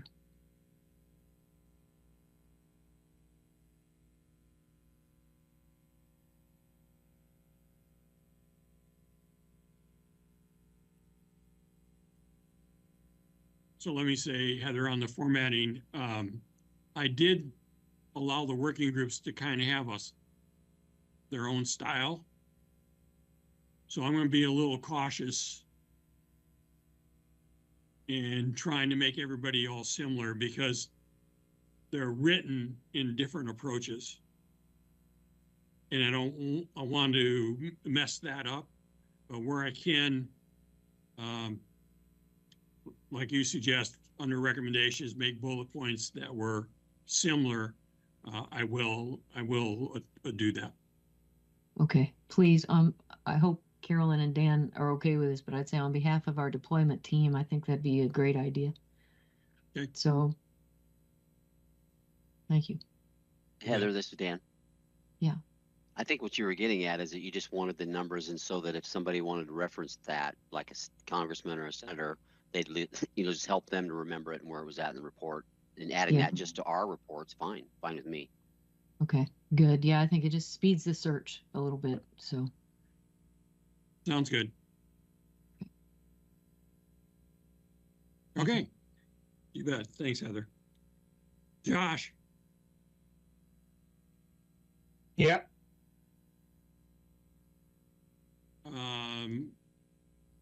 You were going to think through, page 117. Yes, I put that in the chat.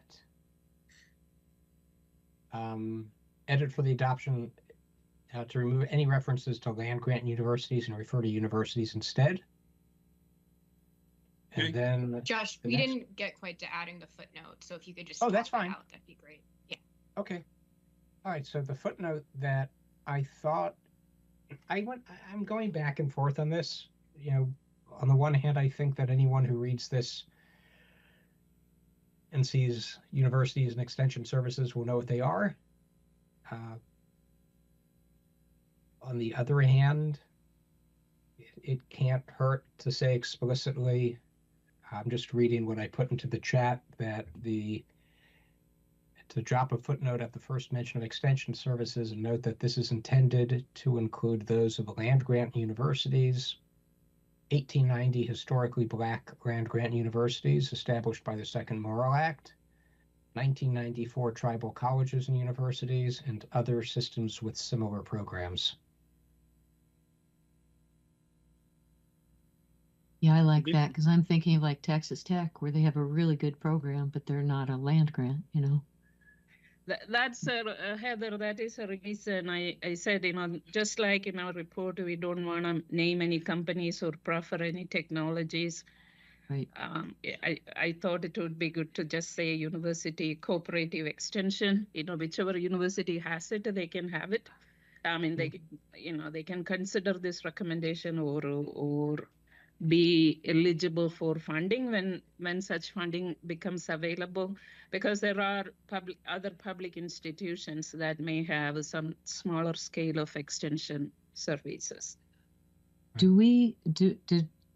I apologize. Does this reference, would it also be relevant to some of these advanced community college programs we've referenced? I know we had a couple examples out of California. Here in Illinois, we've got several leaders in this space. But is that appropriate in this reference, or is that? My understanding, Heather, is that community colleges typically don't have an extension program.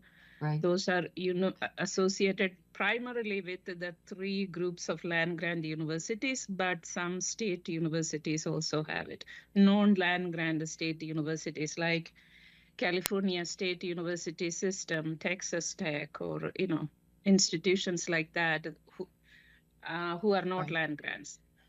So George, my comment is that I'm looking at your comment on the under the chat section. If we are going to specify 1890 and 1994, we need to say include those of 1864 land grant universities, because we also have an year attached to the earliest land grant. All right. I apologize. I'm just losing track of where we were in the document. Like I see page 117, and yet I couldn't keep up. So apologize about that. So I will say that the reason, as we're having the conversation, why I actually favor dropping the footnote in, even though it's an incredibly broad catch-all, is because it will remind readers that there are tribal land-grant universities and historically black land-grant universities along with the state systems. So it's a little poke in the shoulder for people.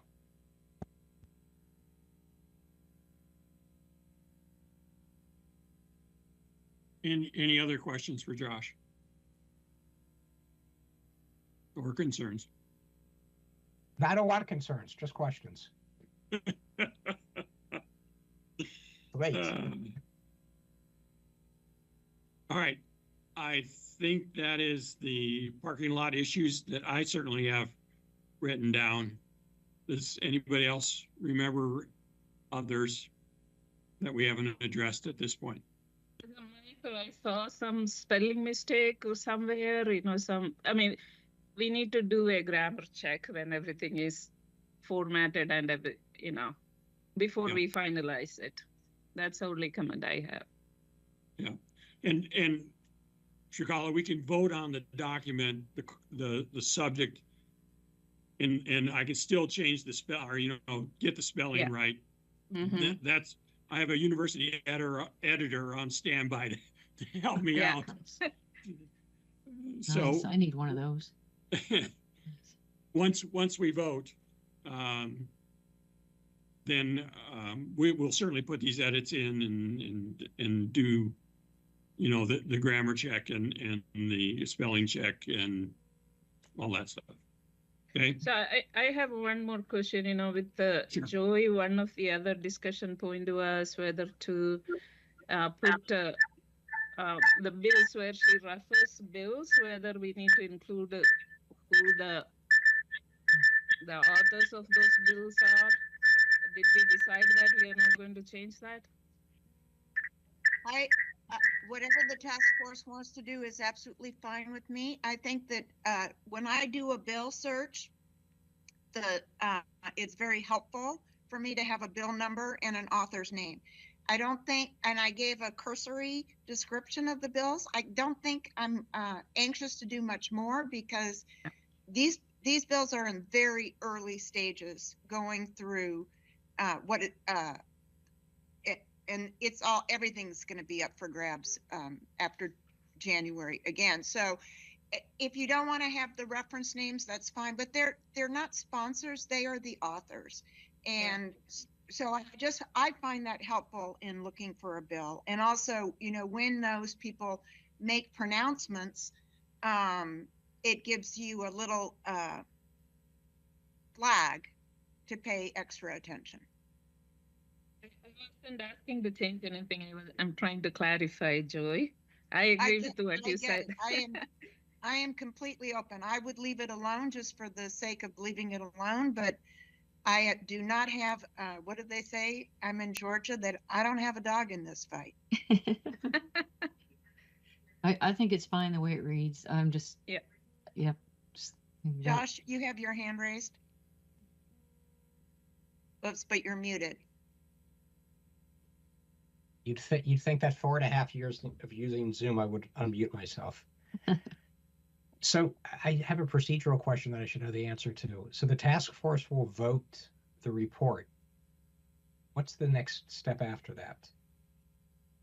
So once we vote on understanding, go ahead, Emily. Oh, Mike, I was gonna let you go. Okay, so understanding that we will incorporate the parking lot changes that we all talked about right now. And I'll do the grammar check and the spelling check, get all that right. Then I transmit it to the chairwoman before January 1st. Okay. So it gives me, I'm going to take about 2 weeks to really, with the editor, to go through it and make it pretty. All right. And do we have a position on Oxford commas, or I'm just joking? Oxford commas. That's why I have an editor. Oh, golly. Okay. So knowing that go ahead, Andy.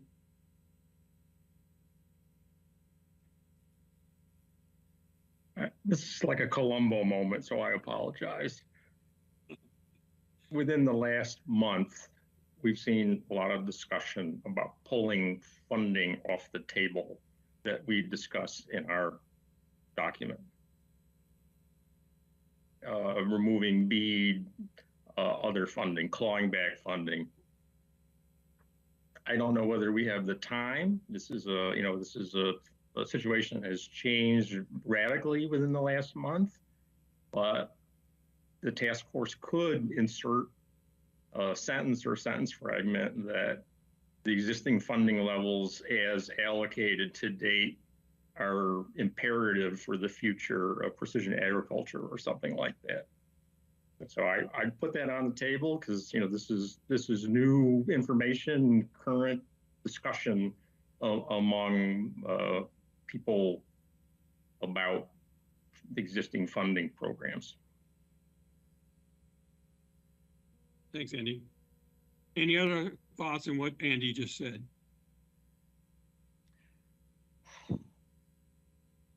Well, heck, what a great idea. If anything, we want more. So I think that maybe in the sentence in the executive summary, where we say that we hope that the commission will, in whatever format that they do what they do, that they do this, and that the job is not done, and that the funding that has been earmarked should be protected, and that very clearly there will be a new additional funding opportunities that will arise once the BEAD program is implemented, or it doesn't have to be deployed, but at least once we know what's going where, then I'm sure we're going to find, or whoever is charged will find additional gaps that will need funding. And as I mentioned earlier, there are at least a dozen states, including California and New York State, that have already said that they are short funds. They will not be able to fulfill the full mandate of BEAD based on the allocations. Other thoughts?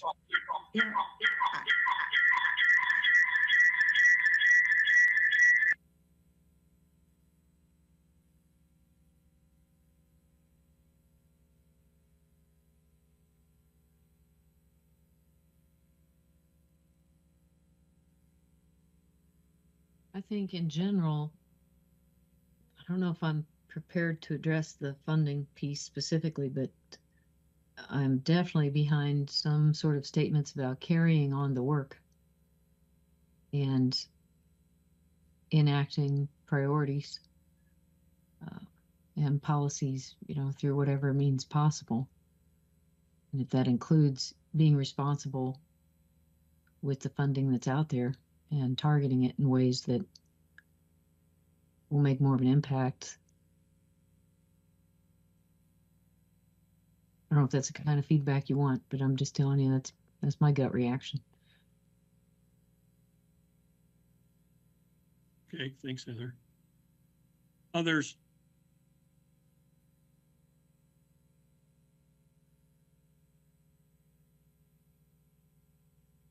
No, Michael, I don't know where exactly it can go, but I also like the idea of adding a sentence that there has to be continued investment in precision ag connectivity. It could be a introductory in the introductory section at the very beginning, or it could be somewhere else. Okay. Joe? Yeah, I actually think that the appropriate place to put it is in the introductory section, because my experience with reports like this is the first 2 to 3 pages is what gets read. And, only the most hardcore of geeks is going to go in and read the mapping recommendations. Okay.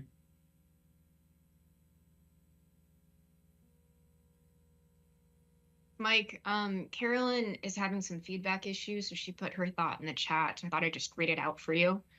Okay. She says that she agrees with what Joy has said about funding and that New York's BEAD allocation won't cover the needs, especially in rural areas.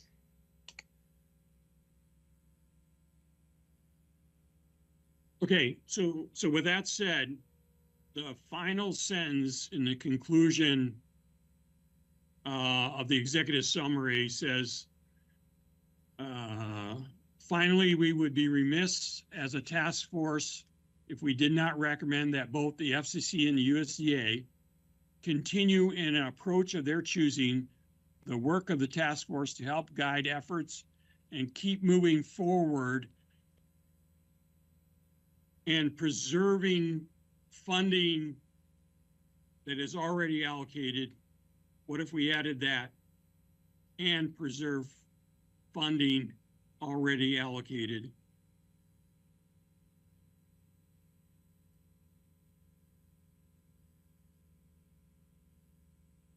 I think that speaks to the intent.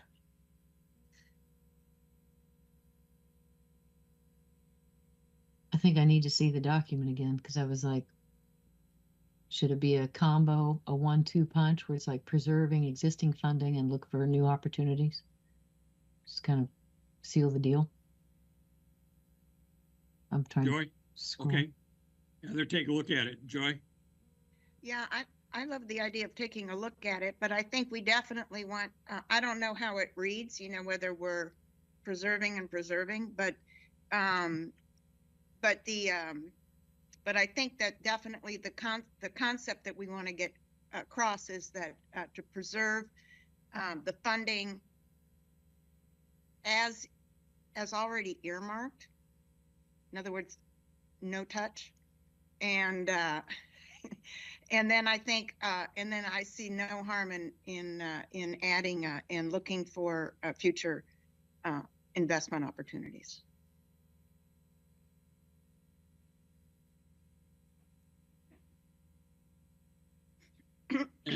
Any others?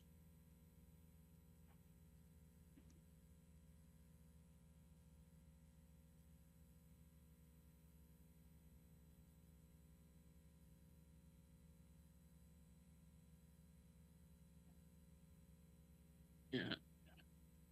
This is, sorry, I'm slipping into editor mode just for a moment because I do have the document in front of me. And I haven't explored how I could maybe share the screen, but as I'm reading that final sentence, finally, we would be remiss as a task force if we did not recommend that both FCC and USDA continue, and then it would be commas, in an approach of their choosing, comma, the work of the task force to help guide efforts and keep moving forward. What I would suggest is you take out that parenthetical, the in an approach of their choosing, and that's where we would insert, well, you could say, actually, just take it out, continue the work of the task force to help guide efforts and keep moving forward, which will include preserving existing funding and looking for new opportunities or something like that, and applying new opportunities, something. Heather, I put that sentence into the chat by adding what Michael said and Joey said at the very end. Maybe you can modify it and repost it as a chat. How do I get the chat to refresh? I'm kind of stalled out at the, could we zoom into the document a bit more? My last 244 is the last one I see. The chat is the first menu item on the top where everybody's picked. Yeah. Yeah, I'm there. It's just, Close it just it and hasn't. reopen it. Okay. Thanks. Let me do that. I can share screen again in a second. Yeah, no, I got it. I think reopening will probably do it. Yep, that did the trick. Thank you.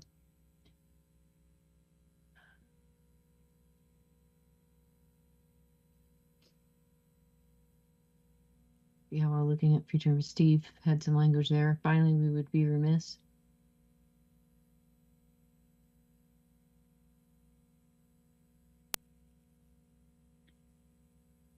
It's working. Yep, it worked. I'd still take out that choosing an approach if they're choosing, but that's just me. Are you sharing the document, Heather? No, I'm not. No, Okay. I think Grant may be. Yeah, I'm doing it. Grant, can you strike it out so we can all see how how Yep. it will look?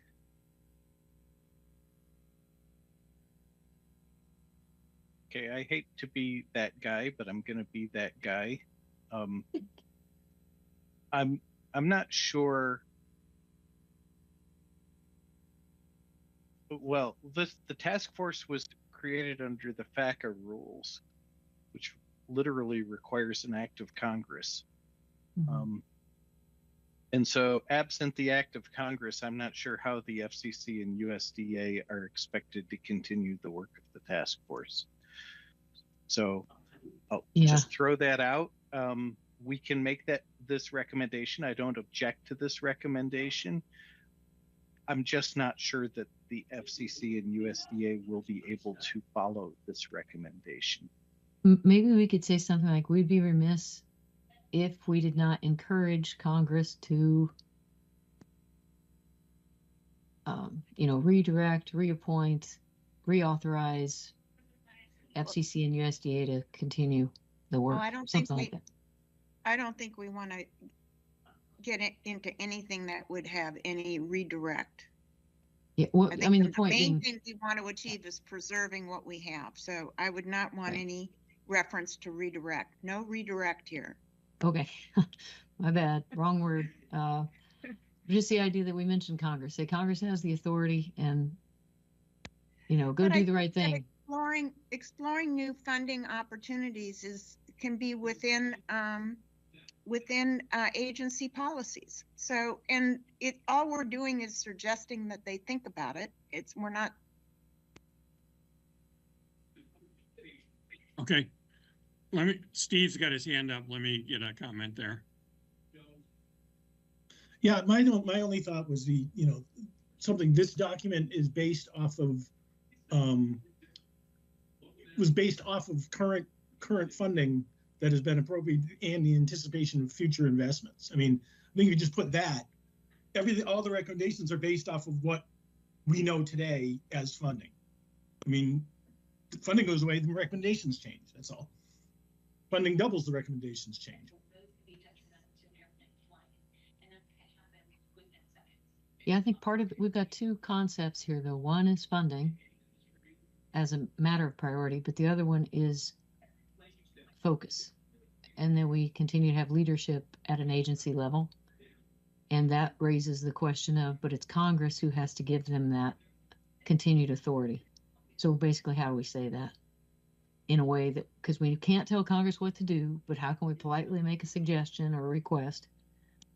Maybe it's just we request. Finally, the task force requests Congress to consider reauthorizing FCC and USDA to continue their work of the task force, something like that.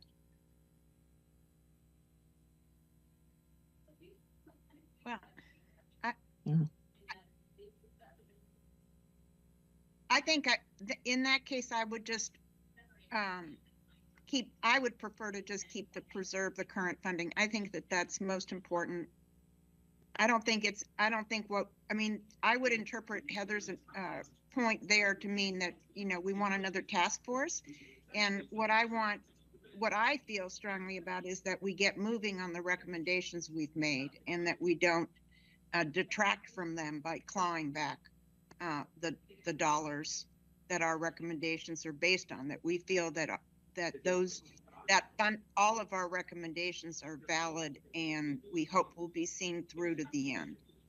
How about I agree, Joy, I agree. Maybe I'm not good with words today, but maybe it's something like implement the recommendations by preserving current funding and exploring new funding opportunities. So it's not keep moving forward. We'd be very specific, like take what we've done and do something with it. Just an idea. I'm fine with that. That sounds good. Okay. I also want to, Joe has a good point that Congress can make any changes, but Congress starts with the president and Congress, or at least president starts with what the agency submit as a request for funding, right? So I think it is a good point to make that the agencies preserve the current funding, meaning they need to be asking for the current level of funding when they submit their budget request.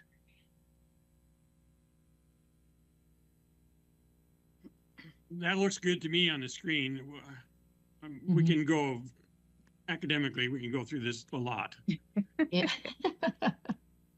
Hopefully.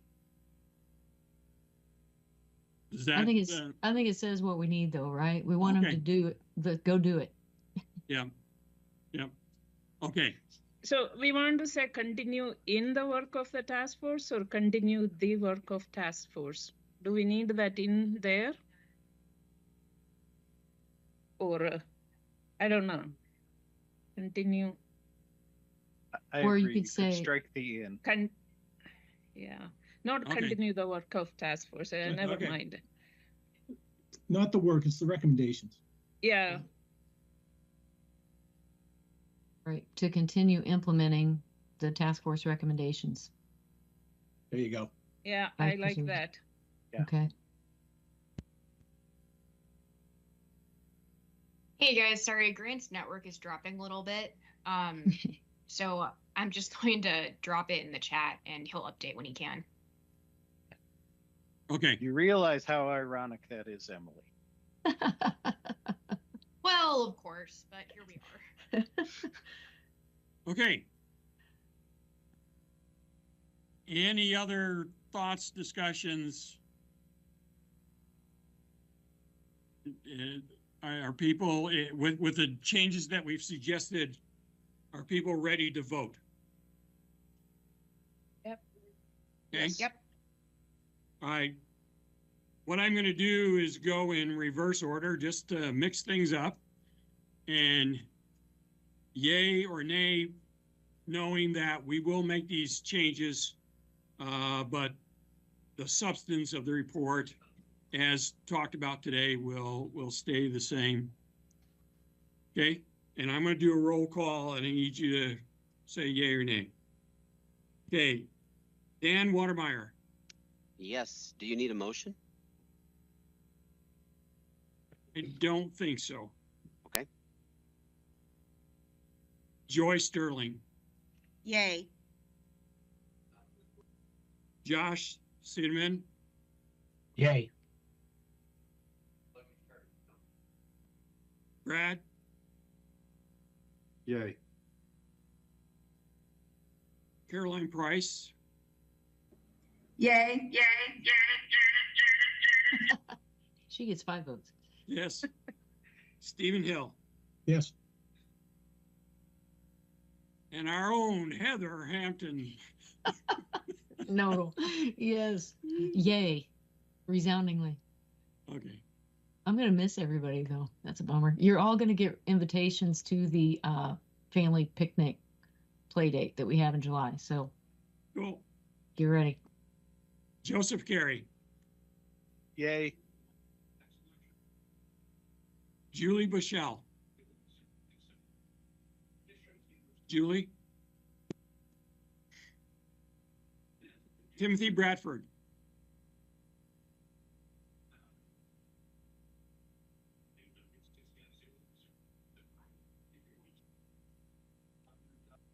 Timothy Bradford.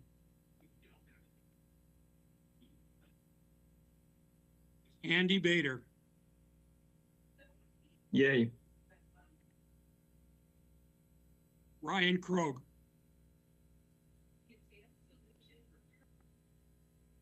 Ryan, He was on. yeah, he's in Germany, so connectivity is real. Or sleep. Yep, I approve. Sorry. Okay. Thanks, Ryan. Shrikala. And I vote yay.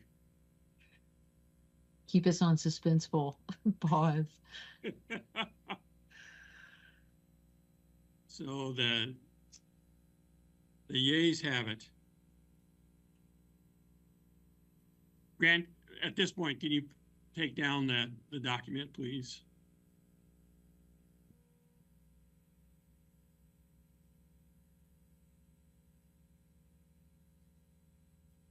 So I just want to thank the task force for its hard work, and especially hard work today. Certainly the chairs have done an outstanding job of the working groups, and I appreciate everything that you've done. And please take a moment to thank your working group members for everything, some of us, it's been 5 years.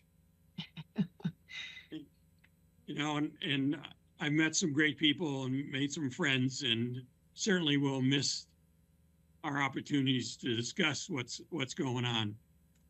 So thank you. Emily, do you have any last words here?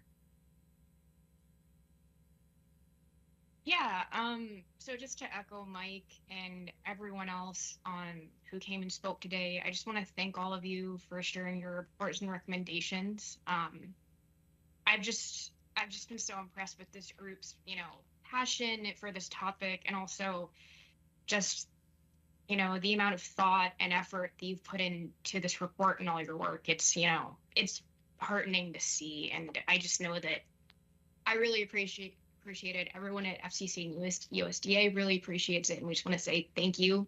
Thank you so much for all your work, and thank you to all your working group members.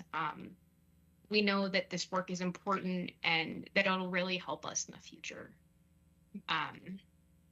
To echo Mike again, just to look at next steps.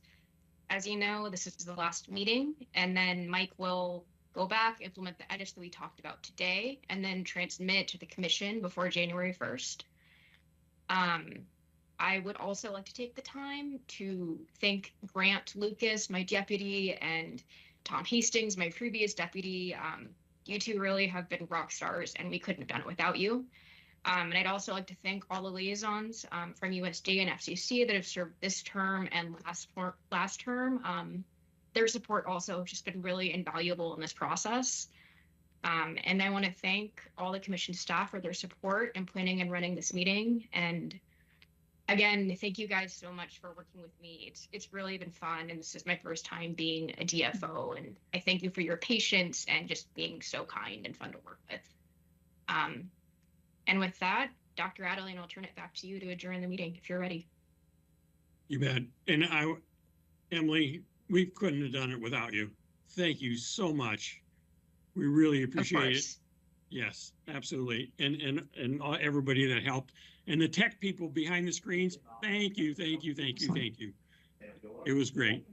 And thank you, Mike, for your leadership, and FCC staff for their support, and all the members. Again, thank you. And I really like their jazzy hold music. Just saying. Emily, you can send us the playlist sometime. I'll see if I can get the license. All right. All right. With that said, I adjourn this meeting of the task force. Thank you, everyone. Thank you. Have a great Christmas and Hanukkah. Thank you. Bye.